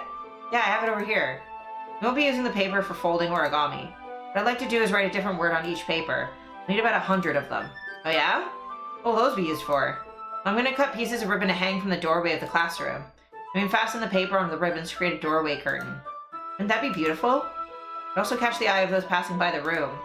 May attract some to peek inside. That's really creative. I had no idea you were so good at this, Yuri. Is that so? Well, I suppose I do get a little intense, as you put it. Haha. Yuri giggles with red cheeks. Just me, or is she more relaxed when it's just the two of us? Maybe this is the excitement she feels from sharing something that she enjoys. Here's a marker, Hellchat. You can write any characters you want. I'll help you once I finish cutting the ribbons. Alright. Sitting on the floor together, the two of us get to work. Carefully draw a different character on each paper, doing my best to manage my bad handwriting. Yuri unravels a long strand of red ribbon to her desired length. Then she reaches into her bag once more and pulls out a pocket knife. Knife is strangely beautiful. Heads up, blood is gonna happen at some point shortly. The silver handle has an intricate pattern of waves etched into it. The blade itself is gently tinted blue. No ordinary pocket knife. It looks really fancy. Well, embarrassed Yuri looks away. What is it? You're gonna think this is weird. Yuri, whatever it is, I have no reason to judge. Each their own, you know? Promise you won't be weirded out. Yeah, I promise. Alright. Thing is, I'm kind of into knives. Just so pretty. Can't help it. I don't know what it is. A combination of craftsmanship and the feeling of danger, maybe? And it's me and ropes, so I get it. What am I saying? Please don't think I'm weird for this. Ah, you're laughing at me. No, I'm not laughing at you.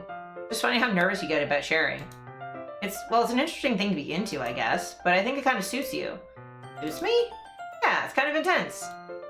Besides, it's a really cool looking knife, I can't deny that. I like knives so many, yes. I have a couple, like, curious knives. I have, like, a Damascus steel, like, kitchen knife. It is, isn't it? Yuri relaxes her expression once again. Would you like to hold it? Sure, I'll check it out. Yuri carefully hands me the knife with the handle facing me. I take it and turn around in my hands. It feels heavy and extremely solid. Where do you even get a knife like this? Curious of its sharpness, I feel the point of the knife with my index finger. Ow! Hellchat! A rainbow fold-out knife that I treasure? Hell yeah. Why did you do that? I didn't expect it to be that sharp. I barely touched it at all. It's my fault. I should have warned you. The knife is extremely sharp. It can cut through skin like it's paper. Oh no. A small drop of blood trickles down the side of my finger. Yuri takes my hand and gives the wound a closer look. She stares at it and noticeably fidgets. You're squeamish, I'll go wash it off now. Ah! Without warning, Yuri puts my finger in her mouth and licks the wound. Don't do that without asking! Feel her tongue curl around my finger. Kinda hot. Startled, I instinctively pull my hand back. Oh, please forgive me. I wasn't thinking. Yuri lowers her head, her face burning up. Yuri? That is the most embarrassing thing I've ever done. How could I do something like that? I'm sorry. Sure, it was a little weird and took me by surprise, but I guess she was just trying to help, right? Yuri, I think you're overacting a little. Doesn't lift her head. What if she doesn't recover from this for the rest of the afternoon? Alright, you know what? It might be a stupid thing to do, but I do it anyway. It's so hot. I take Yuri's hand and lick her index finger in return. Hellchat! Did you really just do that? Now we're even. Yuri just looks at me like I did something wrong. Haha! I knew that would be a bad idea. Not for the sweet aroma of jasmine oil, the air would be extremely heavy right now. You're so weird, Hellchat. Yuri giggles shyly. Yuri calling me weird? I have no response to that. Where do you keep your bandages? I don't think I need one, actually. It was a tiny cut. Look, it already stopped bleeding. I see. That's relieving. The tension is quickly lifted. Resume our respective activities. I watch Yuri's knife cut through the ribbon like it's nothing but air. Meanwhile, I continue to make progress on the paper. After we finish attaching the paper to the ribbons, we lay them all out side by side. It looks even better than I expected and will be very effective as a door curtain. They definitely cut one of the images where Yuri is holding your finger in her mouth. I think she does one like that in the original. It looks great. Good thinking coming up with this, Yuri. Thanks. Just something I saw online, really. You ready to move on to the next task? Yeah, let's do it. What do you have in mind? I'd like to create a banner. If I asked you to buy the paint tablets. Oh, that's right. One of the items Yuri asked me to buy was a kit of watercolor paint tablets. We'll need about 6 cups of water to put each of the tablets in. Do you mind fetching those for us? Of course not. 6 cups of water. I'll be right back in a minute. Thank you very much. Oh, and just a little bit of water is okay. If you fill the cups too much, it'll be too diluted. Taking Yuri's advice, I decided to use small plastic bathroom cups rather than full-size glasses. Put them on a plate to catch any paint that drips, and bring it back to my room. Yuri? Yes? Coming to see Yuri quickly unrolling her sleeve, pulling it back over her arm. I wonder what she was doing. Nothing sus here. Nothing.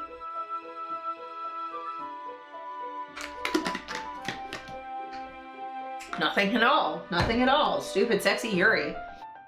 Everything's fine. Your face is a little red. Too hot in here or anything? No, not at all. Something wrong, so let's mix the paint. Yuri hurriedly dismisses me and takes it upon herself to unwrap the tablets, dropping them into the cups. So, thought we would do something simple that would look very nice. I'd like to paint a gradient across the banner, starting with the colors for sunrise, then daytime, then sunset, then nighttime. Once it dries, we'll write an inspirational quote across the banner. You can hang it on the wall behind the podium at the front of the classroom. Ah, neat. What are you gonna write? Well, it'll be more fun to surprise you. Yuri smiles at me. If you say so. After rolling out the banner, Yuri and I kneel on opposite sides so we don't get in the way of each other. Yuri uses a brush and adds a few dots of different colors across the banner to serve as a color guide when we paint. Kind of reminds me of elementary school. Painting on a banner with watercolors feels a lot like the art class projects we had back then. Relaxing. Ah, sorry if this feels too childish. No, I didn't mean that at all. Kind of fun, you know? Yeah, it is fun. I'm glad you feel that way too. Yuri stops painting for a moment, thinking to herself. For me, I don't need to go out and do crazy things to have fun. In fact, I usually don't even want to. It's like when I can spend time with one other person. Even if it's something simple like reading, it doesn't even matter if we don't talk much. Just having a friend next to me makes things feel a little bit nicer. I think that's all it takes for me to be happy. Is that so? Even if Yuri and I are quite different, I can understand where she's coming from. I feel that way about things like anime and games, or simply sharing the experience with someone can make me happy. I think I feel the same way. Yuri smiles gently. I knew you'd understand. Yuri leans over the banner to grab an unused paintbrush. But I move at the same time, causing my head to bump into hers. Yeah, sorry. Yuri reels back, and I quickly lift my hands in surprise. Are you hurt? No, I'm not hurt. It just startled me, that's all. Oh, this is where her kneeling comes in. It's her head, not her finger. Sorry, I should have asked you to get it for me. Not your fault. Your face. There are droplets of paint all over on Yuri's face and neck. There's something on my face? Yeah, I accidentally got paint on you. Sorry, it's totally my fault. I'll get a towel right away. Rush out and fetch a small towel, then I dampen it with hot water. Turn to my room and kneel back down in front of her. This one. She's so pretty. Here. I pat down Yuri's face and neck with the towel. Is something wrong? It's hot. I just didn't expect it. So hot. Sorry. I didn't want to use cold water. Having finished, I start to retract my hand. Yuri suddenly holds my wrist. Wait. Just for a little longer? Feels really nice. Keep my hand still against Yuri's neck. She looks into my eyes. An intense expression that I recognize from when she reads her books. Almost as if she's lost in a daze, enveloped by her own thoughts. She breathes gently, half through slightly parted lips. What is happening? The aroma of the jasmine oil giving me this dizzy feeling? Yuri's gentle fingers wrapped around my wrist send a tingling sensation through my arm. And suddenly her face seems to be much closer to mine than it was just a moment ago. Yuri slowly pulls away. Sorry. I've been feeling a little lightheaded today. I didn't mean to space out. It's fine. The moment is over as soon as it began. Yuri picks up her brush again. But her movements seem clumsier, like she's unable to focus. I remain silent, forced to ignore the event that just transpired. I hesitantly retrieve my own brush and continue following Yuri's example. That should do it. I finished filling the night sky with white dots that look like stars. Looking at the banner as a whole, it's very pretty and natural looking. I think it came out better than I expected. I'm really happy with the results. Yeah, me too. Are you gonna add the lettering now? Not yet. It needs to dry first. That's true, but won't that take a while? Well, perhaps it would be best to leave it here and then have you bring it in the morning. I can do the lettering in the classroom before our event starts. Is that okay? That's totally fine. Wonderful. In that case, I don't think there's anything more for us to do here. Phew. Ha. Say that like you're glad it's over. Was I wrong to assume that you're at least enjoying yourself a little bit? Oh, no, it's not that. I'm just glad that we managed to get everything done. I see. I am too. I was a little concerned about time. We need to start making dinner soon. Ah, don't have any time left? I was secretly hoping we would have extra time after finishing the work. Well, Yuri thinks to herself. It would be too irresponsible of me to wait much longer. I'm sorry. I was hoping there'd be more time as well. Probably my fault. Sorry for being such a slow worker. No, it's not your fault at all. The important thing is we got everything done, right? Yeah. So, shouldn't be disappointed or anything? Yes, I was talking about IRL. I'm gonna stop streaming and go make dinner at 4 in the afternoon.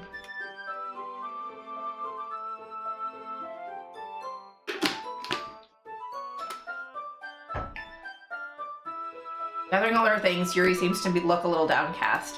I understand why. Sounds like she rarely gets the opportunity to spend time with friends in a relaxed environment. True, Kat. That doesn't mean this is the last time it can happen. Once Yuri packs up, I walk her out the front door. Thank you very much for having me today. No problem, I'm glad I was able to help. Let me know if there's anything else you need me to bring tomorrow. I will. Well then, Yuri fidgets. It is such a happy game so far, Salt. Other than our best friend having depression. And her definitely not cutting herself. Yuri fidgets. Guess I'll see you tomorrow? Wait, I kind of say that without thinking. About today. Find that we didn't have as much time as we wanted, because we can do this again. Whenever you want, you can come over, or we can go out somewhere. I forget you don't like going out that much. I stumble over my words, Yuri simply smiles bashfully. Anyway, you know what I'm trying to say, so... You're very thoughtful, Hellchat. Yuri takes a step closer to me, then briefly squeezes my hand. I kind of like that about you. Hi, Yuri. Hello. Well, how am I supposed to respond to that? I don't even get a chance to as Yuri suddenly pulls back. Sayori? Eh? Hi, Hellchat. Sayori? Just now we weren't... It's okay, Hellchat. I just stopped by to say hi. Nice to see you. Sorry, but I'm already on my way to leave. Oh, really? That's too bad. I'm sorry. But we'll all be together at the festival tomorrow, so... That's fine, right? Of course. Sayori beams. Yeah, so I'll see you tomorrow. Really embarrassed, Yuri hurries off. Sayori waves goodbye after her. Sayori? I thought you didn't want to come over today. Well, I tried staying in my room. My imagination was being really mean to me. So I had to come here and see it for myself. What? What are you talking about? You know, how much fun you were having with Yuri, how close you got to her. Makes me really happy. You've made such good friends. All that matters to me. Tears start to fall down Sayori's face. All that matters to me. Why am I feeling this way, Hellchat? I'm supposed to be happy for you. Why does it feel like my heart is splitting in half? It hurts so much. Everything hurts so much. This would be so much better if I could just disappear. Sayori, don't say that. True, Hellchat. If I wasn't here, then you wouldn't have to waste your sympathy on me. You wouldn't have to put up with me being selfish. Monica was right. I should just... You, Monica! Monica was right about what? Sayori? You said before is true. I'm not going to let this continue. Caring about you like this isn't the burden your mind is making it out to be. It's something that makes me happy. It's something I wouldn't trade for anything else. So even if it takes an entire lifetime, I'm going to be by your side until you don't feel any more pain. But... Sayori looks away. Put a hand on her shoulder to reassure her. I'm scared, Hellchat. I'm really scared. What are you scared of, Sayori? Scared that I might like you more than you like me. Sayori, it's true, isn't it? I was weak and started to like you too much. I did this to myself. Hellchat, I like you so much that I want to die. That's not cool. Also, if you're ever in a position where someone's depressed and their mental health relies on something that you say, like, you feel like you have to respond a certain way, and they're making it like a threat. Not that she's doing that, or at least not purposefully, but this is pressure. And someone who's like I'm gonna kill myself if you don't do X, Y, or Z, or I feel like I'm going to if you don't do X, Y, or Z, that's toxic and not okay. Even though it's, you know, coming from a place of being sick and upset and hurt, doesn't make it chill. Because that's not how consent works. So, yeah. This reminds me a lot of some people I've known in my life who've kind of made it their problem. You know? That's how I feel. But like, yeah. But like, supporting friends is important. It's just like making sure that you know where your boundaries are. Accidentally caused an explosion of drugs in my room that would not get a cop. I mean, fair. Did you spill your pill bottle or something?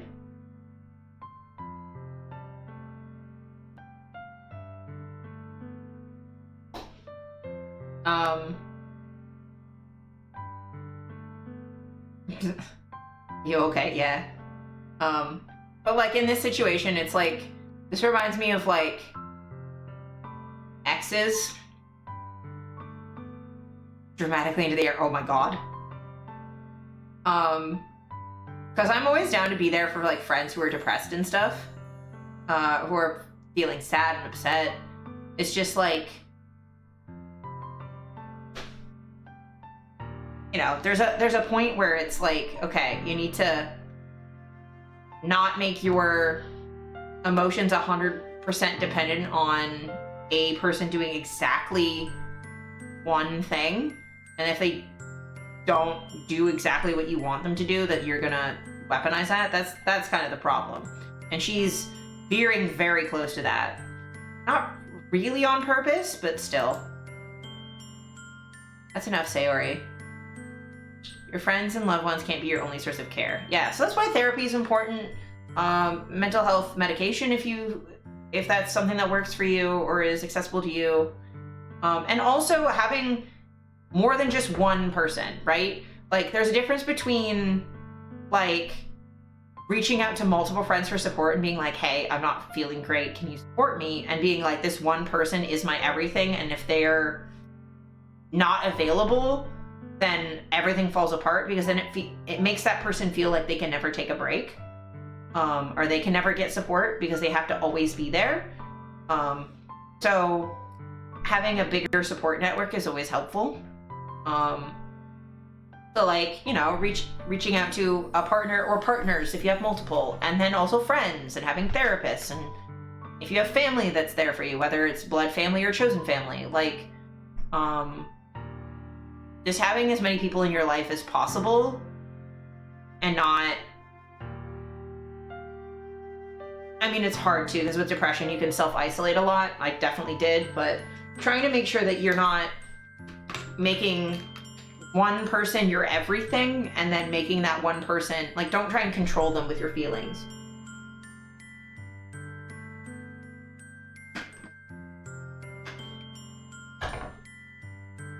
I have specific people in mind that I'm thinking about, unfortunately.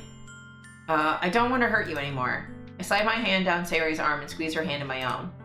You remember how I said I always know what's best for you? You still believe me? Wordlessly, Sayori nods. See, this is also not how you handle this situation. Don't be like, I know what's best for you. You have to acknowledge how they're feeling without making it solely about you. Like, this girl needs help. More than a dumb boy that didn't notice she had depression for years could possibly give her. I'm just digging out of that fun hole? Yeah. But like, you reach out to people sometimes, which is, I'm proud of you for, because it's hard. Even if you don't understand all of your own feelings, I know what you need the most right now. That's what I'm gonna give you. Sayori, You will always be my dearest friend. What you need most is for things to be like they've always been. Monica told me the truth. Told me how much happier you seemed after I joined the club. I know you're struggling with some really difficult feelings right now, but please trust me that I know what's best and it will make you happy in the end. I promise I'll get things back to the way they were. I see. Yuri forces a smile through an incredibly pained expression. Yeah, no, that doesn't change anything, because then she's just sad that you're wasting your life loving her. It doesn't make anything better. And that's the thing, though. Nothing you can do as an individual solves someone's mental health issues, especially if you're not a professional. You can do everything you can to support someone, and like, I definitely, like, if a friend of yours is depressed, like, and wants to hold your hand or needs a shoulder to cry on, absolutely be there for them. And like, if they're like, hey, can you tell me that these thoughts in my head aren't true? Can you tell me these brainworms are lying to me? Absolutely do that. But, and sometimes nothing a professional will do can as well, yeah. But, like, I think sitting in the tension of helping without feeling like you have to fix a person, that you're there to support them, not to fix them. There's more help than one tends to think when in the pit. Yeah. And like, I'd definitely rather be there than not, but I don't want my friends to think they're broken for having mental health issues too. And like, if I freak out every time they're sad, it's like they're gonna start feeling like they're bad for being upset, and I don't want them to feel like crying isn't okay, or having a low mood occasionally isn't okay. Like, you're allowed to be depressed. You're not a bad person for being depressed. Sayori's being a little bit toxic about it, not on purpose. She's at the line where she has a crush on someone and she's made whether or not that crush is reciprocated the pivot point of her mental health, and that's not okay. It means that there's nothing that person can do, really, and even if there was, like, it wouldn't be consensual, right? Like, that's not fair.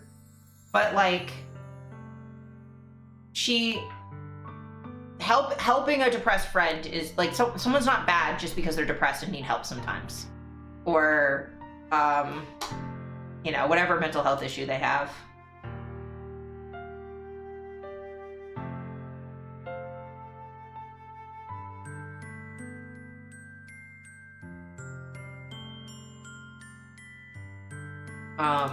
But yeah. This is what it feels like to get stabbed in the chest. I should write a poem about this. Yuri? It's okay. It's just my punishment, remember? Being so selfish. So please, don't worry about these stupid feelings. I know you're right. I knew this whole time there was no happiness down that path.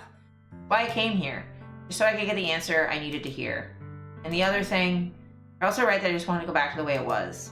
I realize that now. You really do know me better than anyone, Hellchat. I'll trust you with anything. Anything at all. So, Yuri's smile finally breaks.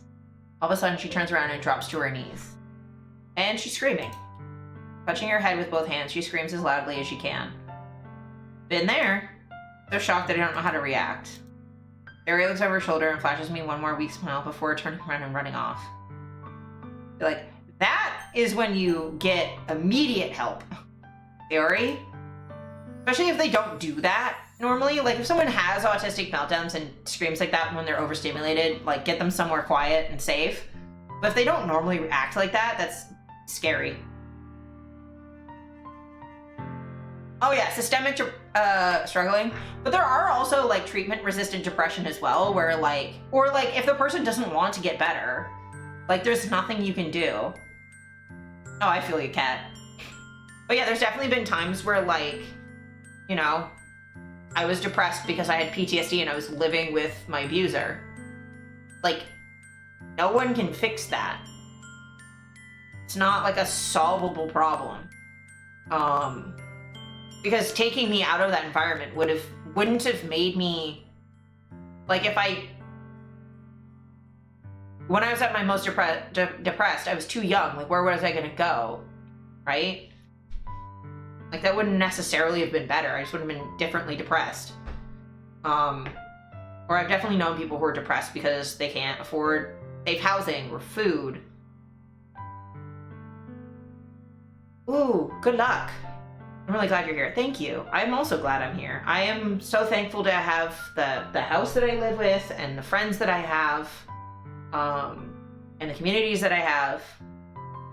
And I'm glad that, you know, people in my life support me when I'm, you know, depressed or not feeling great, or let me help them when they're not feeling great.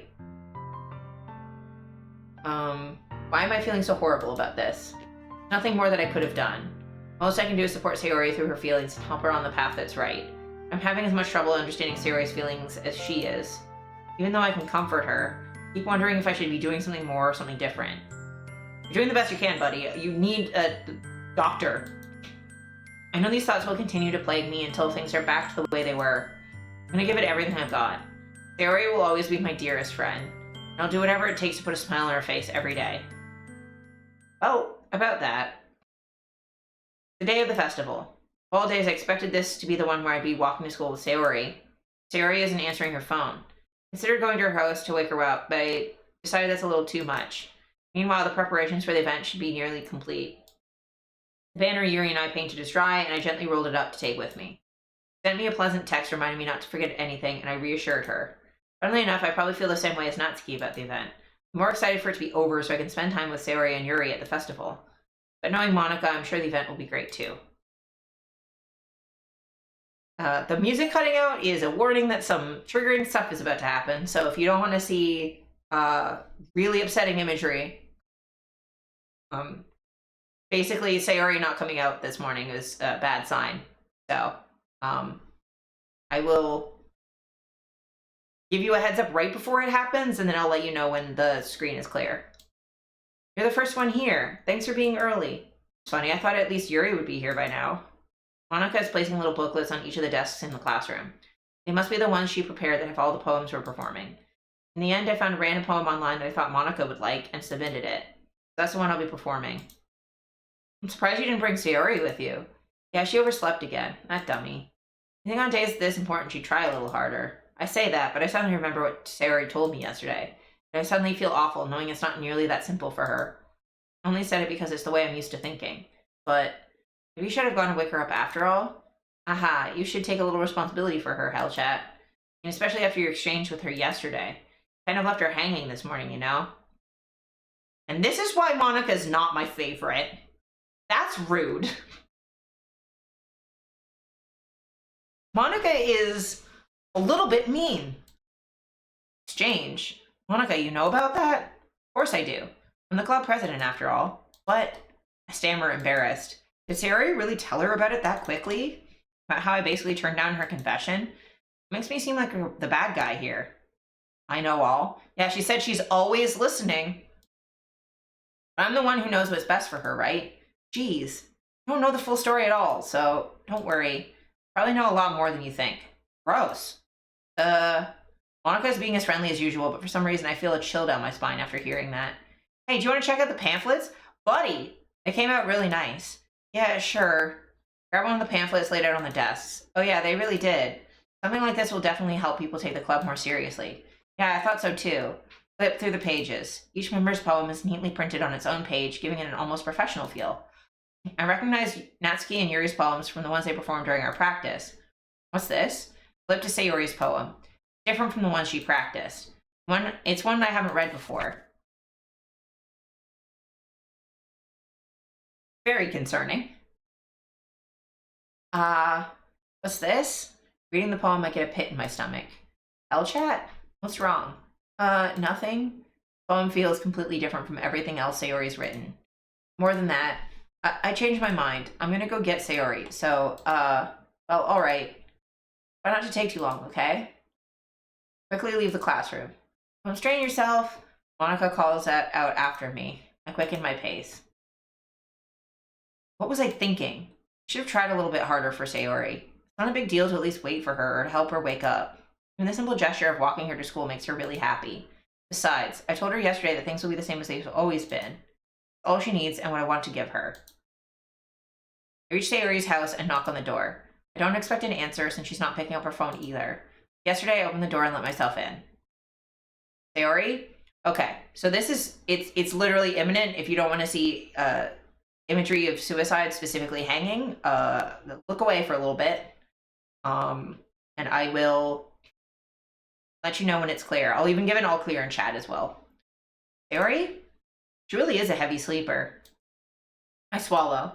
I can't believe I ended up doing this after all. Waking her up in her own house. Isn't that more like something a boyfriend would do?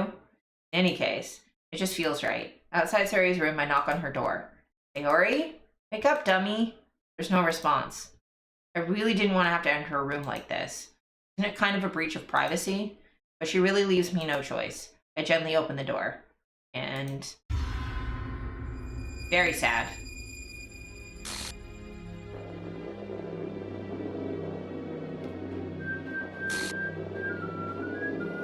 Oh, the new logo. Traceback.txt.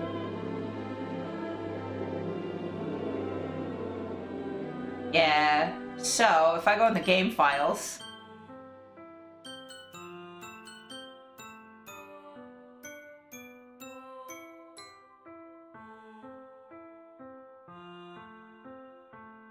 oh, it's not in here. I don't know where they put it.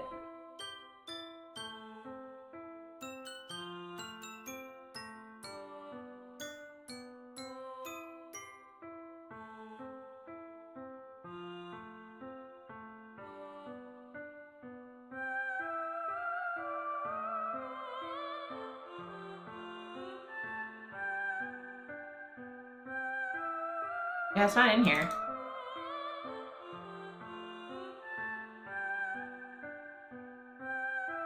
What the hell? What the hell? Is this a nightmare? It has to be. This isn't real. There's no way this can be real. Barry wouldn't do this. Everything was normal up until a few days ago. But I can't believe what my eyes are showing me. I suppressed the urge to throw up. Just yesterday, I told Sayori I would be there for her. I told her I know what's best and that everything will be okay. And why? Why would she do this? How could I be so helpless? What did I do wrong? Turning down her confession, that has to have been what pushed her over the edge. Her agonized scream still echoes in my ears. Why did I do that to her when she needed me the most? Why was I so selfish? This is my fault. My swarming thoughts keep telling me everything I could have done to prevent this. That's not how this works, unfortunately.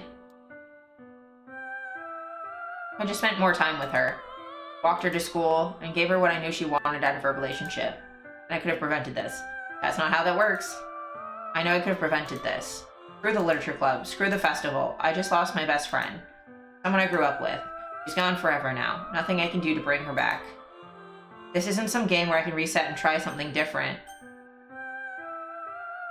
I only had one chance, and I wasn't careful enough. And now I'll carry this guilt with me until I die.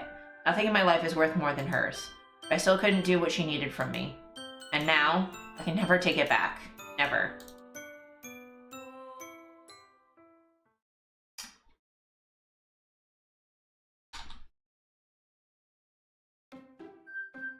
There we go.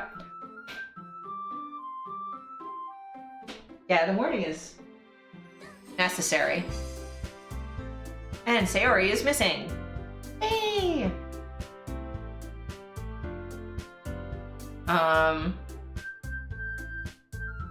I might raid out soon. Well, we'll see how much further I can get. I'll play until 5, and then we'll see. The annoying girl running towards me. That girl is bleh.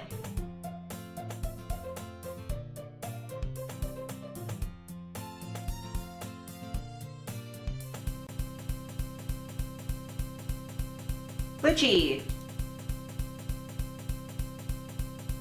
Okay. An ordinary school day like any other. Mornings are usually the worst, being surrounded by couples and friend groups walking to school together. Meanwhile, I've always walked to school alone. I always tell myself it's about time I meet some girls or something like that, but I have no motivation to join any clubs. I'm perfectly content just getting by on the average while spending my free time on games and anime. There's always the anime club, but it's not like there would be any girls in it anyway.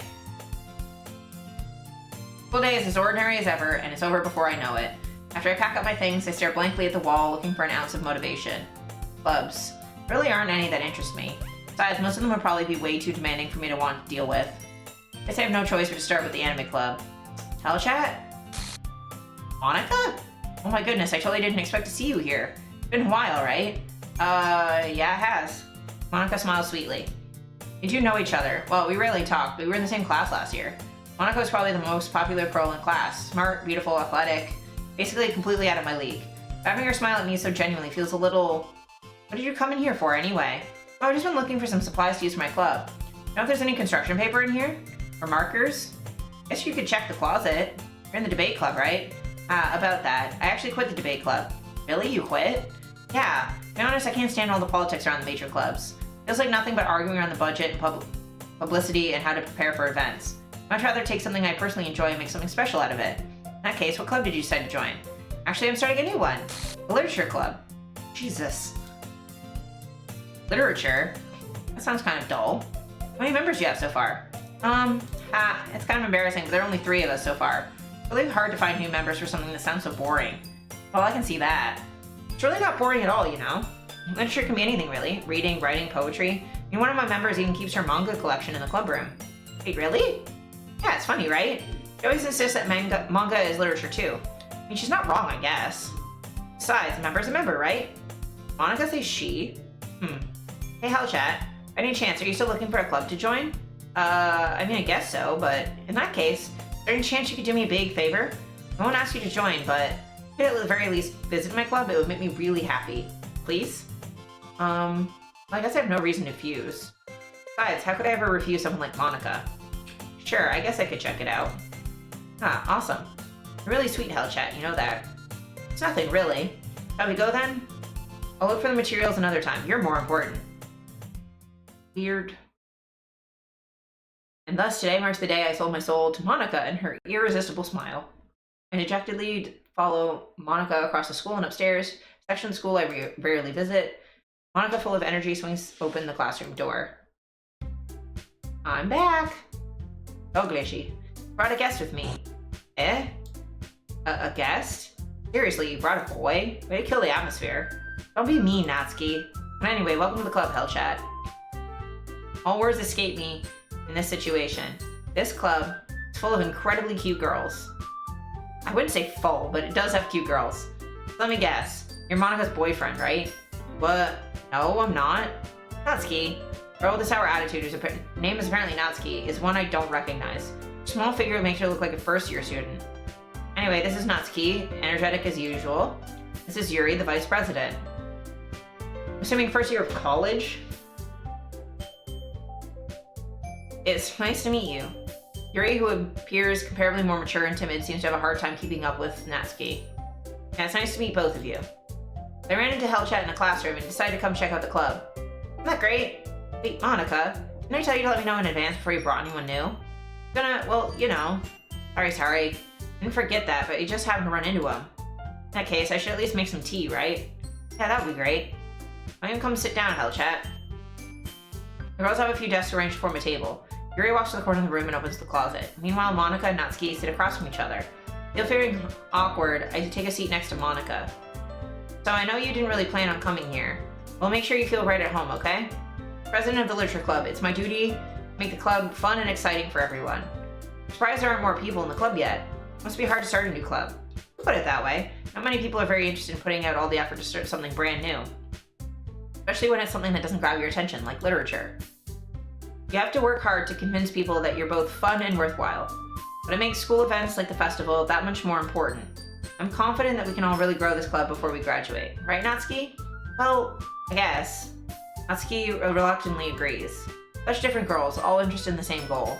Monica must have worked really hard just to find these two. Yuri returns to the table carrying a tea set. She carefully places a teacup in front of each of us before setting down the teapot in the middle. Keep a whole tea set in the classroom? Don't worry, the teacher gave us permission. After all, doesn't a hot cup of tea help you enjoy a good book? I guess. Don't let yourself get intimidated. Yuri's just trying to impress you. That's not... Insulted, Yuri looks away. I meant that, I believe you. Well, tea and reading might not be a pastime for me, but I at least enjoy tea. I'm glad. Yuri faintly smiles to herself in relief. Oh, hell chat, what kind of things do you like to read? Well, considering how little I've read these past few years, I don't have a good answer. Manga, I mutter quietly to myself, half joking. Natsuki's head suddenly perks up. Looks like she wants to say something, but she keeps quiet. Not much of a reader, I guess. Well, that can change. What am I saying? Spoke without thinking after seeing Yuri's sad smile. Anyway, what about you, Yuri? Well, let's see. Yuri traces the rim of her teacup with her finger. My favorites are usually novels that build deep and complex fantasy worlds. The level of creativity and craftsmanship behind them is amazing to me. Telling a good story in such a foreign world is equally impressive. Yuri goes on, clearly passionate about her reading. She seems so reserved and timid since the moment I walked in, but it's obvious by the way her eyes light up that she finds her comfort in the world of books, not people. I like a lot of things. Stories with deep psychological elements usually immerse me as well. Isn't it amazing how a writer can so deliberately take advantage of your own lack of imagination to throw you for a loop? Anyway, I've been reading a lot of horror lately. I read a horror book once. At this rate, Yuri might as well be having a conversation with a rock. I'd expect that from you, Yuri. Here's your personality. Oh, is that so? Really, if a story makes me think or takes me into another world, then I can't put it down. Real horror is often very successful at changing the way you look at the world, if only for a brief moment. Oh, I hate horror. Oh, why's that? Oh, Natsuka's eyes dart over to me for a second.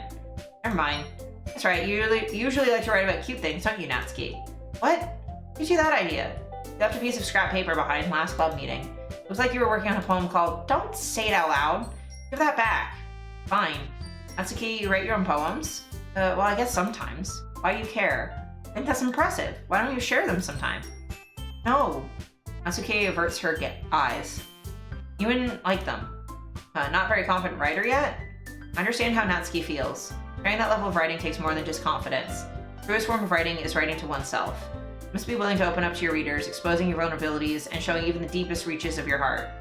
Do you have writing experience too, Yuri? Maybe you share some of your work, you can set an example and help Natsuki. I guess it's the same for Yuri. We all sit in silence for a moment. Hey, I have an idea.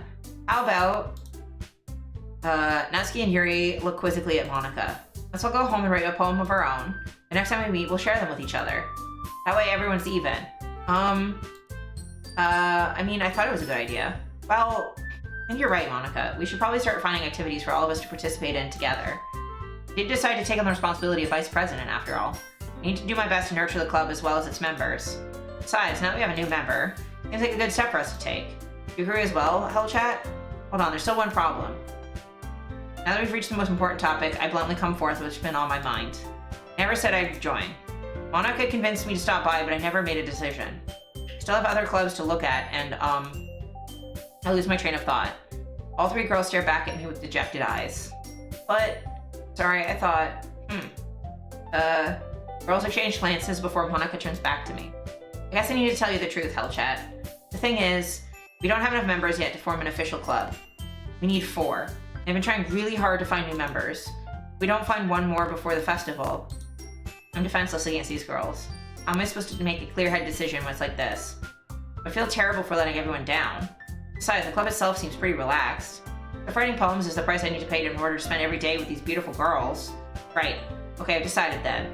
I'll join the literature club. One by one, the girls' eyes light up. Oh my goodness, really? You really mean that, Hellchat? Yeah. It'd be fun, right? It really did scare me for a moment. I mean, if you really just left after all this, I'd be super pissed. Hellchat, I'm so happy. You can become an official club now. Thank you so much for this. You're really amazing. I'll do everything I can to give you a great time, okay? Thanks, I guess. Okay, everyone. I think with that, we can officially end today's meeting on a good note. Everyone remember tonight's assignment. Write a poem to bring to the next meeting so we can all share. Monica looks over at me once more. Hellchat, I look forward to seeing how you express yourself. Yeah. I really impressed the class star of Monica with my mediocre writing skills. I already feel the anxiety welling up from inside me. Meanwhile, the girls continue to chit-chat as Yuri cleans up the tea set. Guess I'll be on my way then. Okay. See you tomorrow then. Can't wait. I depart the club room and make my way home. The whole way my mind wanders back and forth between the 3 girls, Natsuki, Yuri, and of course Monica. Will I really be happy spending every day after school in a literature club? Perhaps I'll have the chance to grow closer to one of these girls. Alright, I need to make the most of my circumstances and I'm sure good fortune will find me. I guess that starts with writing a poem tonight. Special poem. Hi, Monica. Great. Okay. I'm gonna save here. All my other saves seem to be missing. And we're gonna exit. I'm gonna raid out. I need to eat something.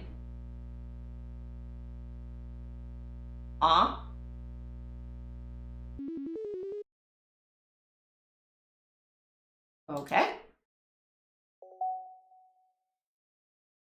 Oh, I see. I see. That's rude. Well, we will do that next time, now that I know how to get to those. But we'll play more of this next week. I think we'll try and finish one run, and then we'll do all the side stories. I won't be in cosplay, because, oh my god. getting dressed this early in the morning is... in anything this fancy is a lot.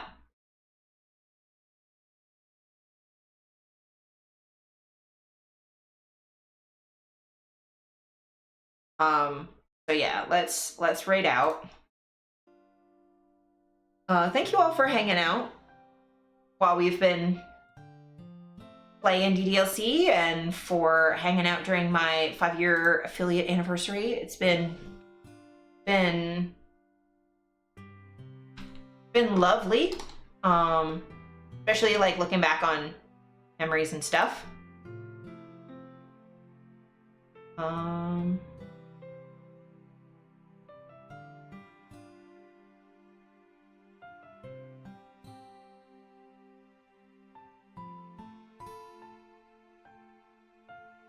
I appreciate you all so much. And I hope you support each other, and you're there for all the Saoris in your life, you know?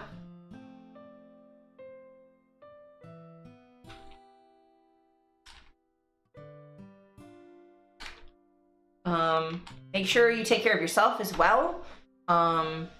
Drink some food, eat some water, take your meds. I did that wrong, it's fine. And get some fresh air, pet some animals. Treat yourself a little bit. And yeah, next week we will finish off DDLC, and then we'll be back to Oblivion.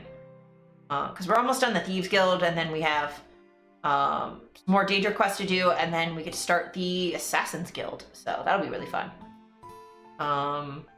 Yeah.